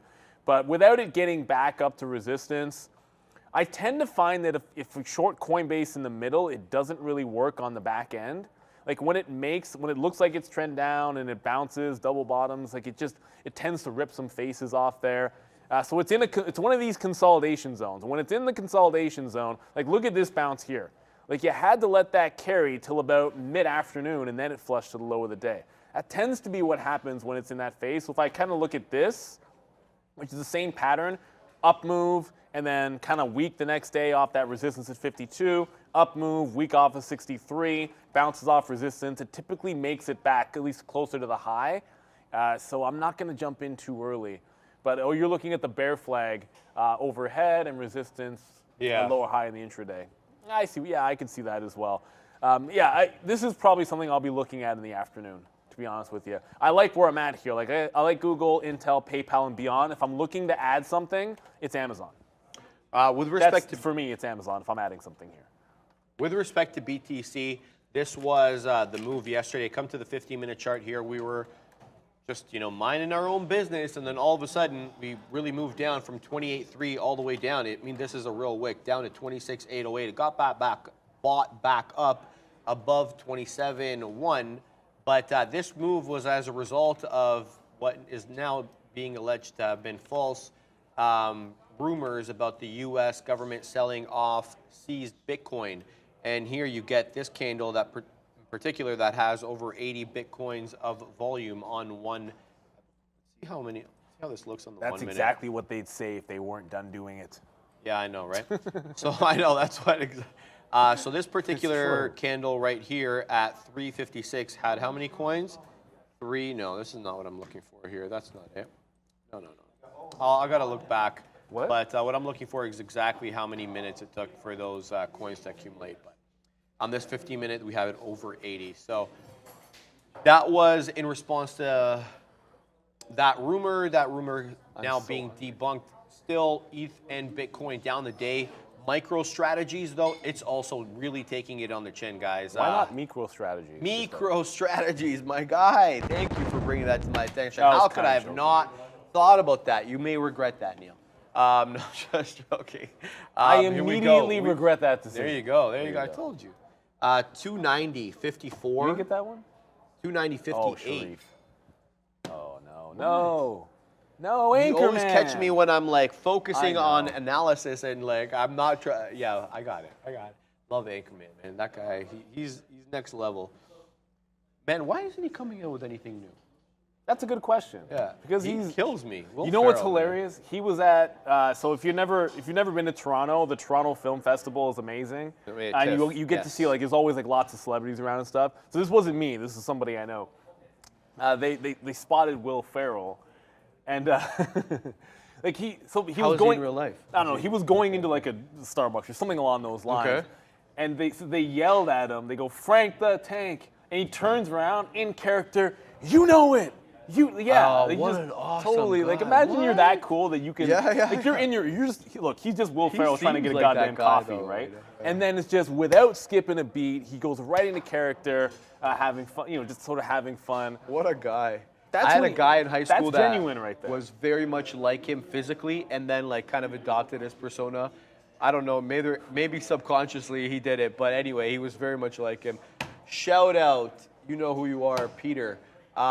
I think you're overtime though, Neil. I might be. I can smell lunch. It smells freaking delicious. So I'll be Must back. be nice. I'll be back at. Sorry, man. It's all Oh, good. that's right. It's all Hey, man, good. put in that work. Yes, sir. Thank No you, Neil, stranger for to being work on. there. And I get to get enjoy out of that here. lunch. All right. Hold on a second. Who's coming on next? Mad Max. Oh, you're Oh, coming you're on next. Oh, okay. All right. So Okay. I'm gonna get logged out. I thought we were going to Max, but we're going over to Sean in a Funding second. secured. So I am going to log out. Funding secured to get Sean in at noon. That means Sean hasn't eaten lunch. It's gonna be so delicious. Anyway, so I'm gonna log out here, just get locked and loaded so Sean can join in. I'll see you guys back at 2 o'clock. So Max will be doing. Yeah, Max will be doing that final hour as well. I think that actually kind of makes some sense to me because then it's a little bit easier. It does. Gives you guys both a break. You guys both need it. I'll see you guys on the flip side. All right, guys, let's look at micro strategies here because we are really printing lower. 7 3/4%. We're looking to go down to 8. It's done almost 1 million shares on the day, 855,000. It's down to 290. I'm not seeing an independent catalyst on this, to be honest with you. So look, flat bottom break brewing, big move down, sideways consolidation. You come back into the 50, you reject the 50, and now you print a newer low. We are at lows. So this one now below 8%. Marathon Digital as well. Sorry, it's not called, it's called Marathon Digital Holdings. Same kind of look. The, I want to say these mining companies, if I could call them that, same kind of look. Big move down, consolidation sideways, just printed a newer low. Looking to hold 9 though, 903 low, down 11.5%. Riot Blockchain, where is Riot? How come Riot's not showing up? There we go, yeah, Riot, down 9% as well. Bit of a more bullish bounce. You see a higher high here, you don't see that equivalent move on Mara. So some of these Bitcoin names really headed to the downside. So if you're looking for something bearish, these could be your plays as they do reject the 50 period here. The notable green section in my watch list bears repeating.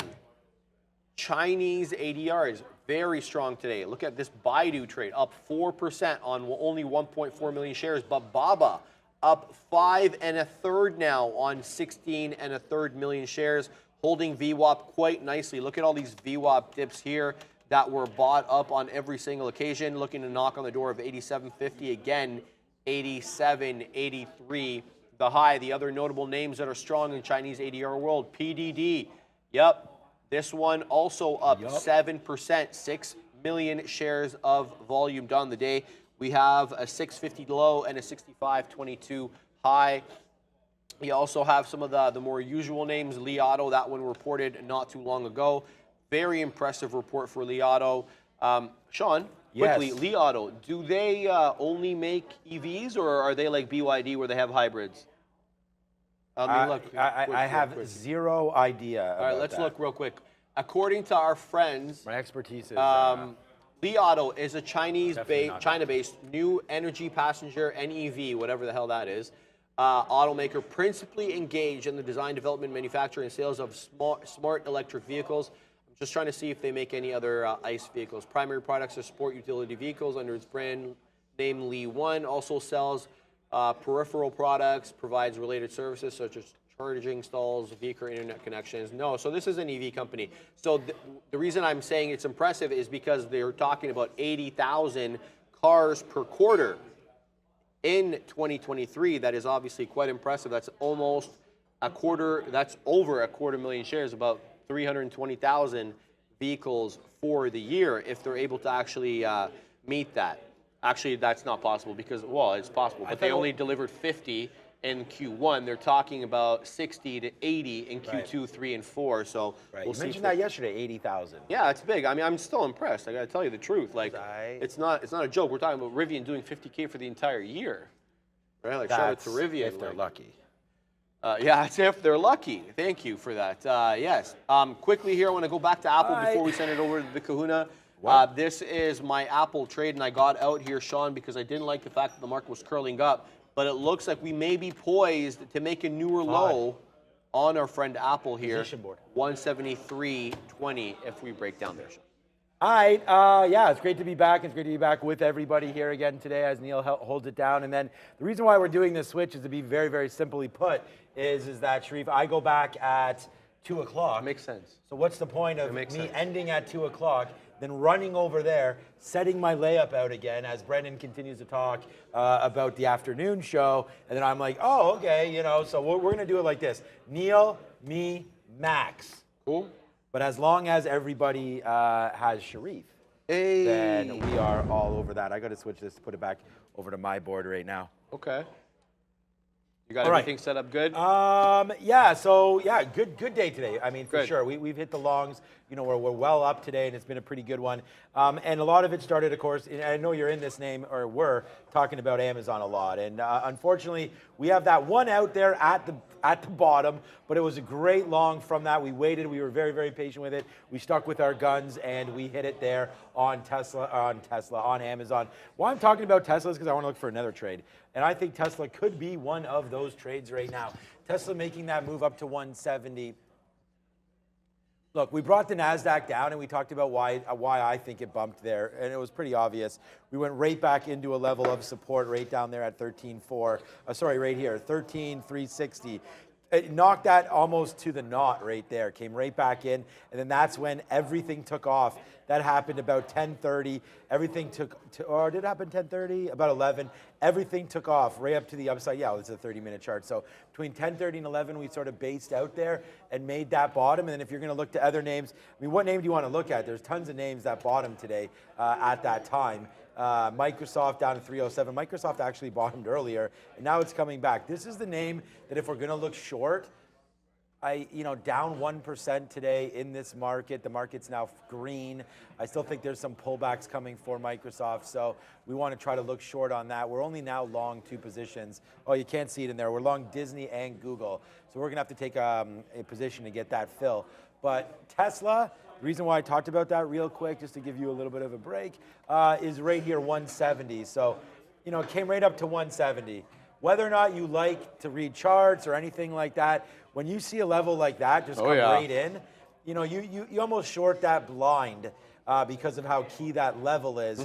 Now, we never want to talk about taking trades irresponsibly, but I think that 170 is such a key level. Also goes back 169.65 from the morning, plus you get that dark pool wick all the way from 8 o'clock all the way up to 170 as well. So that's a good short. I like that short. But even now, when we look at basing out, are we basing out at 169? Is it going to be stuck in this dollar range? If you're into scalping, this might be something that you wanted to do right now against that 169, 169.30. We did wick all the way down there once we broke it. That's not a real wick, of course.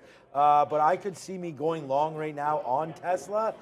We're still above on the 50 period, and we have the 50 period right here, 168.79.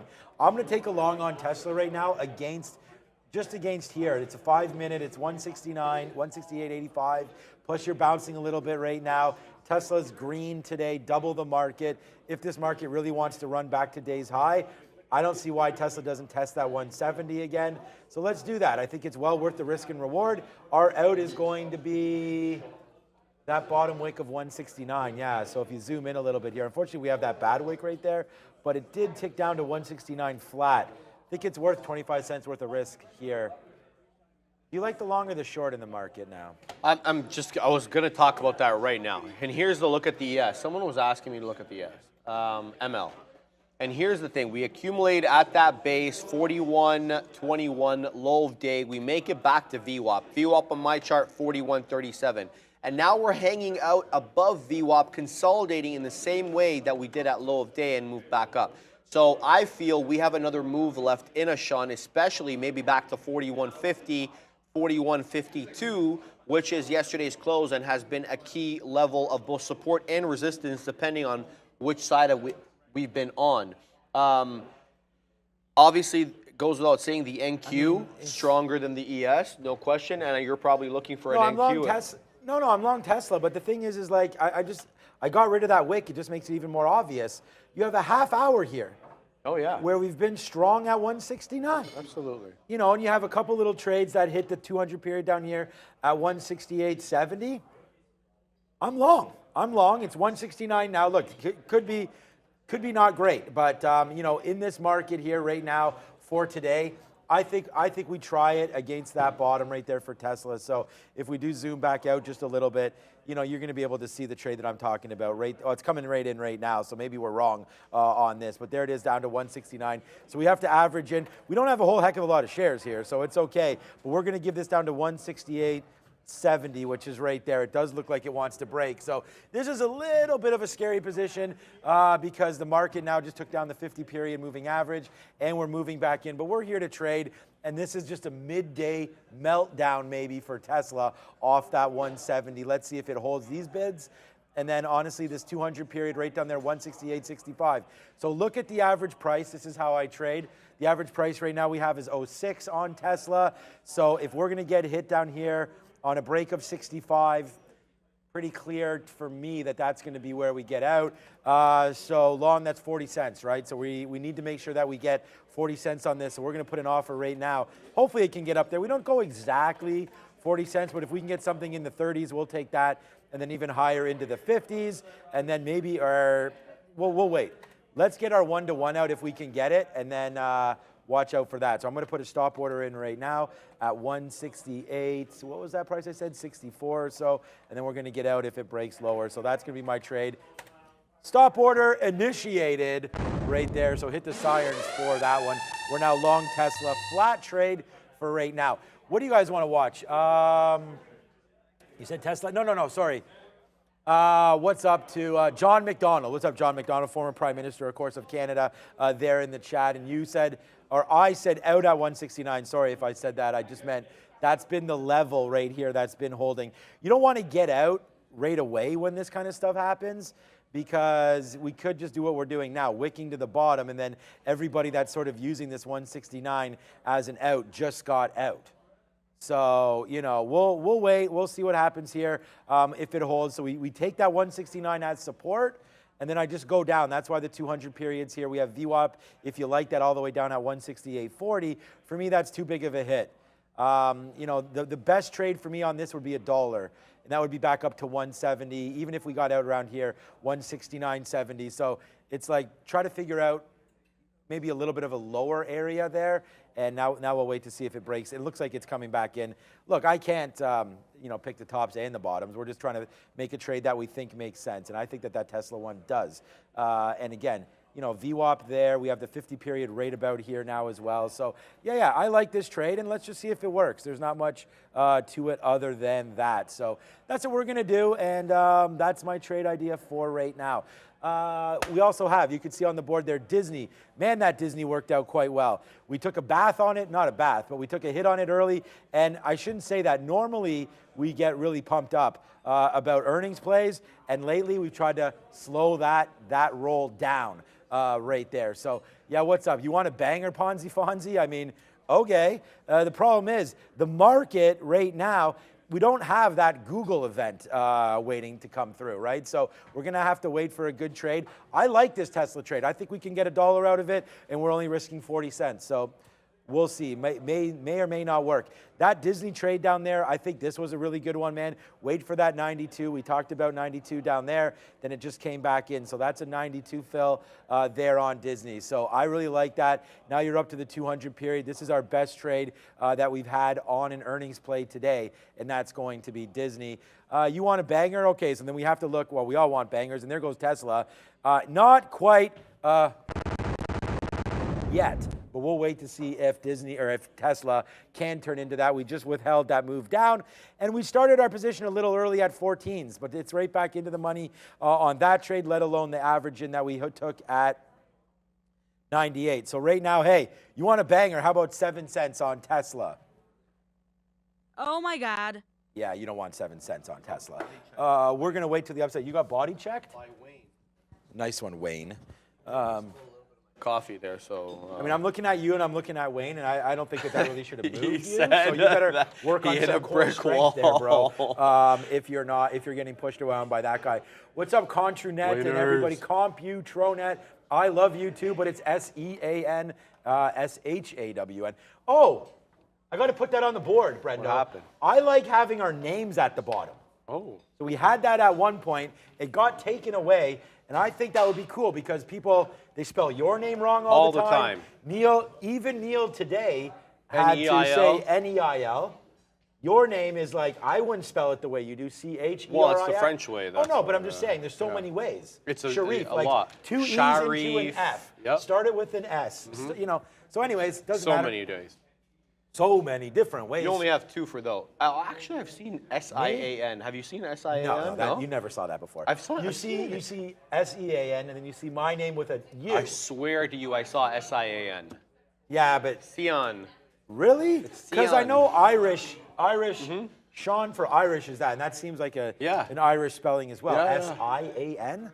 S-I-A-N. Female though? Good question. Yeah. Right. There you go. Yeah. So I feel like that is. Neil. Here we go. See, verifying Sharif. that. See, someone just said Sharif is Persian and spell your name wrong again. Actually, it's There you go. it's Arabic, and because Farsi has some Sean is the only way. I like Arabic that. History, so Right. there is some connection.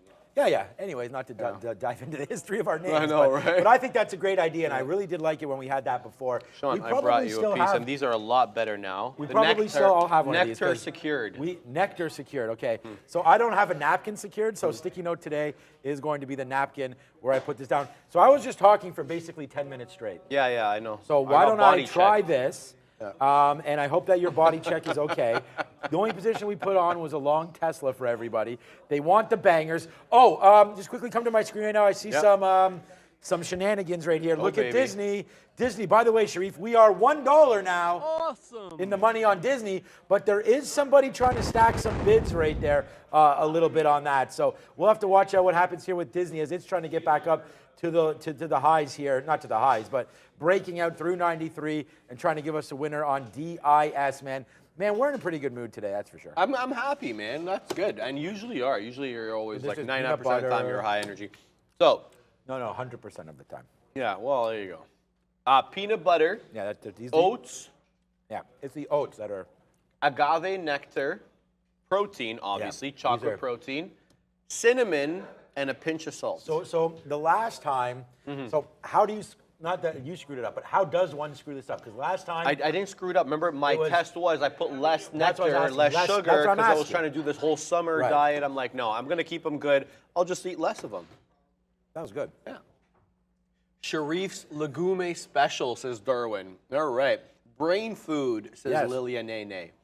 Shout out, what's his name? Now all of a back there? sudden, I just ate that. Fei back Now I have like 15 trade ideas I'm just going to try to put on right now because this food has really motivated me to the upside right now. So, man, with the All oats right. and everything, I have to. Yeah, let you this you gotta do your thing there. All right, guys. This Apple trade, I could not be happier that I'm out of it because look at this accumulation at this 173.60-ish area. It's accumulating at this level. I'm not really sure why. We danced with this level earlier too on multiple occasions. So something's happening in and around here, but it looks like we're accumulating with a series of higher lows. So I feel like it just might be a matter of time until we break out and test highs. And I did get out bottom wick right there. So I'm very pleased with that, knowing when the trade is a poopy trade and when to drop it. So I ended up coming out with money on this, Sean, quite well actually. But it was definitely the wrong trade, and I'm lucky to have come out with some profits there. But you know what is the right trade? Anything VWAP related on BABA. Look at Apple go, bro. Just as I'm talking about it accumulating and breaking through the top, it does. Let's do this. Yeah. Apple was definitely the wrong trade to take short. But yeah, Baba, look at this trade on VWAP several times in the day. This is the 5-minute chart on Baba, guys. Here's where the bell is, right here, that big green candle to the top. We retrace into VWAP, you buy the dip. We retrace again, you hold and you buy the dip. And now we're actually holding 87, so we're making higher lows. Look for that 87.50 break, higher high, and then we're testing that 87.83 high a day, maybe 88. It's been a hard row of hoe here for these Chinese ADRs. I mean, let's look at the weekly. It'll give you an idea of what the long-term trend is. Then we'll talk about the short-term trend. Look at that top. BABA was at $320 back in late 2020. A lot of bag holders from these levels, guys. Don't think that institutional money was not holding this. Charlie Munger, Berkshire Hathaway, they're all holding the bag at these levels, okay? They were all buying here. We know that. Yeah, So I agree with that. yeah. So anyway, here we are. Let's go more into the daily trend quickly. Series of higher lows since that January top. Sean, remember I reported at that time that the month of January had seen the largest inflow of U.S. money into Chinese ADRs than had been the case since 2018. That time, I feel like that money has flown out, given what the chart pattern looks like. I mean, I like Alibaba. I mean, down at that $80 level, I think there's something there. What I noticed a lot with some of these names, besides the names that are really starting to run, we've already talked about those over the days, Amazon, Shopify, anything that has sort of AI attached to it seems to be going nuts. I really feel like there's a lot of kind of range bound trading that's been happening lately, right? And what I sort of mean by that is like, you go up, you go down. Like Alibaba, AMD goes to 100, like comes back in off that earnings, goes to 100, and then we're seeing where that is right now. And so it's just like one of those things where the market gives you the trades if you're patient enough. And I feel like that's really what's changed a lot for my own trading, is to try to be as patient as I possibly can, wait for levels, because what I noticed was early on in the month, you'll put on a couple, 100 shares, 1,000 shares, 10 shares, 50 shares, doesn't matter. Yeah. If you're at the wrong level, then what happens is you actually, come on, Tesla, come on, fun guy, let's get going. Hopefully we can get, so I just quickly here on Tesla, I switched my offer right now to 25s. The most we got up there was 25 on Tesla. Now like I said, do we want to take 20 cents on Tesla? Yes, but we'd like to take more. But, part of being a trader is understanding what's in front of you. And honestly, if it doesn't want to go up, then we'll take a third out, or sorry, in this situation, I'm going to take a quarter out of Tesla if it gets to that quarter spot. Then if we're correct on that, then we can start to get it back up to the upside. So I'd rather be right. Like, I'd rather look at something like this, the 50 period, see it here, and I want it to get going. But look at these futures. The futures are now starting to pump higher. But is Tesla going higher? And it's kind of a rhetorical question. The answer is no right now. So we have to sort of stay in the zone here and trade appropriately with the levels that are in front of us. So now, if we're going to be getting out here, I don't want to put the out at 84, 85, but if we're only getting a certain amount of love here on Tesla back up to the upside, then why am I going to hold it all the way down to like a bad level here downside? So I'm still going to do it. We're not in a huge amount of shares.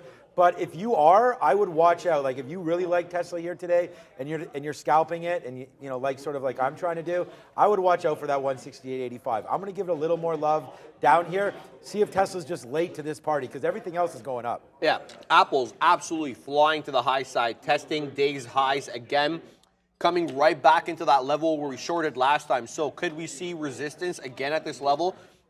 It really hasn't been Apple's day, despite the fact that it's off day's lows by a fair amount, maybe almost $2 at times, if it is able to break through 174, 172.12 there at the bottom. But here we go again with Apple, holding up at that level. I mean, I'm not interested in shorting it again at these levels. It made a newer high, and it looks strong. There we go. Let's go. Despite you got it? Everything, no, everything's taking out the day's Everything's high. taking off, yeah. We're taking out the damn day high, Tesla. Have you ever heard of like going up every once in a while? Let's go, Tesla, man. So this is where my frustration lies because you're in a name, you called the market, and those of you that said yesterday, oh, I got to put some of that a little bit too shiny here. Those of you that said yesterday You're to get shiny. Yeah. What am I then? You know, shines bright like a crystal diamond. ball. Look You know how what I'm shiny saying? I am. I can't help it. I'm a human heat pump. Yeah, well, that's okay. Nothing wrong with that. But what I was getting at here is like yesterday people were like, "Oh my God, let's get Sean trading the futures." And honestly, I am pretty damn close to doing that because like you see this move happen. It's the same play off the futures. It's the exact same play. I mean, we bottomed out there. It's the same thing I'm trying to look at Tesla. Tesla's bottomed out here, but Tesla's not going. And these futures, like if we just took this, man, we'd be 20 handles right now. A little easier said than done, of course. Not trying to like downplay that. But come on, Tesla. Honestly, man, we're at 24 waiting to get a fill here. So let's see if that can come through. I think it can. Tesla right now trying to work. Get it together, Tesla. Get your shit together, honestly. Yeah, bro. Well, it looks like it's accumulating there, Sean. Maybe Let's we go, get Tesla. we get a quarter break. Let's go quarter break. Let's go, guys. All right, you know what? Forget it. Here we go. Now There, I back. took a damn 19. All right, go ahead, sorry. No, go for it. No, I have nothing to say other than I'm Okay. disappointed in myself, but I still think we can get some nice moves to the upside. Sorry to interrupt. I just No, want to it's let fine. everybody know it's not breaking 20. It just came up to the 50 period right there. So I just took a 19 out for a quarter. Now let's go Tesla. Let's get up to the upside and create a cash cow opportunity for us on that name. You are the man, the myth, and the legend, Sharif. I'm So- neither of those, Sean, but one action may qualify. He or they just said, I just grabbed 10 handles on the ES long. Good on you because, well, there hasn't been many handles since the open. Let's see. So at the open, we were at 41.41, right where we're at now. And then we went down to 41.21. So since the open, there's been 20 handles of movement. You took half of them, so good on you for that. Obviously, we've had more range if you include the pre-market. All right, back to this Apple debacle. 173.96 the high. Again, we come back into that area. This time we come back, I think we got into like the low 90s. And there we go. Get a rejection again from Apple at that level. There goes I should've- Tesla. And Tesla absolutely huadunks on that. Quadunked on me. All right, so now Tesla coming back into that 168.50, Sean. That is yesterday's close. Yeah, forget about Tesla. Sean says forget about Tesla. I mean, how honestly, it's almost like it knew I took a profit and then it was just like, see you later. Like that was honestly the fact that we took, it turned out to be 13, what we were long at 06s, we got 19s, 13 cents, and then lose it when it drops down below, we get out at 65 there. So that sucked overall. We wound up losing 30 cents, but again, it was only on 3/4 instead of the full one there. And there's the move right back down. So we go to that high of the day, and I was willing to scalp it out. It's just Tesla, wrong name on that one. And then you know what else fell pretty good right here? Is there, did we just get Look some, at the Apple rejection, man. I mean, this was don't see any Oh, I'm an news. idiot for not taking this. Well, easy to say ex post facto, but this when 73.90 talked about it. I wanted to trade around here a little bit. It just doesn't give you time. It gives you 3 minutes. That's it. Those are 3 1-minute candles. Anyway, knew the level, didn't take it, low conviction trade, therefore didn't participate in the profit taking.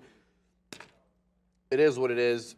Still positive on it, so we'll leave that as it is. Now, where are we here on these markets? Let's talk about this real quick. I mean, this is a 5-minute chart on the NQ, and this is as ugly as it gets. Look at the range on each 5-minute candle. It's not what you want to see. Very never is, my sporadic. friend. I don't know, Sean. Today, I mean, not today. It's been like this recently, right? It's been very range bound. You know, you get good intraday action, but it's always off the recycled levels, right? Like we're not really moving anywhere. The NQ though did print highest since a while. When was that? Let's talk a little bit about that. We'll talk about this here real quick. Let's get the I have a new futures position, but contract. you go ahead. And No. Update us because that's more important. No, is it? People can see it there on the screen. Okay, It's let's talk a little Square. bit about that. I took Square as a short against 58. You know, again, like all I'm trying to do right now, you guys want quadunks to the downside. Shout out to someone, someone who said, give us some bangs to the downside. So shout out to you for sure. But okay, so a 5-minute chart. There's the 200 period. Coming back in, we just at this wick high that we've already been at here today. All you can do, I could say this enough, and I could keep saying it over and over again, but all you're trying to do as a trader is put yourself into a position where the odds are forever in your favor. That doesn't mean that that's actually going to be forever in your favor. Yep. But, you know, when you're taking trades, you got to say, why am I in this trade? And what is, you know, what are my outs? What is it looking like? Is this something that makes sense for me? And for me, this makes sense. Square been getting hit, obviously. Here's the daily chart. Let's not pretend like Square's going up anytime soon. And if it does, great. And congratulations to everybody that hits that. But for me, Square's a short. We've seen PayPal problems. Now, I thought PayPal was maybe positive today. Again, and I'm not, I think it is now, 64, yeah, wasn't it just, yeah, so well positive actually today. But again, PayPal itself, if you're gonna look at both of these names, they're both trending near the high of the day. So we're going to put some money to work here on the short, and it's square, and it has been initiated. So now we're short square 77. I feel like giving this to 58. This 200 period would say 58.10. I'm fine with that. Let's see if it works. So right now, short 77. We'll get some more near that 58 mark if it comes through. So average price, trying to get that around 57.85-ish or so. We'll let the market determine that. And then if we're getting out there just sub 58, we need at least 20 or 30 pennies on this. So if square does retrace back down, and I do see what you're saying on the chat, Momo, like just take more shares and scalp it out. So that is what I'm going to try to do here. But again, there's that high. If the market, like, look, we get dumped out of Tesla, which is still fine. It's still down. But, you know, bounces again off the 50 period. So let's see if we take out the high. If not, I like this square position. Netflix, it's also strong on the day. I mean, it hasn't been the attention seeker that maybe Google and Meta have been today. But it looks good on the chart, Sean. Here we're up and to the right from 9:30. You get a couple of retracements here off VWAP, but then it looks like it's the 50 period here on the 1 minute that you're buying off for the most part. What's the volume on this one? 3 million shares on the day. Yeah, not great to be honest, but yeah, 340. Looking to take newer highs. We're at 340.55, 340.93, the high of day. So what does the 15 show? Well, what the flip? Let's look real quick. So we've broken out through these levels. We haven't been here since earlier in the month. Let's go to the hourly and see where we're at. Okay, so we haven't been at these levels on Netflix since mid-April. The next obvious level here, a couple of touches at 347.50. Bit of a top there. That's the most obvious level for me. Then at that 350. So maybe 347.5, then you get 350. This is the hourly chart. You're going to encounter some resistance. I know we were up above that. I held this one for a while in late January into earnings and then got rid of it. It was just way too volatile for my blood. I actually got into this one with Meta. Got into them concurrently. I got into this one a little too late, though. This one, look, like this one really made its lows earlier in the year. Anyway, no point relitigating that, but this 350 is what we're talking about. That's the local recent high. Then you got to go back to January highs here. That was up almost 380, but the better top around 375 or so. So 350 on the lookout, and then that 347.5. That's probably for a swing. Unlikely to see that level today, Sean. No, do you like egg salad? I love egg salad. Okay, good, because you have egg salad on yours, and I have chicken on mine. What are we talking about? Salad. Yeah, okay. No, so we have a salad. Oh, yeah. So, and your protein today is egg salad. I see, which okay. is my favorite, which I've requested more of. Do you want mine? I was going to switch with you, but You're more than welcome to switch. No, you just said your favorite was egg salad. Dude, I didn't say my favorite. I thought you said you love egg salad. I love everything. I love food. You know me. I like protein. No. Dude, take it. It's in the fridge. No. Take it. It's in the fridge. And leave me yours. Just put yours in the fridge and take mine. No. Yes, I always put mine in the fridge. No. I'm telling you, for real. The reason why I said that is No, because chat's laughing at us. in case you didn't like. I like both.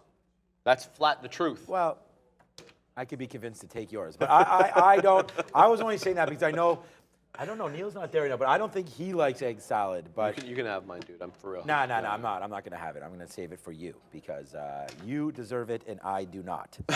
So no. I'm just playing off the stupid. Yeah. The thing is, it's a dollop. It's a what?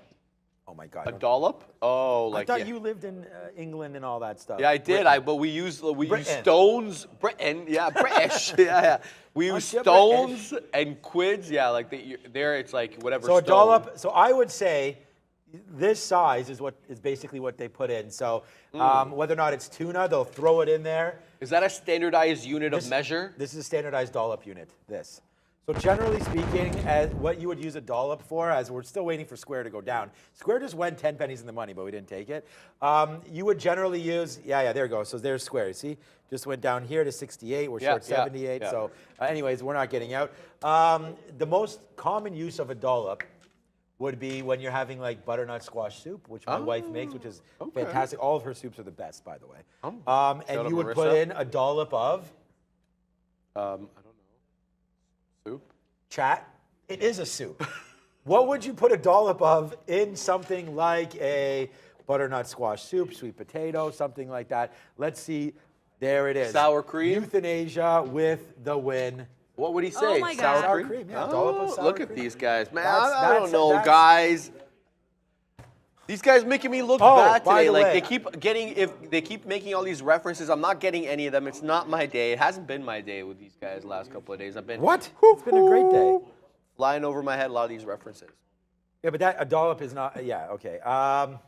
Ooh, Adam DeLuz is long on Square. Look, you're probably right. Oh, look at this. You're probably right. I'm getting tested here, Sean. Uh-oh. Ponzi Fonzie, Sharif. What's a bonnet? The bonnet is, I believe, either the trunk or the hood. It's the front, right? It's the hood, the bonnet. Of a car? Yeah. Yeah, I'm pretty sure, isn't it? I don't know. Okay, My we're gonna have understanding of to a look bonnet into is the chapeau. No, bonnet, Okay. car. There we go. Hood. Hood. Yes. I didn't know that one.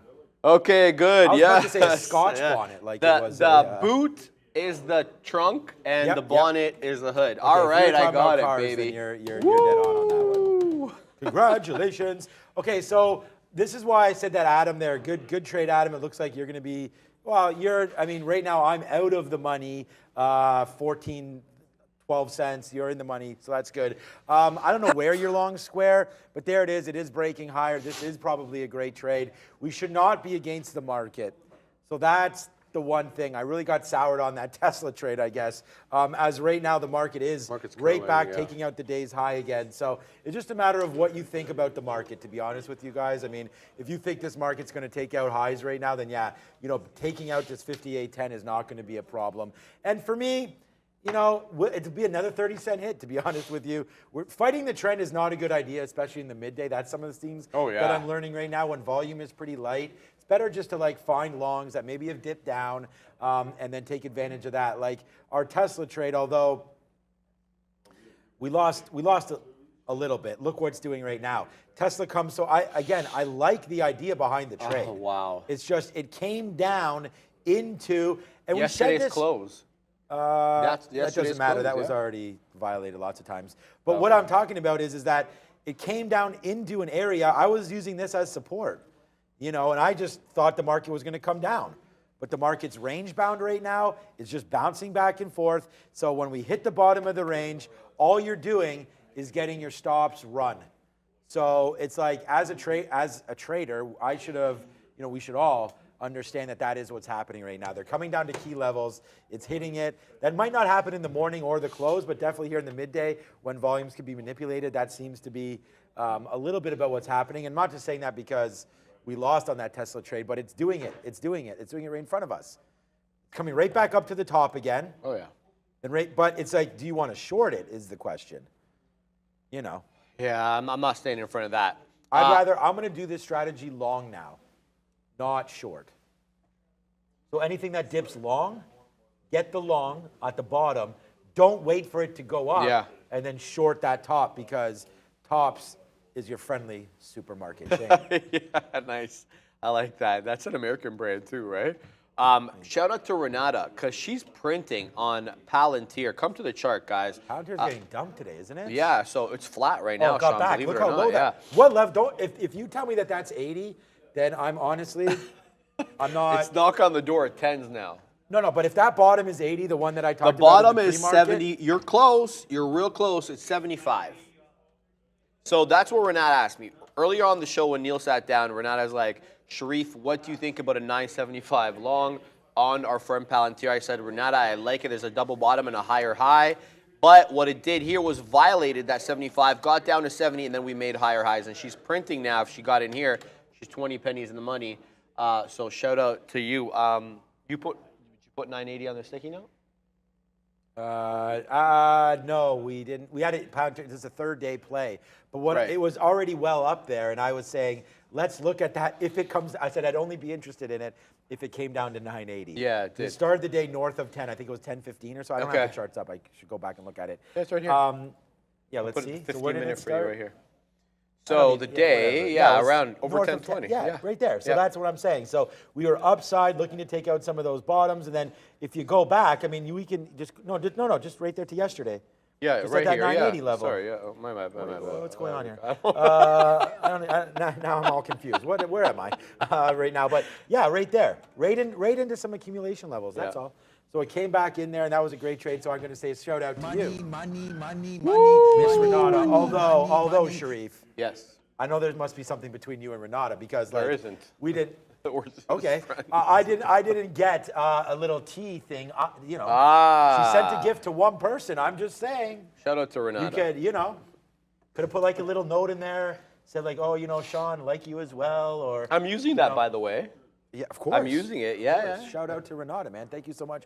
And I'm just playing around, but I just want to thank everybody for all the support and that we get. And not only is it about for the support for me, but it's about the idea generation. Like just like Adam mentioned there, I'm long. He's long Square or whatever. Which, by the way, Square's coming back. But the point is that I love the idea generation, and that's to me what it's all about. So let's keep this community going strong. Yes, sir. And all that, because I kind of. We'll talk about because I don't wear short sleeves. That's it. Yeah. Oh, I don't want to embarrass you. Yeah, well, as long as there's a collar, right? Sean? I made that rule when I sat beside Arun because everyone's like, "Oh, Arun is so strong," and the last thing I want to do is like, debunk that. Arun. No, you and Arun are the Shout out to Arun, man. guys around here. Go Shout out Stars! to Yeah, Arun. Dallas Stars tonight should be a good game. Yeah, how is that series going, by the way? It is hold on a second. Got filled there on something. I don't even check Champions League. Who played yesterday? Oh, in it was a big Champions game. League? AC Milan and Inter. Oh, the Milan Derby. Oh, Yes, that's yes, right. that was one of the first games Let's in get a to long that one real time. quick. And apparently, are you looking up the score? I'm looking, yeah, I so already it's know 2-0. I already know who won. Yeah, Inter. Who scored for Inter? Let's see. That Edin Dzeko and Heinrich Mkhitaryan. Mkhitaryan was an Arsenal guy. We moved him on. We got him from United in the Alexis Sanchez trade. Right. And then we brought him in because he played really well with Aubameyang in Dortmund, and we wanted that duetto. Didn't materialize at Arsenal. They both moved on. Neither of them is an Arsenal player. Edin Dzeko, a Manchester City attacker, left the Premier League, killing it in Italy. What was it? Man City. The guy set the record. I thought. Who? There's Erling a tall Haaland. blonde, yeah. Erling Haaland. Yeah, this dude's a robot. The guy. He is a I was bot. watching that. I'm like, who the hell is this guy? He is the bot of soccer. Isn't he like He's 6 the foot? only. Yeah, he's a monster. I was like, look at this guy. He's a monster. he Number Dutch one, or where? he's Norwegian. Norwegian. Okay, Yeah, wow. so they've got a bit of a golden era going on. They've got Martin Odegaard, the Arsenal striker. He's like a distributor. Okay. He's a ball distributor, which you need in soccer. It's like a point guard of soccer. And then you got this monster, who's Point the guard of attacker. soccer. Yeah. Yeah. So Odegaard I like is the that. distributor. He's like usually the center of the attacking midfield, and then he sees everything, distributes Right. the ball that way, and that's kind of his role. Then they call that the number 10. That's what a number 10 is. Odegaard, Yeah, that guy, so I they was have a watching golden that guy, he age. was sick.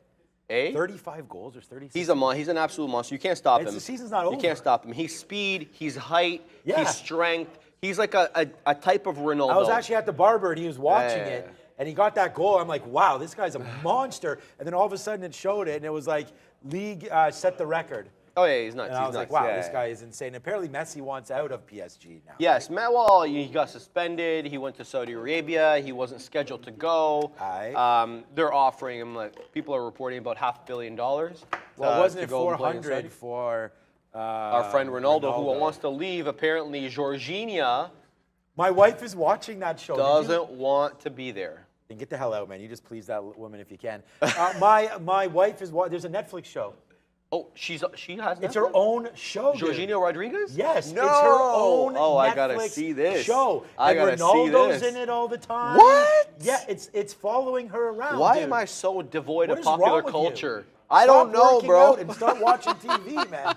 Like, Did you guys hear them Where telling the hell me are this? your Okay, priorities okay, at? yeah. No, I don't know anything about it, but my wife is just like, I don't know if I'll have to ask her if it's a good Interesting. show or not. Okay, no. I definitely, if there's Ronaldo's involved, I want to know. He is involved. Yeah, No, yeah, he's so I wanna there. know, yeah, And yeah. she talks about the cars So- this guy rolls up in and everything. Are they shooting in Saudi?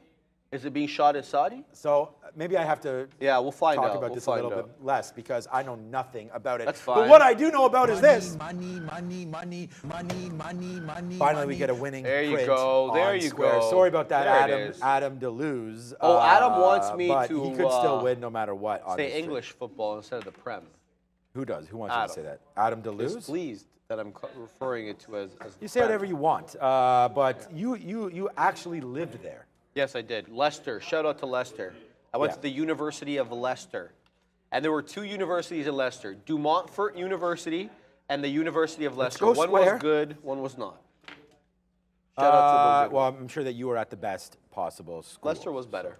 Okay. It's Du like Neil says Montfort Waterloo was better than like, Laurier, hey, yeah, no, well, I went to York, right? Sorry about that. Yeah, I mean, exactly. York University is kind of like the Du Montfort of Leicester. Square right now, 17 cents in the money. Oh, there you go. There you go. And the thing about Square is, And you're taking out, I see a whole yeah. bunch of Well, we're at a triangles coming out 30%. there. We're at a 30%. It's not, again, not trying to set this world on fire with anything here. Just trying to make a little bit of cash. And I like cash, and so that's what we're trying to do right now. There we go. So there it is, a couple outs there on Square. I'm still waiting for down here. And look, the same story is true of Square. We just said it. I already gave the roadmap. I just have to follow it. Like, here's the roadmap.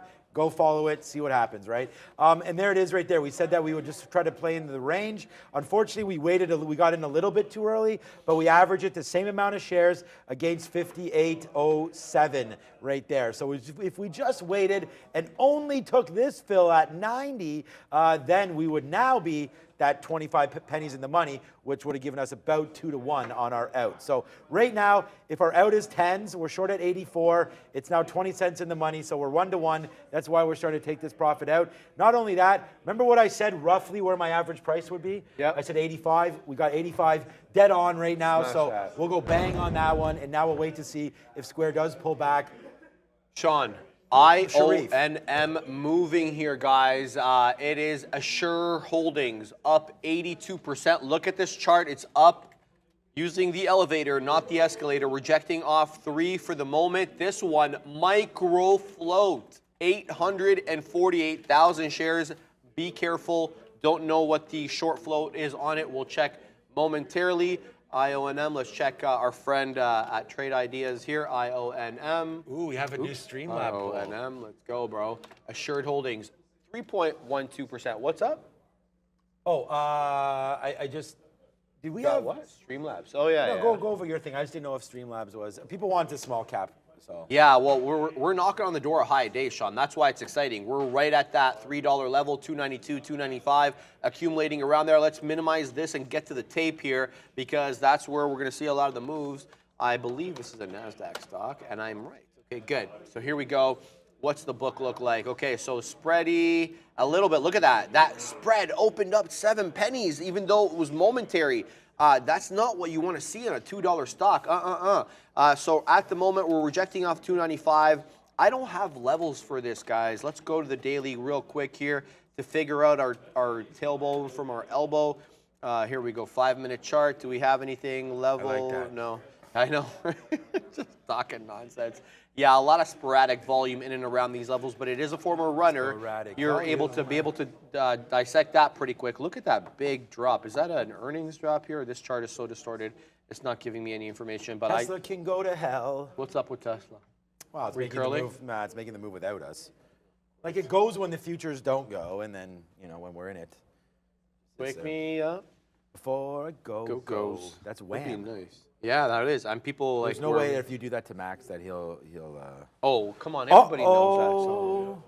Uh-oh, we What are got we doing another here? fill on our friend Square, and hopefully that can come back down in one more time as Square looking to make a move back in here. We have a 61 fill. We just took another 68 fill there. We'll see if it comes back in right now. 20 cents in the money. Wham! That's right. Yeah. Got some George Michael action going on. There you go. There's lots of stuff, man. The 80s had some pretty decent I love jams, 80s that's music, for man. Sure. Not that I was around in the 80s. of Well, I course. was. I was still a toddler though, but I learned to appreciate it later. You're old, dude. You're I know really, I am really old. Yeah, I know. Damn it, I'm old too. This sucks. But you know what the best thing about getting old is, honestly, and I know you don't have any little ones yet, No.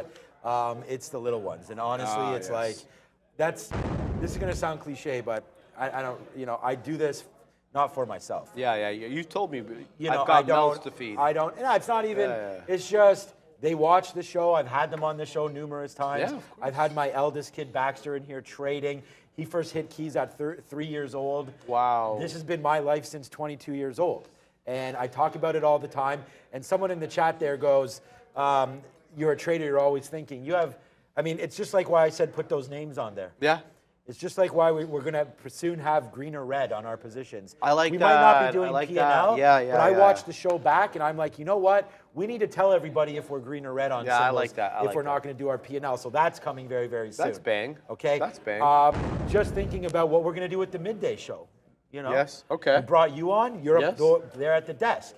You know, we brought on Bears versus Bulls, and we thought that there was a void. There's other people going to come on. We haven't said it, but there are other people coming on. Yeah, You know, we've got this on the works, right? So we're always thinking we're getting bigger and better here, and that's the only way, you know, quite frankly, to improve the show is to start to get some new ideas and new things like that. So yeah, we always are thinking, but that just takes me back to the point about tonight. I have the first Little League game, and we're really excited for that. Okay. So we're going to be at High Park tonight. We've had 2 games rained out.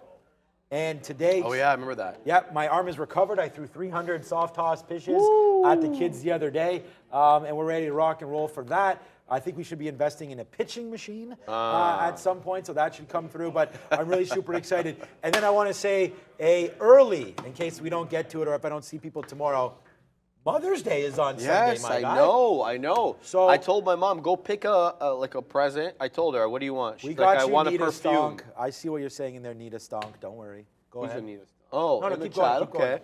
Yeah, my mom wants perfume, so I told her, go pick one out. Let me know what it Exactly. is. Smart. And yeah, there you go. Nicole Harris, friend of the shows. Shout out to Atlanta, the hot Atlanta. Oh, where she's in Nicole's Atlanta. From. Yeah, Nicole's from Atlanta. $5 super chat. Thanks very much, Nicole. Can you check out SPY for me, please? Hedging, 413 call and 410 put. So let's look at this SPY. You know, I don't typically look at the SPY, Sean, because we look at the ES or the SPX, Same but we'll look at the difference, same SPY. So what? You got 413 call, 410 put. Let's have a look here, Sean. SPY. Why do people always ask about what happened to Luca? Like, I don't understand why people continue to ask Well, that. he's a personality. No, you know, no. they're It's great. invested Maybe in it's the people show. that they haven't. Yeah, Luca's moved on, guys. Yeah, it has nothing He's to still do- trading. nothing I to do believe. with I think anything he's else. trading at home, but he's not on the floor anymore. So, Yep. yeah, he's not with us. wish we had more 413 calls, Sean. So where we at? We're at 412 and a quarter right now. No, sorry. It's so dangerous to talk about options, though. That's the thing, and nor do I understand them enough to make a call. I can look at the technicals on the ES, and we're definitely accumulating at that 415 area. I mean, we break it, but we close usually below it. But the thing that you want to see here is this series of higher lows that we have, right? And so you're accumulating at that area with an obvious goal of retracing to that 430, right? And that was the level we made last August before we huadunked and moved back down into the June lows that we all talk about. So I'm not sure about your options positions or what strategy you're employing, but from a technical level, you're accumulating at a key level 415 that's touched multiple times. You're seeing multiple higher lows, and you've got a very clear target, which is that 430. So if you're looking for an upside move, I'd hold upside here. I don't maybe some longer dated calls. I don't know. Again, I don't want to give advice on things that I don't understand too well, which is options, but maybe give it longer to get up to 430 because I feel like even though we're seeing higher lows, we're going to probably be in a period of consolidation for a while because you don't really have a driver to get back up, right? We're seeing bad. We're seeing not bad. Less good. Less We might good. have Daniel Shea coming soon. We're getting decent, I should say, job numbers. Today we saw an increase in the amount of jobless claims month over month, right? And then you're looking for that because you want the economy to cool because you don't want the Fed to increase, right? At the same time, you don't want a hard landing. And at the same time, you don't want the Fed to say, oh, maybe we will take rate cuts off the table because rate cuts are good for equities. So there's a whole bunch of things at play. Give it time to kind of, mix and simmer, maybe some longer dated things, but I definitely see a 430 break sometime this year. Yeah, no, I have it. I'm just trying to confirm right now. We do have Frank Caberna, I believe, coming on again today. So he's going to... Big Frank. I'll try to get Brendan to ask him about his opinion on the ES. There you go, Nicole. So that'll You're going to give get you it. You're going to get it from something there. Frank. From my own opinion is exactly sort of what I was talking about before. I feel like as we're in here intraday sort of scalping back and forth these ranges, I feel like the market is going to be in a range, maybe even all summer. We got to get through this debt ceiling. We already had a great, better than expected earnings season. We did. So I could see That's the that. truth. Yeah. And it got revised up, Right. the S&P So I'm earnings. kind of thinking that we've had a little bit of sort of, some numbers coming through from China. We've had the PPI, the CPI all come in virtually as expected, even better to the better side of things. So that would, to me, think that gives a little bit of juice to the bulls. And then there's always the bear case for pretty much every single stock. Yeah, PEs are out of control right now. I mean, we might like they NVIDIA, but let's just be For some of the perfectly- bigger names, Sean, the PEs are out of control Yeah, but because that's there what is the a market premium follows. for stability right now. But we're talking about Yeah. now, we're talking about the ES, right? So that's the top 500 names Right. in the market. So, What you are know, we when at you're looking here? at What are eight, we at? I mean, 164 for NVIDIA. It's madness, of course. There's no let's question talk about that, what's yeah. being real. When I was pounding the table on madness, Meta, Meta was 11 and 12, and I don't have to tell you that because you No. bought it as well. It was a value play. Now It it's was- not. Right, and now it's 30. So Exactly. let's, is there room for the upside? Yes. But if you believe that there's some upside movement coming, then you're paying a premium right now. Exactly. And I don't want to do that. That's why I've been selling. But you know what, Adam? I know that one of us is losing on this and one of us isn't. But I love that. Adam, I'm just playing Come around. on, man. It's a play on the name. It's It has- funny. yeah, exactly. It's Okay, funny. good. So I don't want. No, but when you're talking about real money. Adam's awesome, but it's No, I funny. know it's all. I'm just saying, Square right now is falling back down to the downside right now. So I'll say, we flushed ourselves down the toilet on the Tesla trade, but there's the Square making money, and it's not. I don't know where Adam's long. I have, hopefully he got out on that rip up. I just thought that was funny because of the name. Yeah. Right there. I deluge all the time on the show, and that would be the best if that was my last name, because That is funny, we dude. could create some pretty crazy graphics there. But shout out to you, Adam, man. I think he's a family guy as well. So, He is, man. Yeah. Adam's awesome. yeah, Always yeah, active in the chat, killing it every day, putting in the hours in front of the screen. That's what it's That's all part about. of why I always read the chat too. Like you're gonna see, hey man, there he is. Yeah. Oh, 57.32. So there we go. There you So go. it's a much better position there. I hope There you you did go. get some out. So this is why I'm always reading the chat. We're trying to get better. We're trying to get better on everything that we do here. I really like the fact that, first of all, I'm almost done as I see Max Yeah. to come back. got a few minutes left And it's here. like, I'm going short 58. He's long 57.30. There's room for both of us. Yeah, well, remember one know. time I was in a meta trade, I was long, you were short, something like that, and we both ended up Both making cash. money off Yeah, that. because So. and It I like happens. it because if he's long 57.32, to be quite honest with you, come to my screen right now. Where do you think I'm thinking about getting out? Right down here, 57.40. So we've been getting out on the way down for sure because we have a great price. But that's, he's long at a great price. I feel like I'm short here at a great price. Yes, sir. I will hold the fort for a couple more minutes. All right. What a great show. I want to thank everybody for everything. And if you haven't done this yet, please do so. Hola, like and subscribe today. It's funny because as we interview, whatever, I can let the cat out of the bag. We're trying to find. I told you already, we're looking for some more hosts. And as we interview, and I come into the meeting room, the interview boardroom, and meet some of these candidates that we're interviewing. They're always like, oh my God, I say, well, I got to go because I'm back on the show at 1 o'clock. And they're like, how could you go back on the show? Isn't that nerve wracking? Isn't there you've just been sitting in here sort of shooting the shit with me, and now you're going back on the show? Don't you? We don't have a script. We don't. There's nothing. All that we're trying to show you here is pure energy, and that hopefully, that's what I'm trying to do, and I think we all are. And I just hope that the excitement, the strategies, and sort of the ups and downs of trading is realized by all of us here, and that's what we're trying to do on the show, is show that I'm talking about going home and spending time with my kids and all this. I'm not going to be one of those Instagram guys. You can check my Instagram, man. I mean, I'm not going to be flashing around, oh, this is what I drive, this is that. Although I like nice things, but we're here to teach and not to try to sell people on the dream of trading. I mean, trading is a very, very difficult thing to go through. It's not something that's like, oh my God, sit down and start bawling out like crazy. There are a lot of traders that feel that is the way, and I feel that there's been a misled environment of traders, and it's just, you know, that's why I'm here. That's not why I'm here. I mean, look, we're here to make money. We're here to trade and put on a good show for everybody. But at the end of the day, it really is about teaching, learning, and getting better, because even for myself, I've switched from a 3-minute to a 5-minute here, looking for a little bit longer period, right? Trying to make some trades. And it's like, if we can help each other out, get better as traders, then it's a win-win environment for everybody. And the show is 100% free.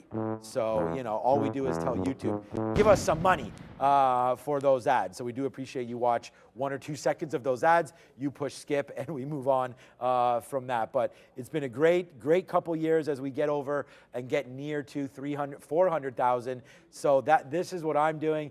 I would just like to say also, if everybody wants to come over and help me get to as many followers as possible, that would be great. 40,500 followers right now in a short 4 years' time. Probably less than that, August of 2019, then we really started to go. So, you know, that would be great, 385,000 subscribers. And again, you know, just trying to keep it as real as we possibly can. And I think we've done a great job of doing that. So Sharif is gone. I'm going to get ready for Max, but I'm going to wait for Sharif to come back here. And then that is that. So, yeah. It's been a great run there. I haven't been able to read the chat, but I'm sure that you have all appreciated, hopefully, what I just said there, and understand that it's coming from the heart, and that's what that is. So, all right. I'm not seeing too much here. Palantir, what? News came out about 5 hours ago. Palantir sold all of the gold bars it purchased in 2021. Wow, what? They purchased gold bars for $51.1 million. And sorry, they sold it for $51.1 million. They bought it for $50.9 million. So basically a flat trade there for Palantir. Good job on that. You thought with gold ripping they would have made a little bit more money on that, but apparently they did not. So, okay, Sharif, you are back. I just went on a rant about us all right here, and you know why we love doing the show. And I know that you are very passionate about it just as much as I am. So thank you, Sharif, for allowing me on the Midday show. Midday show. Thank you for allowing me on here. You're the one that brought me on the show to begin with. All right, fair. IONM, Sean. Yeah, take care. Yeah. Thank you for coming on here.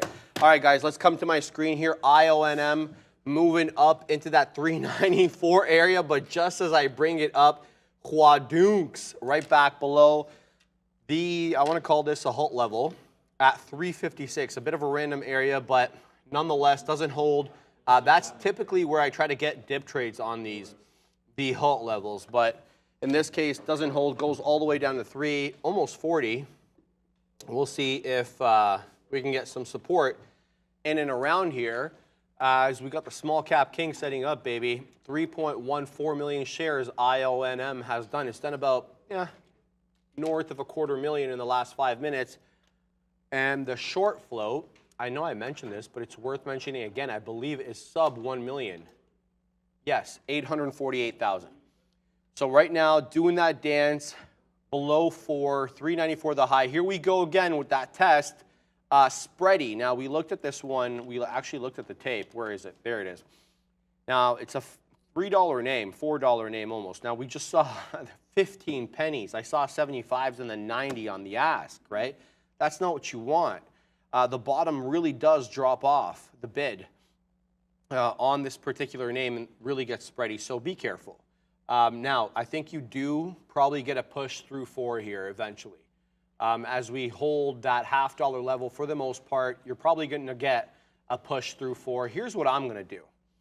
I'm going to get in, and I'm going to give it to 50. All right? I'm going to give this 25 pennies. We're at, right now, where are we? Hold on. Don't influence my decision. All right, I'm just getting excited. Yeah, let me think here. I'm going long. I'm going to give this. See, there's no liquidity. Look at that. I'm not getting filled. Yeah, the liquidity is really bad. Okay, that's it. I'm out of that. No, the liquidity is crap. Liquidity is absolute crap on this. Okay, I mean, this probably will run to 4, but I do have to worry about getting out if it does break 350. And just the mere fact that I wasn't able to get filled when the bottom was way below my entry just makes me worried a little bit. So, yeah, I'm putting that trade on the back burner there, Max. Yeah, that one. I don't know if you're going to want to try to scalp that one. I think if you're trading that one, you're looking for like $12. I love your ambition. Well, You're an it's just like- ambitious guy, bro. It's not worth it to trade something like that unless you're looking for dollar moves. Well, I was going to give it 25 the risk pennies. is too strong, I Yeah. would say. Well, Yeah. I'm staying out of this one for a minute. I know I'm going to regret this because it's going to accumulate around 4, and then it's going to do the anti-Huadunk, The anti. and it's going to go up. Maybe we even see 5. You got to think we probably touch 5 if it really gets going there. Oh, Were yeah. you watching this at your desk? Because it only started coming up on my scanner around 12:30 or so. I did see it pop up on Trade Ideas. I remember this name for whatever reason. It's got a bit of a, I don't know, history. that It's former ticker is stuck in my brain for whatever reason. But no, I didn't trade it. Only 4 million shares of volume. There's not a lot of security behind that. And Exactly. sub-mil float is Sub-mil. always nuts. I was trading the large caps today. Actually, I sat down this morning. I'm like, I'm just going to trade small caps today. I've been getting smoked on the large caps. And then what do? How did it work Take Good day, bad day? how many fills? Take only 120 fills. Jeez, So that's not had a that Sean's many, but playbook, yeah, on large caps only. So good job by me. He has exactly 120 fills. There you go. Wow. Do you want to talk about some of these Google trades? Yeah, we can Think talk it's about through? Google. I am long right now, 117.06. That will populate. I guess the position board is not updated Yeah, to they me still yet. have Sean on there. They'll flip Yeah. that off. But yeah, whenever that gets updated, that gets updated. 117.06 I'm long. I've been long since this VWAP tap here. Didn't really work out the first 10 trades that I took on Google, but finally got a decent one added to it. Was able to get some out up here. I was looking for the 118 break to get out on the initial move, get stopped out, try to get back in a couple times, finally get the move back in, and now we are holding for the dream. Oh, baby. Don't know what the dream is, but I'm holding for it. Yeah. You got a couple of, I want to say more than a couple, a few distinctly strong names. Meta, Amazon, and Google. Yeah, Amazon, interesting today. I was watching it when it dipped to, I want to say 110.50, or was it 111.50? What is this? There's 110.50. I wasn't watching that. I was watching here when it was dipping into 111.50, and I'm like, I don't know. This isn't really a level. This isn't really a reason to get in. I guess you have these pre-market highs here, but obviously that was a trade to have this 111 kind of liquidity grab right here. Then starts to hold 111.30s-ish and makes the next move up. I looked at it in here as well. I was about to punch it in right here, but decided that we were a little too high. But yeah, Amazon going for that 113. I don't know, like 117, 118. Yeah. Probably soon, knocking right? on the door of 118, 117.92, right? So it looks strong. I mean, Yeah, Amazon looks good. I do like that. I don't know how to get into this one because it hasn't touched VWAP since 10:30. But yeah, some definitely strong large caps today. Alibaba is strong today, so I think we were talking about this yesterday. Yeah, we were. Alibaba makes the bottom it's today. been a Yesterday. rocket today. The all the Chinese names, the ADRs have been super strong on the back of JD's good earnings. They reported and they blew them away. So all the ADRs in this. Have you been looking at Baba? I think you typed it in with New York. There you go. There we go. There we go. All right. Yeah, Baba looking interesting. So similar move to yesterday off the open where. Orange is VWAP, right? Yes. Yeah, look at that. Yeah, I mean, it dips just into these pre-market levels. This is exactly what happened yesterday. I'm looking at yesterday's chart. Same exact move, basically. Dips into the pre-market levels. Yesterday was 84.50 the high. Today, 84.80 is the low. And then just screams to the upside. So, yeah, Baba decidedly put in that bottom on the daily at that, 80 level there. Clean double bottom on the daily chart. Moving back into the middle of the range. Do we see 100 again soon? I'm thinking no because of the political risk on this one, but you never know. Yeah, that's the thing. The money doesn't want to flow back in because the money doesn't know if it's going to be secure, right? Yeah, exactly. I don't even know what the process is. So say right now, like you have your money in an ADR, right? Yeah. When you, by definition, the ADR, you don't own the equity directly. You own it through proxy, right? Yes. So it's like an American depository receipt. So it's like you own the shares indirectly. So that right off the bat, you're at a disadvantage. Yeah. Number two, what's the process if, like, say Biden comes out or whatever Congressman says, we got to delist all these Chinese stocks. Like, how is my money secure? What kind of security do I have at that point? All things I'm sure we can research and figure out. I imagine there must be some kind of process there. I don't know, man. Hold on. Some people are telling us here, you don't own it. Yeah, that's the whole point of an ADR is that you don't own the direct company, but it's some sort of indirect ownership or proxy. Let's figure that out. Well, maybe while you're talking, I'm not going to do that live, but yeah, I really need to know the process. And because it is a real political risk, there's no question about it. Quickly, IONM here, because we were debating getting into this long, right? And I was going to give it to 350 if I got in long. So here we go. We get a 350 break. We're hanging out in the mid to high 40s here. Last time around, when we got down here at 102, which is like 8 minutes ago, we got down to, where do we get down to? Low, 342. Where's the low here? 343. So we don't make a new low. We're still like a penny higher. I guess 340 is the hold. I don't know. I'm not getting into it. Clearly, there's a bit of a tug of war going on at these levels, and we'll see what happens. But well, you don't want to see a 10-cent spread on a $3 name. Of course. Like the risk becomes too high at that point, I think, to make trades on those, unless you see something that's like banger, like I'm sure this is going up, whatever that might be. Like maybe it sells down to $3 as a fail break, and then you structure along there. I don't know. Reliable Rudy says they'll get work through the OTC. That argument doesn't scare me. No, I don't. I think once they're going to be banned to trade, they're not going to be available to trade on the OTC markets. Like, you're not going to see them on Jeff Mendel's exchange, right? It's going to be an outright ban, right? I mean, is it? Well, is that what people are discussing right now? Well, if it gets so bad, if the Cold War gets, I mean, why just ban it off the NASDAQ or the NYSE and not ban it off OTCs? Yeah. That makes sense. I don't know. All hypothetical, of course, but hey, that's why we have 3 hours, so we can speculate. Yeah, exactly. as nothing's happening in the market. Right? We just talk, keep everybody company. We're not giving you any valuable advice at all. We're just, entertaining you. We're riffing, baby. Dan Emmons says MEGA stands for Make Apple Green Again. Go, Dan. I like that. Apple, you saw the little trade I had on Apple over here. Here it is. It was profitable, but it was not the right trade. It was a short, and I just happened to be lucky with my entries, and then the best thing about this was not the entry, was the exit, was recognizing that this was not the right trade and taking the opportunity to get the hell out, especially when you were in the money, right? I mean, doing it at break even is still good.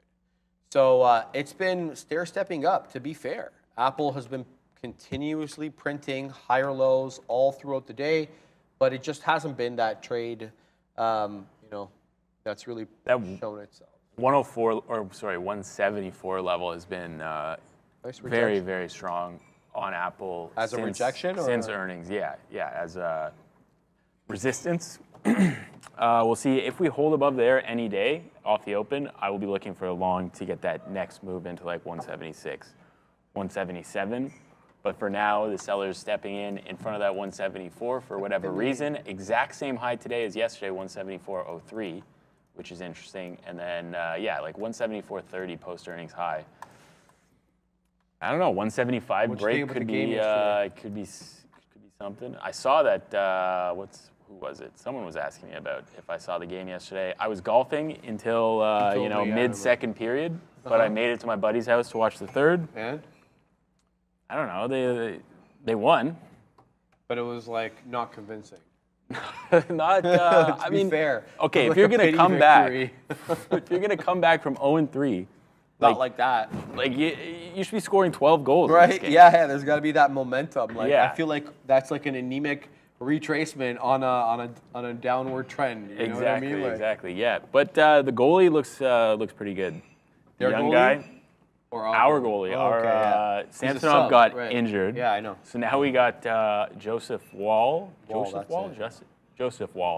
That name is so 10 games. For a goalie. I know, it's great. Love it. It is great. But yeah, like 10 games of NHL experience and stepping into the second round of the playoffs against Florida. That's, baby. I mean, if he survives this, he's the goalie next year, I would say. Oh, yeah. Well, he's got an uphill battle. Yeah. Look at this, Max. Look at this beauty. What a beautiful downward move. And I'm being kidding, of course, on IONM. To be expected, guys, 848,000 share float, very small. Momo, I rewind the stream and I'm confused. What stock might be banned from OTC in the market and what could be the reason for banning it? We're just talking about the political winds between the United States and China, and if things got to the extent where these Chinese ADRs could get banned or just removed outright. You know, you've had the political storms with that before with respect to the accounting and whether they be delisted. And then we were going back and forth with, I believe, a reliable Rudy who said, no, you know, if they take them off, the exchanges like the NASDAQ and the NYSE, they're just going to find their way onto the pink sheets on the OTC markets. And my position was, no, you know, if there's going to be a ban, it likely will be an outright ban nationally. So we'll see. I mean, who knows? Right? And then we start talking about how the ownership structure of the ADRs and how you don't actually own the stock directly. And that's what it was all about. So hope that helps. Momo, good friend of the shows, who also thought that our former sponsor, Momo, was taking shots at him because of the commonality in the name there, Max. Max has no idea what we're talking No. I am focused on my Google trade at the moment. How's that going? Talk us through it. Wondering, you know, do I stop out at 117 or do I just smash, you know, massive size back there since it has been such a strong level all day? I mean, we are still a decent amount north of VWAP. So maybe I just let it go here. My stop currently is at 116.99, so probably going to get filled on that shortly. But I'm wondering if I just punch back in, if I get stopped out and it comes back up. We'll see what the tape looks like. I mean, I figured we'd be at 118.50 by now if this move was going to be good. What'd you think about their product offerings yesterday? You didn't like that big flip phone? I didn't even look at it. Okay, so it's basically. But nobody wants a flip phone. Hold on, dude. You haven't let me make the case yet. So it's it's basically a little thicker than this iPhone. Yeah. And then you've got a full screen on the outside. Yeah. And then you flip it open like this, and you've got like a mini tablet going on over here. Yeah. And so you've got like. But didn't someone else makes that already? Doesn't Samsung make that? Yeah, but it's not going to be no. Yeah. Yeah, they do that, but it doesn't have a screen on the backside. Oh, there's a screen on the backside too. Yeah, so you have three screens, two on the inside and one on the backside. So the whole point is you can use it like a regular phone, and then you want to flip it into a tab. All of a sudden you've got a tablet. Bro, I am all about the gimmicks. Take my money, right? So I like that kind of stuff. My only reservation, though, I don't know how I feel about the Android ecosystem. Are you an Apple man? Yeah, I'm an Apple guy. Yeah. Always have been. Likewise. Well, Since I switched from a BlackBerry, iPhone 4 I think I got. Oh. I wanted the You're an iPhone OG. 3, but my mom got me a BlackBerry instead. Mom. Yeah, lame. I know, no, dude. I was an Android guy from 2010 to 2016, 15 or 16, I believe. No, 15, and middle of 15. There we go. And then I haven't switched since, man. It's been iPhone. I usually change every 2 years.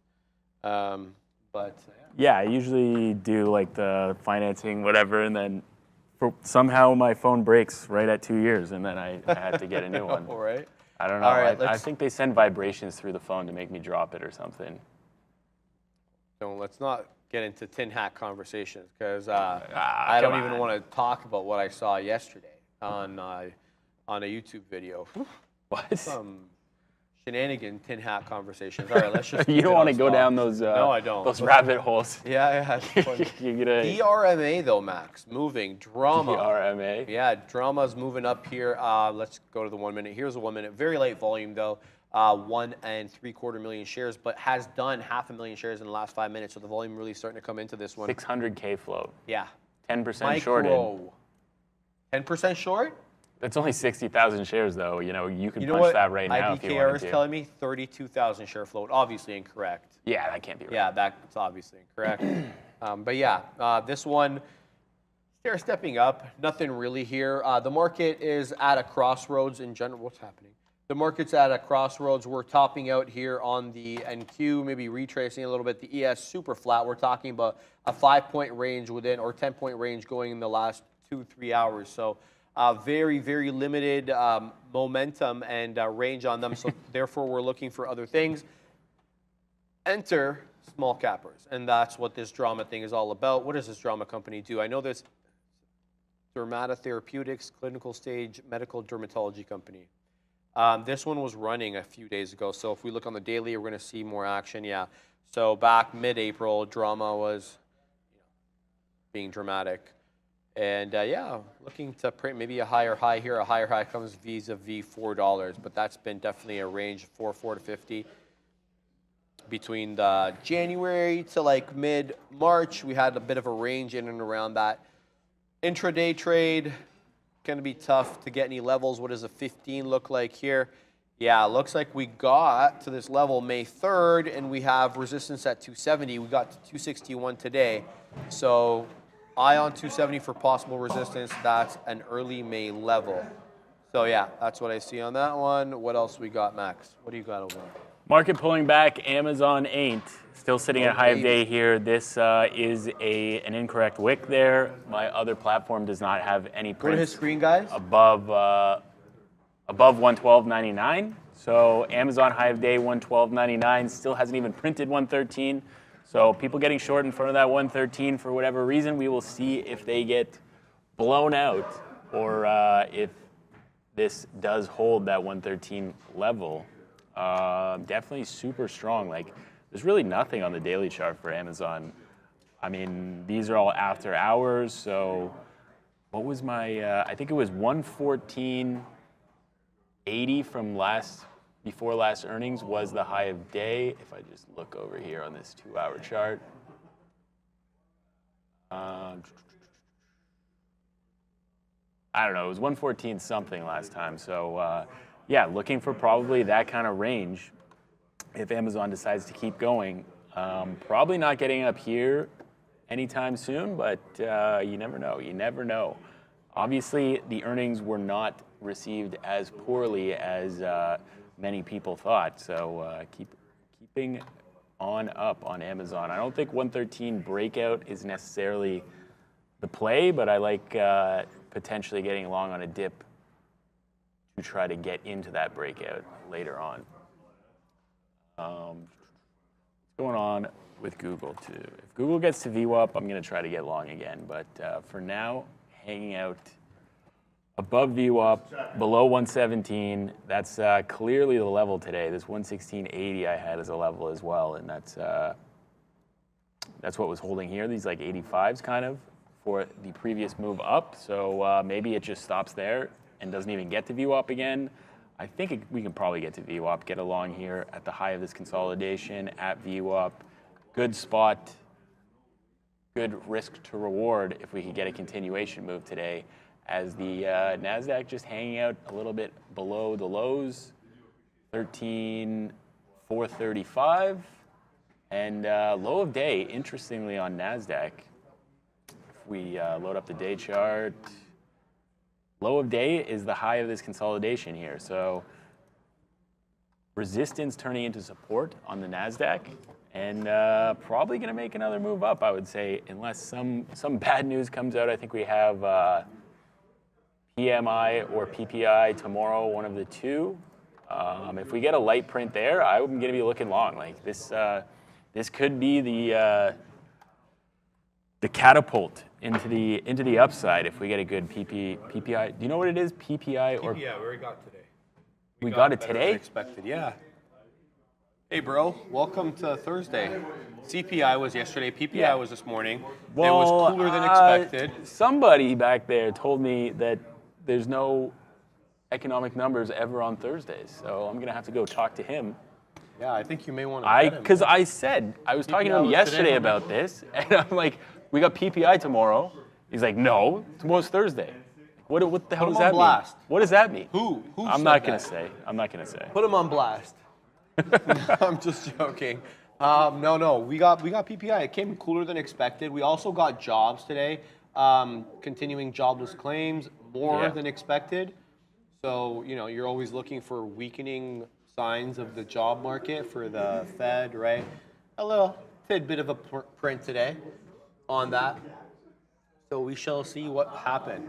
But we've been getting a good mix, Max, of fair to be said, of like above and below, just enough To keep us in range. exactly, Yeah, and to yeah. keep us smooth for that soft landing. You get a couple of prints above, a couple of prints below, and somehow you find the equilibrium somewhere in the middle there. And like that's how I feel it's going so far.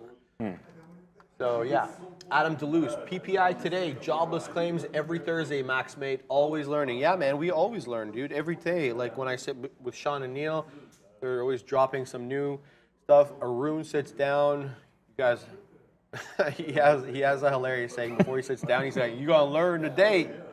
You gonna learn today," and he gets that obviously from what's his name, Kevin Hart's stand-up comedy. But yeah, it's yeah. That's I'm taking a What do you got? a lot of hits here in the chat, and absolutely fine. deserved. Unprepared today. Whatever, I man. guess. It's all good. I, The technical trader doesn't concern themselves with. I really, I'm not a swing trader, so not really all that concerned. I know in the morning when the number's going to come out, but I'm not looking forward to them, except for CPI. CPI, everybody knows. Fed Yeah. rate decision, everybody knows. Yeah, the rate Right. decisions, yeah. And I heard, from Brendo and them, that there were times where these numbers didn't matter much. It was GDP. These That numbers was never more. mattered. Well, they didn't, right? Like, Now, really, all of a like- sudden, they're in focus because Exactly. inflation's in focus, right? Exactly. So then we're going to get to a point where GDP is going to become the issue, and we're going to start monitoring GDP numbers really quickly, and then there's going to cycle through to some next figure that's going to be important for a while. And so we'll go through a little bit of that. And the more experience in the market and the more screen time you get, the better you get. You're giggling because you're getting roasted in the chat still? What's happening over there? Adam DeLue's asking me, what number's tomorrow then? I'll let you know tomorrow morning when I look it up before we start trading. Can I give you a little tidbit of advice? Do you have the investing.com app? No. So it's awesome. Investing.com. Yeah, I you just go to their website usually. Well, yeah, But I'm the app, using an app. yeah, the app makes sense. And then you go to calendar, and that gives you. And then I filter Canada and the United States. I take everything else off, just Canada, US, and then you get everything. And you get Fed speakers, you get the auctions, you get everything you need, right? Like So we got nothing tomorrow? tomorrow. So you click tomorrow, and then there you go. You got a whole bunch. Michigan consumer sentiment. That's always important. That's market moving. Yeah, that's important to Yeah. move the market. Two And handles look, and then it shows you retrace. how important it is by the amount of bulls. You get 2 or 3 or 1 bulls, and that denotes importance. We're not associated with them. That's just what I use, guys. Yeah. Helps organize the day, and that's what we're doing there, Max. We're holding near day's high here on Meta. We've been holding that 2% range the majority of the day, and okay, so this chart is distorted because of the wick, but we'll bring in this one. To be fair, it's been a series of higher lows here. Not so much a lot of movement in the higher high category, but the higher low category definitely. And you only got one dip off VWAP and hasn't retraced to VWAP since around 1045. So it's been relatively strong. That big move up. No specific news catalyst for this one, but this did pop up earlier in the week on the news that it was going to start monetizing Reels, first starting with the Reels on Facebook and then moving to Instagram. And the market, to some extent had already been pricing that in. We knew that Reels had been doing better. They had, they tuned the algorithm a bit more to kind of copy TikTok even more, to be honest, so that it could pick up on your interest quicker, like the TikTok algorithm did. So that got fine-tuned, and then once they did that, they can monetize it better because they could pitch it to digital advertisers as more, more robust, and that's what we were waiting for. So you got to basically figure the market had been pricing monetization in, just to what extent, what kind of figures, what kind of ad figures are we going to get here?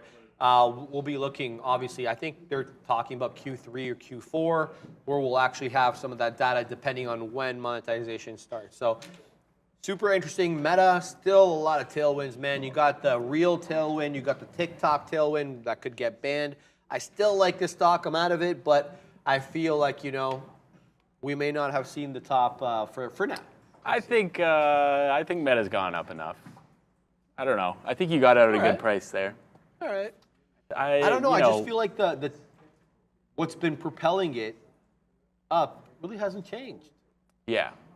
So nothing's like in the way. There was some stuff. We saw the FTC come out with a thing about them There's a big monetizing gap kids. to fill back down, though. It is. It's about $60. Yeah. No, fill up. Well, Let's look fill at up, this. fill down. Yeah. We got like 290 to the upside. Right? Something like that. But then you got like 200 to the downside. Like gotta go to the this weekly is a massive move on Meta that This is it here. you would This is what I'm expect a talking little about. more of a pullback, although that is looking pretty juicy. It is juicy. This is the weekly, guys, by the way, on Meta. Let's Yeah. get rid of all these horizontal trend lines. There we go. So we're here. We've broken out through this peak here. So this peak back April 4th of last year, we've made newer highs. Now you got to think the breakdown area. This was the earnings breakdown. We talked about this earlier, but that 300 level, we're looking at it in the face. We got up to 240. We broke 240. So there's a $60 gap there on our friend Meta that I posit we fill You pause it. by the end of the year. By the end of the year? Yeah, I mean that's a good time frame. You're kind of giving yourself a lot of time to get that one done. So I know, right? yeah, Why yeah, not, right? yeah. Okay, yeah. End of the year, I would. Who knows? 290 though, that's a lot. That's a long way to come. There isn't much the Democrats and the Republicans agree about. Yeah. One that they do Is TikTok? is China. Yeah. So Fair enough. But what if like Snapchat buys TikTok? No, they can't. They can't buy Snapchat's TikTok. trying to keep the lights on, bro. What Snapchat's if trying to keep the what if lights Microsoft buys TikTok? on. That's interesting. What if Lena what if some Khan- like Google buys TikTok and then Meta is suddenly out of favor? That's the thing, and I think you bring up a good point. So a forced sale, right? Yeah. And so my theory was unless the forced sale is going to be to a competitor, and then we've seen the Biden government's disdain for these big like acquisitions. They blocked JetBlue, Activision. We were talking about for a little while. And this Lena Khan, FTC chair, Federal Trade Commission, she was on Squawk Box yesterday saying that more regulation is better for the American economy. So you feel like, she may have something to say about Google or So Apple you're thinking that taking they just TikTok. that they Not just going to give it to them. shut it down instead of letting someone Forced buy sale. it? Yeah, exactly. That's my theory. I mean, it's just my All look. right. Here's the thing, you know why? Because then all of a sudden you have TikTok USA. If it's a standalone entity, it's TikTok USA. Yeah. Can't grow TikTok World. TikTok World becomes a different entity. Yeah. Whatever, international. That one grows world, but US is going to be owned either by a competitor, which I don't think they'll let, or it just becomes a standalone, can't grow outside of the US.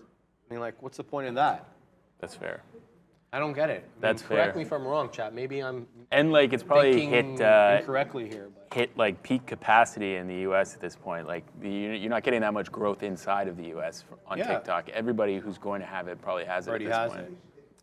So yeah, Amazon tapping that 113 again. So has it? No, it still has not actually printed 113 unless I'm incorrect about that. But yeah, 112.99.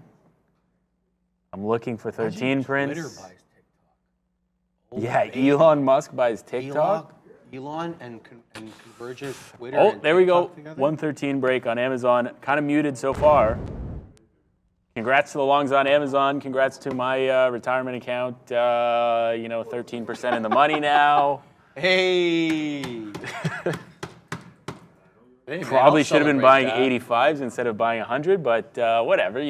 We You were talking go down. down. Stock. We go down 15% to make 13%. That's the way you trade, right? Less than 1-to-1. But yeah, looking good so far. Still yourself down like that, bro. chilling at the high on Amazon right now. We'll see if this can pump up. I don't really have any levels on Amazon until 114.15, I guess, was the high pre-earnings because I have it on a chart somewhere. Pre-earnings last time. So high intraday was 114.12. That would have been the high intraday after the bad earnings that sent us below 100. Are you in a position or no? I'm not in any positions No, right he's now. not. So- I got so- stopped out of Google, sadly, I guess, but it's still chilling. Nothing really to write home Amazon about is on absolutely Google. flying to the high side. We Yeah. were talking about 112 being where the players dwelled today this morning, like at 112. Now it's going to be like 130, 113.25 because we're at a new high, stair-stepping up. Amazon's super strong. At the moment, we've seen relative strength come out of Meta as well as Google today, but it is Amazon's time to shine as it is printing newer highs, but we're not far off day's highs on Meta. 238.21 is the day's high, 237.75 we're at now. We just did a bit of a VWAP bounce here on Google. We're also near that 117. Is this an interesting area to get in on Google here, which has been strong, no question on the name after the I.O. event yesterday and their product offering? I don't know, Max, how do you feel about this 117 area, 116.75? 116.80 on Google seems like the level. Okay, so you're in a position here. Yeah, I just got short Amazon, saw something that I liked on the tape, potentially turning around here, little scalp back to 113 and could add through 113 if we do break back down. What do we got? Not Funding necessarily. No, see, I'm taking the chicken. This is the chicken. Okay. So you have the egg side. All right, man, I'm good, man. Funding secured. Okay, go on. Sorry. Salad secured. Salad secured over there.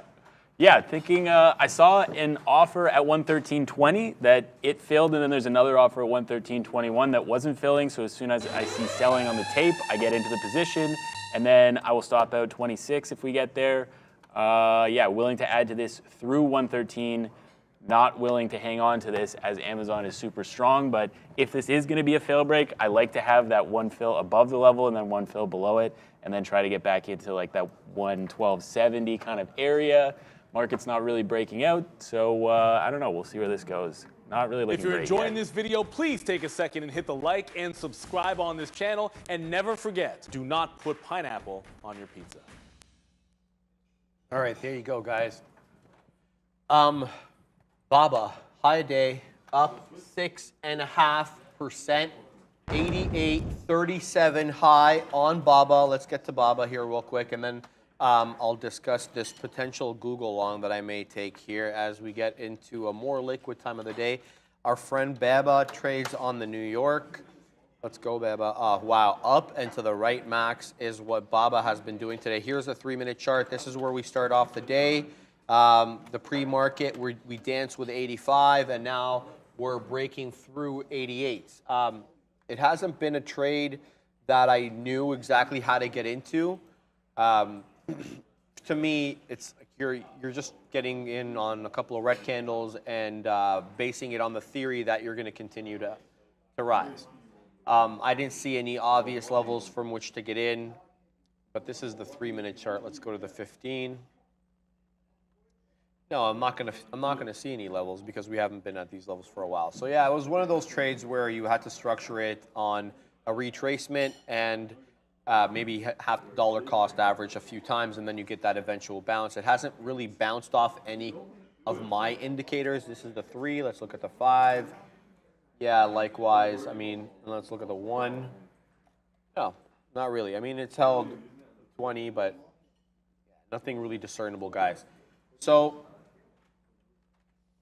great name, but from my trading strategy, I wouldn't have known how to get into it. So Baba, excellent to look at, but for me, I'm still not sure how to structure it. IONM is absolutely huadunking, yes, and this does qualify as a huadunk because you get a 4 rejection, 399 to be exact, and now it's been one stair step lower at a time. Now we're breaking down below 250. The low a day is 160, and yesterday's close is 163, so there should be quite a bit of support at yesterday's close and today's low. If you're looking for maybe an eventual bounce, you'll have to wait till around there. Otherwise, you might want to try your luck at $2. I won't be, but just giving you these levels. Again, keep in mind, IONM has been very spready given its price. It's been 15 pennies at times when it's been $3, which is definitely not what you want to see. Liquidity has also been an issue on this one. I tried to get filled, and it crossed my offer by quite a bit, and I still wasn't getting the fill, so I got the hell out of there. That just, to me, was an indication about It's illiquidity, and I wanted no part in that. So that's the look there. And Amazon absolutely doesn't care about anybody's feelings, and it's heading to the high side. Yeah, I did stop out of that one. 10-cent loss, no big deal. I did see some stuff that I didn't want to see down here. Should have just punched out, but is what it is. Looks like Amazon's going to the high side. Maybe try the same trade off of 114 area. That 114, what did I have? 114.15, 114.12, 15, whatever. Just above 114 would be the next level of resistance. So we'll try the same trade again up there if we get there. But strong for now. And all the selling just kind of getting absorbed on the bid when it comes in. You see like all this red coming in and the stock goes nowhere. So nobody or somebody wanting to buy obviously on the bid, lots of reserves in there. So expecting a move out of Amazon here potentially as that Google still holding that area, not giving me the fills that I want. Oh my God, Streamlabs is now like Katrining. Streamlabs is like, hola, like and subscribe today. I mean, how does Streamlabs know how to say that? Like, oh my goodness. Well, read it, it's in the chat. Here we go. Like and subscribe today. Live and living color, baby. There you go. All right, I was going to get to something here, and I completely lost my train of thought. Where was I going to get to here? All right. Oh, that's right, Riot Blockchain. Let's have a look at my chart here, guys. Riot, another dog on the day. Riot's down almost 14%, so is Mara. These mining names have absolutely been getting huadunked, and on good volume, Max. Mara done 28 million shares. Riot's done 16 and a quarter. And yeah, the high of the day here, we can call it the pre-market high, was at 1228, 1230. That also happened to be yesterday's close. Surprise, surprise. Very clear level of resistance that we got to here earlier on lower volume at around 830. But since that time, it's been stair-stepping down. But to be honest with you, looking at the daily range, look at this. We have been stuck in a range, right? Very much similar to Bitcoin. The beauty about these stocks is that it's giving you a red day and then another bounce to the green day. And then you're getting another red day and then you get another bounce to the green day. So volatility is there, and basing them off these levels, it's clear it's about 10, 10 and a quarter to the downside, and then about 12, 12 and a quarter to the top side. Obviously, you got a day like yesterday where you get stopped out probably if you have a 12, 12 and a half stop, 12 and a half, 1275 stop, because you almost make it to 13 there. But you look where you close. You close below 12 and a quarter, around 1210. So the range is there on these names. It's just about deciding whether it's going to be a red day or green day on these mining names. Every day I see them up double digits or down double digits.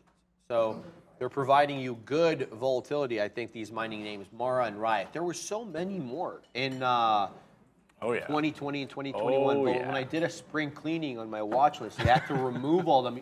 A lot of them became sub $1 stocks, right? And like they're no longer viable for my watch list. Yeah. Yeah, a lot of them died. RIP crypto, but yeah, so I guess Bitcoin made another move down today, and that's why we're getting. Do you know what happened yesterday? Do you remember that huge move down? Do you know why that happened? Something to do with a wallet moving like 10,000 Bitcoin or something? No. It wasn't 10,000 Bitcoin, bro. No, there was a rumor that came out that said the U.S. government was liquidating and seized Bitcoin. So there were selling. You hear about mass selling. You want to sell because you. Weakness, and then it came out and it got debunked that was just a rumor, or is it? Right? Or somebody wanted the liquidity to buy a bunch of Bitcoin, and that's how they manufactured that. Tin hat convos, but I don't think we're far off. Yeah. Google is dipping into that 116.80 level, kind of reserving on the bid. I don't know if I want to get in here. I really want to be in at VWAP, but this is kind of a level from the daily it was holding earlier, so kind of convincing myself to take the long here. I can give it down to like 70s. How much do I feel like losing right now? Yeah, I'll take that long. So we are long now, Google, 116.83, looking for the pump up back through 117, 117.20. Instantly 6 cents in the money, loving that. Oh, baby. So yeah, let's see this pop off. Google, ultra strong today. And I think it's time to make the move up. we'll see what happens here. But this is looking like we are on the correct side of this down move. Just needed to crack through this 50 period again at 117. Let's say it'll be at 117.15 by the time it gets there. And yeah, we'll see what happens. I'll probably add to this at VWAP if it does get there, 116.70. And yeah, see what happens on this one. More small cap action, guys. Zura. This one couldn't stay open if its life depended on it. It stayed halted from 10:06 to 10:45. Then halted again and again and again and again. And now it's shown some semblance of normalcy here, retracing down but not halting. But that 775 hold was gold, and now we retake the 50 and the 200, and we're retracing, looking maybe to knock on the door at 10. Here comes 934. Are we going to halt at these levels? Oh, baby. A halt might be incoming. What a hold of $8 there. That's what I like to see. It breaks that key level and then comes back above. I think we're going to halt here, Max, and we are halted on our friend Zura. Wow. I believe, though I'm not seeing the confirmation quite yet. Are you able to confirm we're halted on our friend Zura? Zura? Z-U-R-A. I'm not seeing it come up on my screen. No, there it is. Oh, there it is. Now it's halted. Yeah. We are. Yeah. Halted 934. Tapping 950 right now. Volume on the day pretty light, actually, considering how many halts we had. So interesting there. But yeah, this definitely has room on it. And if we start taking out levels to the upside, I mean, that 1250 looks like ultimate short squeeze kind of level on Zura. As this Google, looked pretty good right away, now looking pretty bad. So if this gets anywhere near... Sean is still short square, by the way, guys. Yeah, I think I have to get out of this Google, actually, because this just broke VWAP pretty decisively as the market is tanking. Give it 1 second to pop up. If it doesn't, I'm out. Market's quadunking. Yeah, the market is getting spanked right now. Yeah. We're getting a big boy move down here on the NQ, but it should be noted we are at an interesting level. We are back at yesterday's close on the NQ. That is 13,410 on the NQ June contract, but we're breaking below that, Max. Now we are really retracing down here. We're looking to test that 13,400. Looks like we get real close to that 401. We're getting bought up back into that 10 level. So let's see if 10 ends up being a support level here. We're not seeing the same support level come in on the ES quite yet. That level will come at 41.21, which is low of day. We're at 27s at the moment, so not quite there. So we'll see if we get some support here on the NQ for some of these longs. And as I look at these big cappers, they are all retracing down and to the right. You got Amazon, Meta, and yeah, I won't read the list on, but you guys get it, all curling down to the right. I'm going to keep my eye on the news blotter to see if anything incoming, but again, the news blotter not working so well today. And for the last week, I got beef. I got beef with our friends there at Interactive. The one from, the Interactive Brokers Yeah, that's one. what I use for my news blotter, and they're poop. Interesting. Yeah, what do you use? I use the one in P Pro, and then I'll use the one on Trade Ideas. You have like a hot news one that just brings you like hot news items? No, so that would be nice to have. Yeah, it's like stock specific. Yeah. Usually. And then what's it called on Twitter? Financial Juice. That's what I want to use. So Brendo has a whole bunch of accounts that he follows, and then he has tweeting up there, and then it kind of consolidates all the account into one like little stream, and then you see all the hot news items coming in, and he's filtered the accounts that he uses based on like how good they are and how reliable they are. So I want to basically annex that over here. So I'm able to use it. Yeah, you could like stream it to yourself or something. And show the people. Yeah. Why not? It's Twitter. Yeah, it's just Twitter. It's nothing proprietary. Yeah, that would be good. Yeah, we use Financial Juice too. Brendo has Financial Juice up at the front. Someone was saying there, Financial Juice always keeping, like when I'm at the big desk, I'm constantly using Financial Juice as well as Twitter. But you only have two eyes, and you can't look everywhere at the same time. So yeah, exactly. It's tough, well, that's why that like TweetDeck or awesome. Whatever is good to use. Tweeting? Yeah, it's apparently faster than TweetDeck. Brings the tweets a bit quicker. Oh, okay. Supposedly. Okay. Maybe I'll look into that one. I just look at IONM though, Max, retracing into that $2 level. Could we find support at the whole dollar level? I've earmarked that 163, 165-ish area, yesterday's close, as the possible support area. I probably will actually take an introductory long at that area, holding for yesterday's close. That's what I'll be looking for. So if it makes its way down there, now there's no guarantee. We may get a stop at 2, for example, so we'll see. Is there What news else? on this Zura market move, still. or is this just... What's going on with Zura? Here's the news item coming on Zura, because this one started coming later in the day. Okay, so decided not to work. All of a sudden, Zura trading higher on an abnormally high volume, not seeing any company-specific news to justify the price action. That's the news item that I'm getting there. And then everything else is just like a circuit halt breaker, like notification, but nothing with respect to the actual news catalyst itself. So Zura, it's a damn mystery why this one's not. Still halted though, guys. Multiple halter to the upside. This one was halted for an irregular amount of time in the morning. 10:06 it halted, then didn't reopen till 10:46, 10:45. So halted for a while there. Then it had multiple. halted for 39 minutes? Yeah, look at that over here. That's weird. Yeah, so 10:06 halt. It And then at opens, like- 10:45, probably a news pending. Let me look. No, actually, I don't see a news pending. They're all circuit breaker. That's crazy. Yeah. Then it had a bunch of 10 minutes. One of them was 5 minutes. Two 5-minute halts, 3:10. And we're open now, baby. And we're up into that 980 area, looking to take 10. Let's go back into our friend Zura over here. How do we get here? Did I put it over here? No, I didn't. Okay. Have to put it up real quick.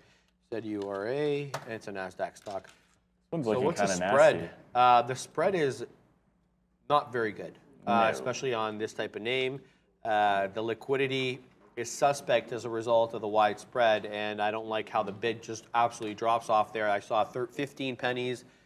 Yeah, that's kind of the character of some of these small cappers today, Max. They've been very spready. Yeah, this one's doing like no volume too. This is kind of crazy. So you probably expect it like breaks 10 bucks and then the volume comes into whichever direction it's going to come in. Yeah. I'm guessing the high side on this one, given that, there's probably, I would be stopping out if I was short and this broke 10, right? Yeah. That's like a round number. That's been kind of inflection on the day when it trades above it. Oops. When it trades above it trades above. In here, when it trades below, it trades below. It doesn't really diddle around with the level. It seems to break it cleanly every time. So now here we are above it again. Here it comes. 27s, nothing really on the Well, I was bid. saying 1050 VWAP retracement here possibly. 27s there Oh, at yeah, 40. there we Wow, look at this. This is just going Wow, I should have taken that. there. Yeah, I know. I called it out. If it breaks 10, it's going to trade above 10. So now we're halting at 1067. We'll see if it can hold this on the bid. I'm seeing a false halt. Nothing Yeah, yet. false there halt we for go. now. But Here they goes push it right back back at into that that level. price. There's really no Ooh, volume. Now they baby, break there it. Goes all the way up. Okay. We see 11 here. Zura getting going. It just doesn't halt down, baby. It can halt up. Only 23 penny spread here, Max. Only, eh? Not bad. You only get cut up 23 cents a share.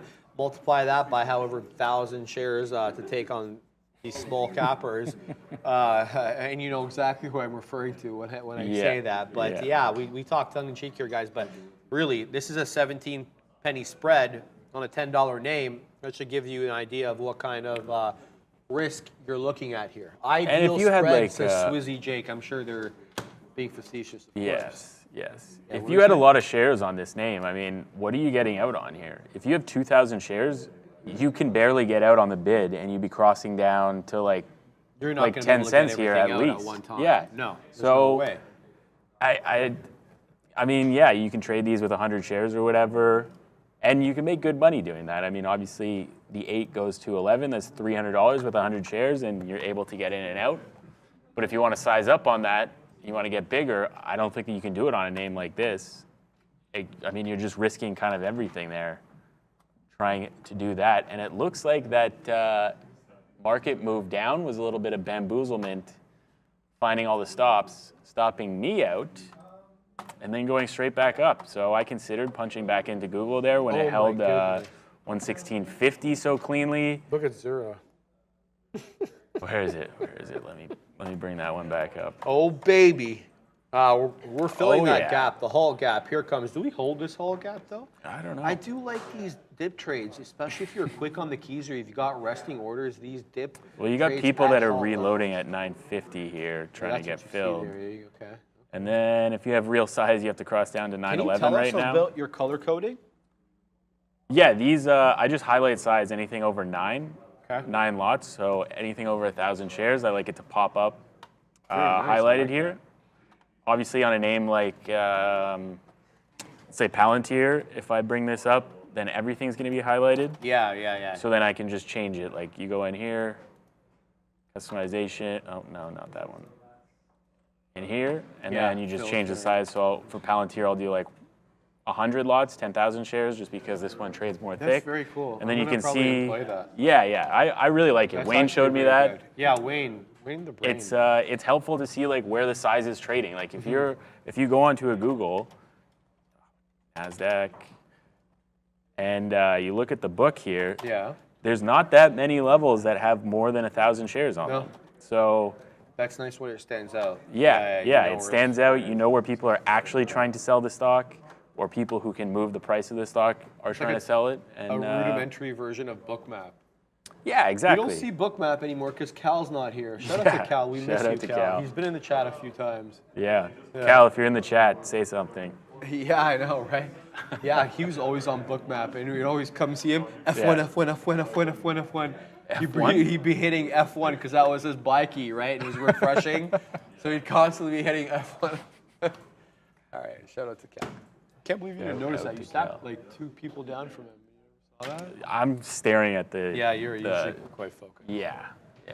All right, guys, we've got like 3 minutes left on the show. Wow. It's been a good day for the most part. Again, bears repeating, we are in a bit of a range on these futures, and you're given intraday opportunities, some red, some green.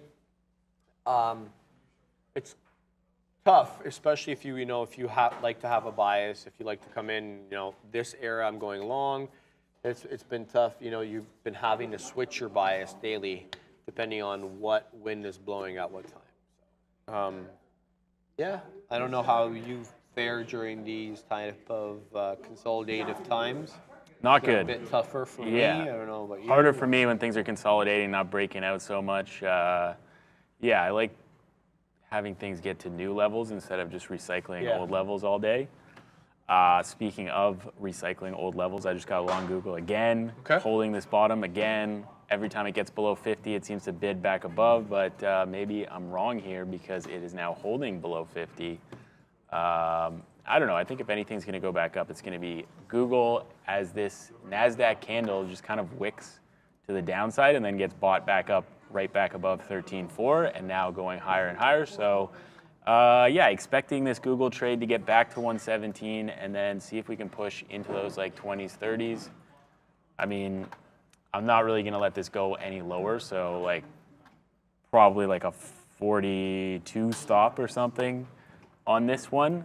And we get some buying coming in. We really need to get above that 116.75, 116.80 price that I was long at before. That's kind of the inflection point today. You can see when it trades above there, and then it does these breaks back below. But I mean, it hasn't really spent any time below there today. Max, look at this one. Clearly buyers below. And it's MAXN. I did see this one earlier. I thought that I should just punch in because it's max N. Yes, baby. Come to my screen here as we only have a minute left. MAXN. How apropos. Maxion Solar Technologie, because it's spelled in the French way, G-I-E instead of G-Y. Max is a Singapore-based company which designs and manufactures SunPower brand solar panels. Okay, so there's solar play. What's the news item here? What do we got? Looking, nothing seeing specific. Oh, here we go. No, this is a Dow Jones article. That's not going to be market moving. So, yeah, breaking out on technical reasons, I guess. What's the daily on this one? Okay, so we did move a bit yesterday, and it looks like the volume really came in early March. Okay, so let's go to the daily on this one here, because the volume did come. They reported, Brendo says. Thank you for that, Brendo. They are up on a good earnings report, and they are up big because not too long ago, and by not too long ago, I'm talking about May 3rd, we were at 25.50. We are now at 37. So that's a nice move up.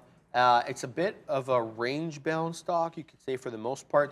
From November 2021 to about March 2023, we've kind of in that price range, but now we are decidedly breaking out through that 30 top, which was a bit of a resistance point. That 28 top anyway was going back several years. Now we're breaking through that, and I don't want to say it's a blue sky setup because I haven't looked. No, it's not.